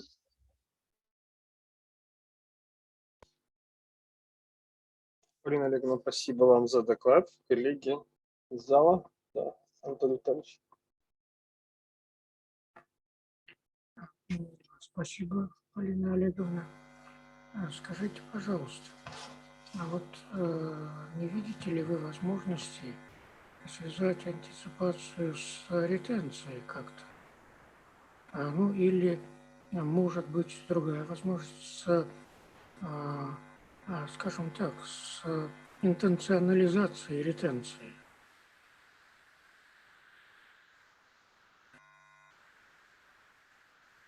Это весь вопрос? Ну, наверное, да. Ну, я бы хотела, чтобы вы чуть-чуть переформулировали. Я не совсем поняла, что вы имеете в виду. Ну, я имел в виду то, что схема времени у Гуссерля принципиально разорвана и расслоена. В то время как наши переживания феноменальные, вот они все-таки обладают ну, некоторой связностью временной. Она может там меняться там, и так далее. Да? Вот. В этом смысле значит, как бы восстановление интенций прошлого, а как некоторые условия или почва для антиципации в настоящем.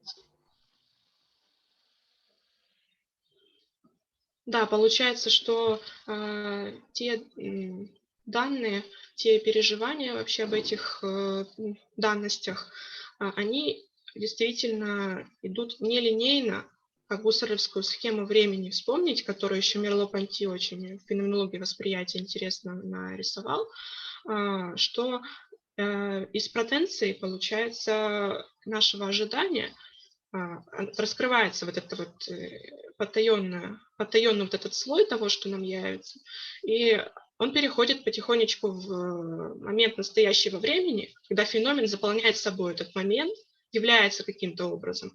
Затем действительно это эти какие-то формы, так сказать, его явления, какие-то способы его явления, они опускаются, ну, в ретенциональную область, мы определенным образом можем их удерживать. А вы как бы имели в виду, что может ли вот это вот удержание, то, что у нас удержано, как-то повлиять на то, что нам явится в будущем? Я правильно понимаю? Да.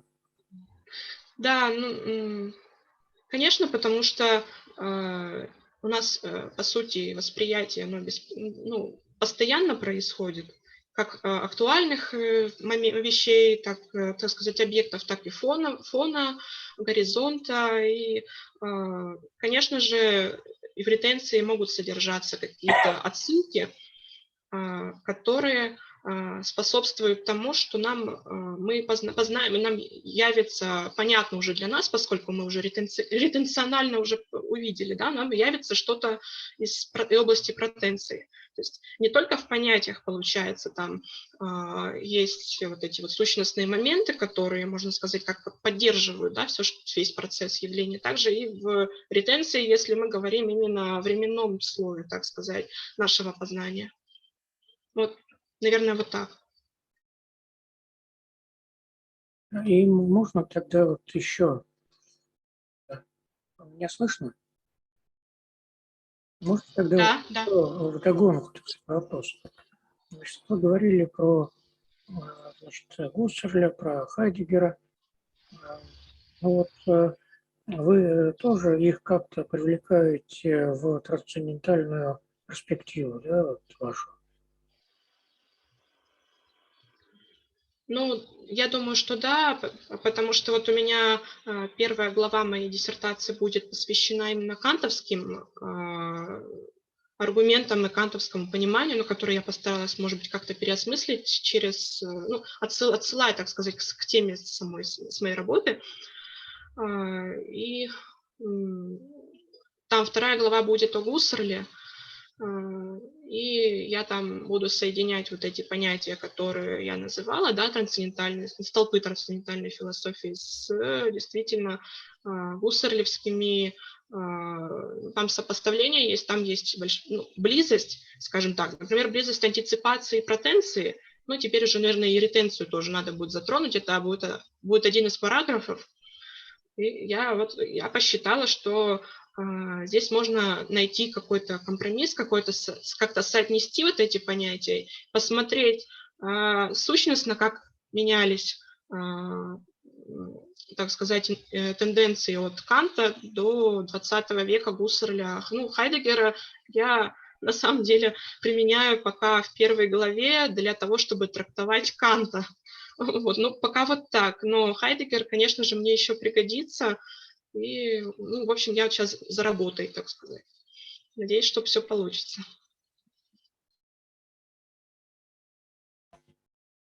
Спасибо. Ну, мы тоже надеемся, что у вас все получится. Ну, а у нас время переходить к следующему докладу. Так, следующий докладчик Денис Александрович Стельмахов, магистрант кафедры философии и методологии наук Института философии и социально-политических наук Южного федерального университета. Тема доклада – моделирование творческого процесса в системах искусственного интеллекта, проблемы и перспективы. Всем здравствуйте. Меня видно, слышно? Да. Ну, тогда я начинаю. Повторюсь, тема доклада – это моделирование творческого процесса в системах искусственного интеллекта. Попробуем обозначить существующие проблемы и возможные перспективы развития. Уже в 20 веке рефлексия над тайнами человеческой креативности уже вышла далеко за пределы научных исследований. На страницах художественных произведений, в кинематографе, в музыке, вообще в самых разнообразных сферах мы наблюдаем интерпретации как самого феномена творчества, так и связанных с ним проблем. В качестве наиболее сложных можно выделить вопросы вообще о сущности и природе творчества, и также о развитии творческих способностей. За последние 100 лет в философии, психологии, даже в экономических науках было разработано огромное количество теоретических концепций, которые были призваны разрешить указанные проблемы. Объединяющим звеном в этих концепциях является представление о творчестве как мыслительном процессе, который можно разделить на последовательные этапы. Это теоретические описательные схемы, в основу которых легло наблюдение и фиксация каких-то своих ощущений и восприятия во время деятельности, анализ биографии выдающихся личностей и так далее. Однако зачастую формируемые исследователями подходы, они не просто различны, а противоречивы по отношению друг к другу. Когнитивная наука как область междисциплинарных исследований, изучающая познание, высшие мыслительные процессы с помощью информационных моделей, также не может обойти стороной проблему творчества. Изучение данного феномена сопровождается разработкой алгоритмических моделей творческой деятельности, внедряемых в рамках общего моделирования когнитивных процессов с помощью вычислительной техники, которая принято обозначать общим термином искусственный интеллект или система искусственного интеллекта. Однако перед когнитивным моделированием стоит проблема невидимости психических свойств и как они соотносятся с физическими, то есть так называемая mind-body problem, психофизическая проблема. Этому феномену посвящено огромное количество концепций, философии сознания. К примеру, Томас Нагель «Каково быть летучей мышью» или Дэвид Льюис «Аргумент в пользу теории тождества» и так далее. Есть огромный пласт аналитической литературы, направлен на осмысление данной проблемы и вообще на проблематизацию этого процесса. Вообще, вот в философии сознания психофизическая проблема разрабатывается многими направлениями, начиная от бихевиоризма и его различных модификаций, будь то радикальный или методологический, также в рамках функционализма, коннекционизма. То есть во всех этих направлениях были сформулированы различные версии теории тождества психического и физического, начиная от возможности исследовать психические и ментальные процессы только через анализ поведения, так как мы не можем говорить о том, что у нас в голове, потому что оно нам недоступно, до вообще полного отрицания чего-либо, кроме физического. То есть все ментальные процессы можно свести к физическим проявлениям. Но вот несмотря на имеющиеся противоречия, возражения в данных направлениях, вообще благодаря проблематизации и актуализации этого вопроса стала возможна сама мысль об имитации процессов мышления в кибернетике. Но можем ли мы назвать процесс, который протекает в системе искусственного интеллекта, творческим по аналогии с человеческим?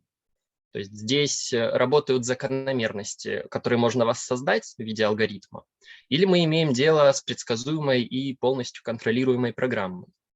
И вот в данной работе с учетом достижений нейронаук, кибернетики, мы попробовали проанализировать творческие процессы в системах искусственного интеллекта с целью выявления проблем и перспектив разработки подобных моделей.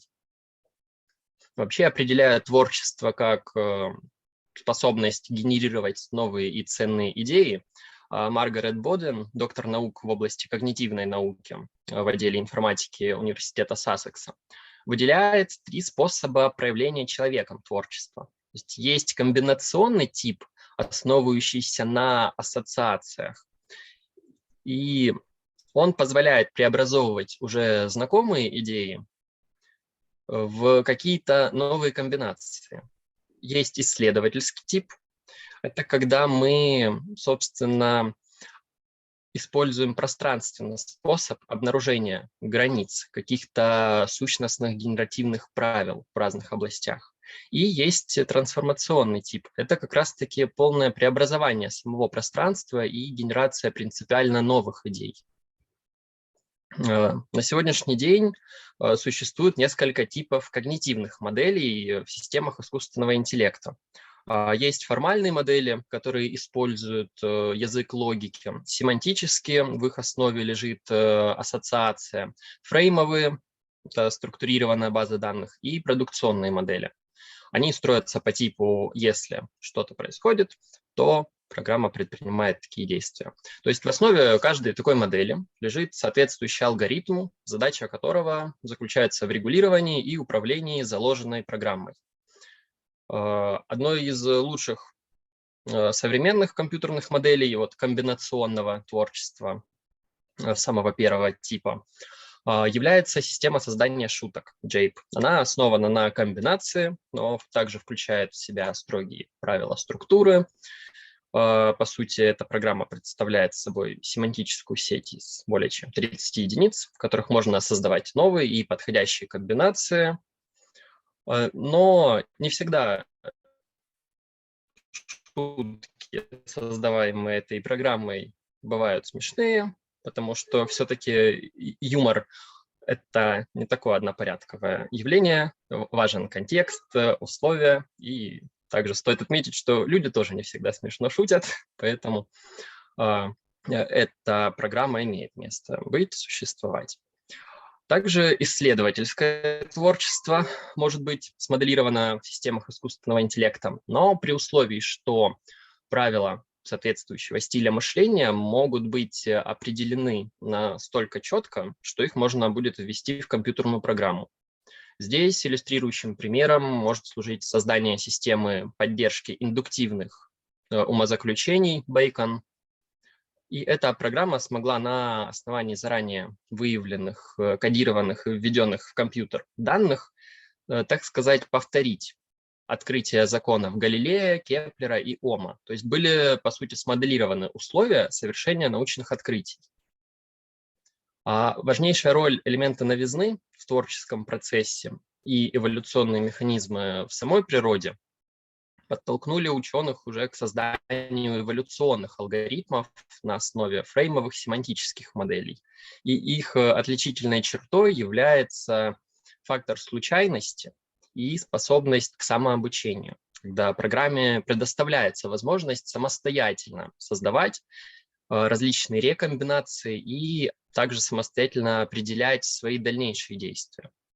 Но также важным условием здесь является корректно написанная программа, которая уже будет позволять внесенным в нее данным развиваться и преобразовывать заложенные в нее элементы и получать таким образом новую информацию. К примеру, уже в 2002 году в том же университете Сассекса вот такой эволюционный тип алгоритма использовался для создания схем генераторов в аппаратном обеспечении. Однако этот создаваемый радиоволновой датчик в силу непредвиденных физических параметров преобразовался в примитивный радиоприемник. То есть ученые не учли все возможные аспекты, что-то пошло в алгоритме не так, но на выходе появилось нечто новое. Также когнитивист Дуглас Хофштадтер, это ведущая фигура в области компьютерного моделирования, творчества и вообще искусственного интеллекта, он считал невозможным, чтобы на тот момент существовавшие традиционные методы искусственного интеллекта могли создавать музыку человеческого качества. Но, послушав несколько партитур, созданных системой искусственного интеллекта, он был вынужден также изменить свое мнение. Вообще область применения такого творческого моделирования с помощью эволюционной модели охватывает огромное количество человеческой деятельности. Это планирование городской среды, архитектура, изобразительное искусство, даже музыка. И такие модели некоторые ученые полагают, что могут совершать открытия, потому что вообще все эти теории, алгоритмы, они были изобретены, чтобы подражать человеческому мышлению и выходить за его рамки, используя какие-то прошлые достижения человечества с помощью сети интернет, которая может выступать в качестве обучающих данных для таких систем. Но необходимо отметить, что существующие проблемы в изучении естественного интеллекта накладывают также серьезные ограничения на модели творческой деятельности, что означает отсутствие возможности создания в системе искусственного интеллекта модели творческого процесса, аналогичного человеческому. Потому что такое моделирование сталкивается, как уже ранее отмечалось, с невозможностью обнаружить психические свойства, воплотить их в алгоритме и воспроизвести их соотношение с физическими. Также сама сущность моделирования устанавливает рамки, так как модель, она согласно теории подобия, она всегда значительно проще моделируемого объекта и отражает лишь важные для исследователя свойства, а не целый комплекс. А также при создании формальной или продукционной модели мы можем достигнуть полной формализации, и тогда творческий процесс становится полностью репродуктивным и автоматизированным, потому что в программе предусмотрены все действия, и возможность создания чего-то нового уже сводится к нулю. И несмотря на спорный характер, несомненным остается факт, что системы искусственного интеллекта, которые моделируют творческие процессы, они способны к новизне. Творческая деятельность таких систем предоставляет также возможность взаимодействия со всеми достижениями человечества и повышения уже нашей собственной производительности. И вот в таком случае, через такую коллаборацию человека и искусственного интеллекта,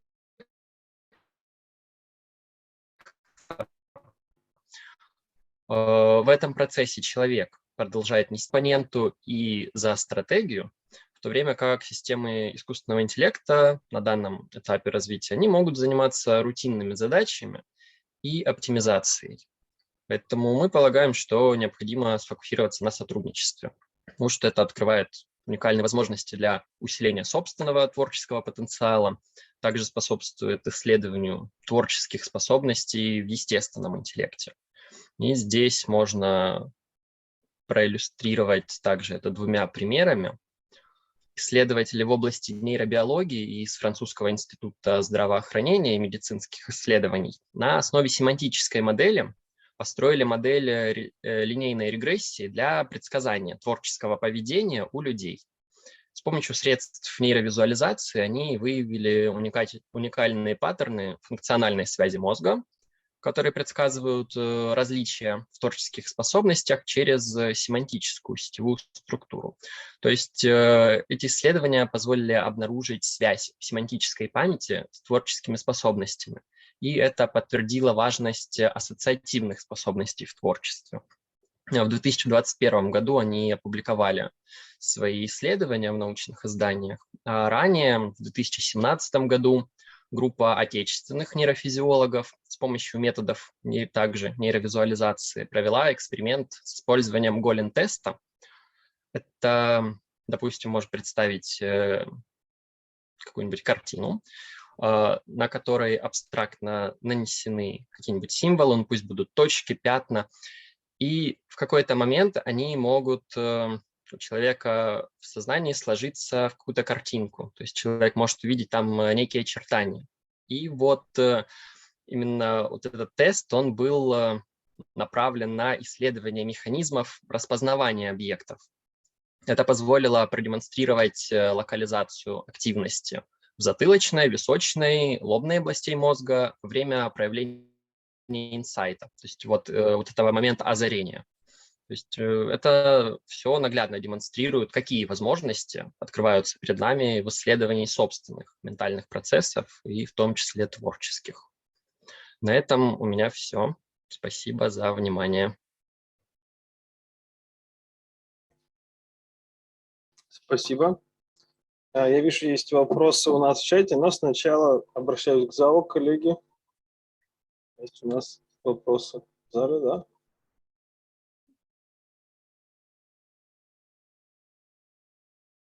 Хорошо, давайте. Есть, у нас предложение поступило начать все-таки с вопроса в чате. Да, так что, если вам удобно, то мы попросим вас самостоятельно зачитать. Да. Как сравнить статус искусственного интеллекта и человеческого интеллекта? Насколько симфония, созданная искусственным интеллектом, является симфонией, а не просто предсказуемой программой? И также какие области философии могут помочь ответить на этот вопрос? Ну, собственно, начну с конца, так как это наиболее общее. Проблемы искусственного интеллекта волнуют философскую антропологию, в особенности, также философию науки. Если мы берем такой онтологический статус человеческого сознания, это, естественно, онтология и теория познания. То есть любая область философии для осмысления феномена искусственного интеллекта будет задействована, потому что это такая многоаспектная проблема, и с какой-то одной стороны нельзя ее полностью осветить и охватить все. А что касается статусов искусственного интеллекта и человеческого, то, на мой взгляд, все упирается в вопрос, что мы на данном этапе научно-технического развития мы еще не готовы ответить на все вопросы относительно человеческого интеллекта. Его природа до сих пор остается загадкой для нас. Есть разное количество концепций, и единого консенсуса пока что нет. Поэтому есть разные точки зрения в разных научных областях. Где-то будут полагать, что все, что создано искусственным интеллектом, это является предсказуемый продукт, заложенный изначально через алгоритмы в эту программу. А кто-то полагает, что искусственный интеллект способен к творческой деятельности, он и занимается, он может породить что-то новое. Также есть уже прецедент, когда искусственному интеллекту, изобретению искусственного интеллекта выдался патент. Но я, к сожалению, запамятовал, что именно было за изобретение, но сам прецедент уже имеется. Так, вам спасибо за вопрос. Да, спасибо. Коллеги, да, Анатолий Витальевич, да?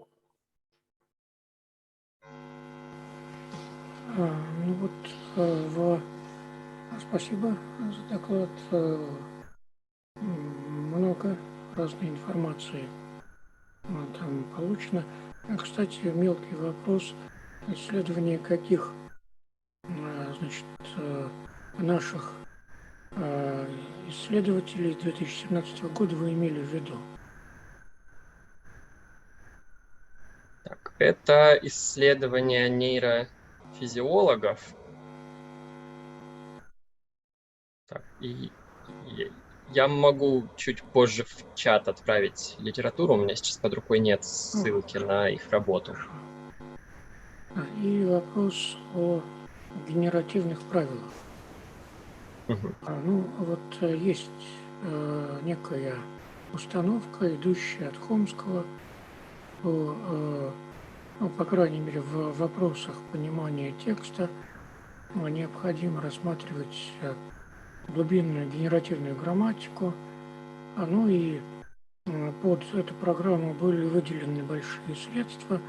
Но, как известно, программа эта закончилась пшиком. Ее перестали финансировать, и генеративная грамматика реализована так и не была. А генеративные правила, да? Здесь ведь есть ряд вопросов. Например, такой что такое правило и что значит следовать правилу? В аналитической философии 20 века очень активно этот вопрос обсуждается. Там вообще-то нет решения. Да? Вопрос, соответственно, не работают ли правила исключительно в искусственных средах? Под генеративными правилами, это цитата была из работы Маргарет Боден, она подразумевает существующие на данный момент нам знакомые законы объективного мира, физического, нашей природы, то есть химические, физические, которые на данный момент нашей жизнедеятельности, по сути, задают парадигму всех исследований, и пока что они готовы отвечать на наши вопросы для объяснения всего происходящего, то есть для объяснения процессов. Я сразу прокомментирую, да, что вообще говоря, по отношению к разным сферам науки, да, установить законы, вообще говоря, крайне сложно. А какие законы есть в вулканологии, например? Да? какие законы есть в этологии, какие законы есть в социологии. Являются разными правилами, но это вот такой комментарий. Ну и вот у вас там прозвучала такая вещь, что вот если формализовать все, то вот все будет как бы нормально, мы воспроизведем творчество, да. Но вот здесь вопрос, а вот возможно ли полная формализация? Отнюдь. Полная, если мы можем формализовать процессы, это сделает деятельность и процесс репродуктивным, и ничего нового мы не получим. То есть будет задана программа, задан результат, и ничего нового. Тогда вот остается вот этот вопрос, вот, собственно, что означает вот это самое, вот вы говорите о том, чтобы моделировать творчество или его воспроизводить? И что тогда моделируется, если моделируется творчество? Вот эти самые генеративные правила?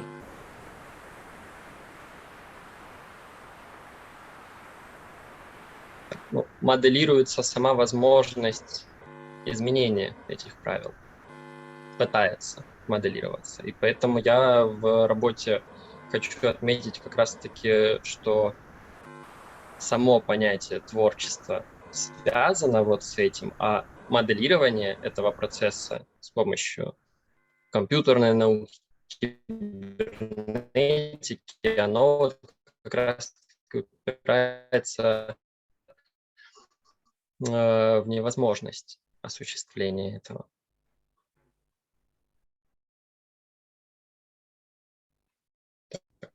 Я выключил камеру, у меня плохое соединение.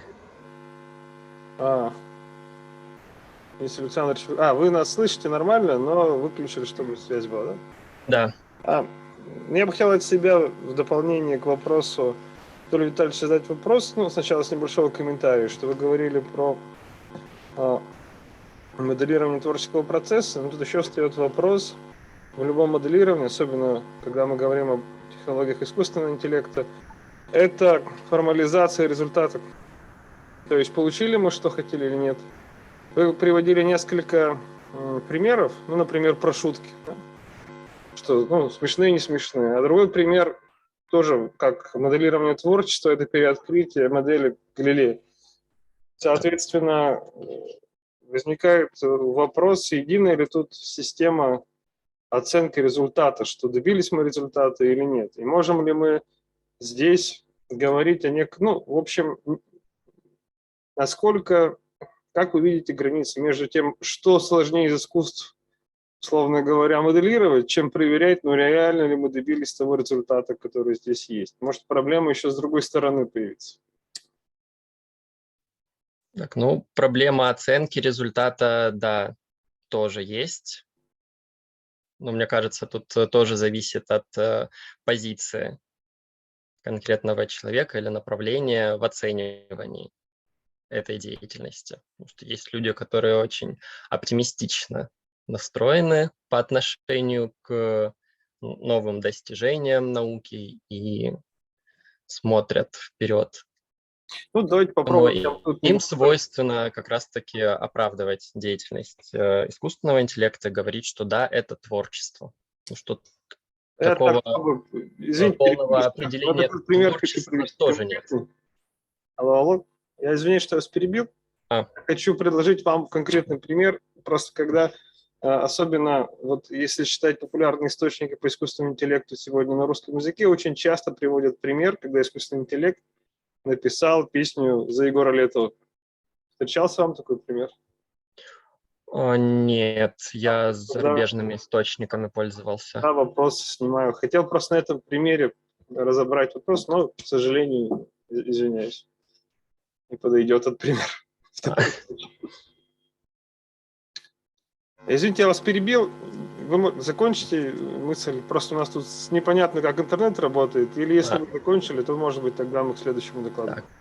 Я не знаю, что было слышно, что нет. Я говорил о том, что даже самого понятия творчества, у него нет определения конкретного, которое было бы использовано, применимо для всех, то есть так же, как и сознание.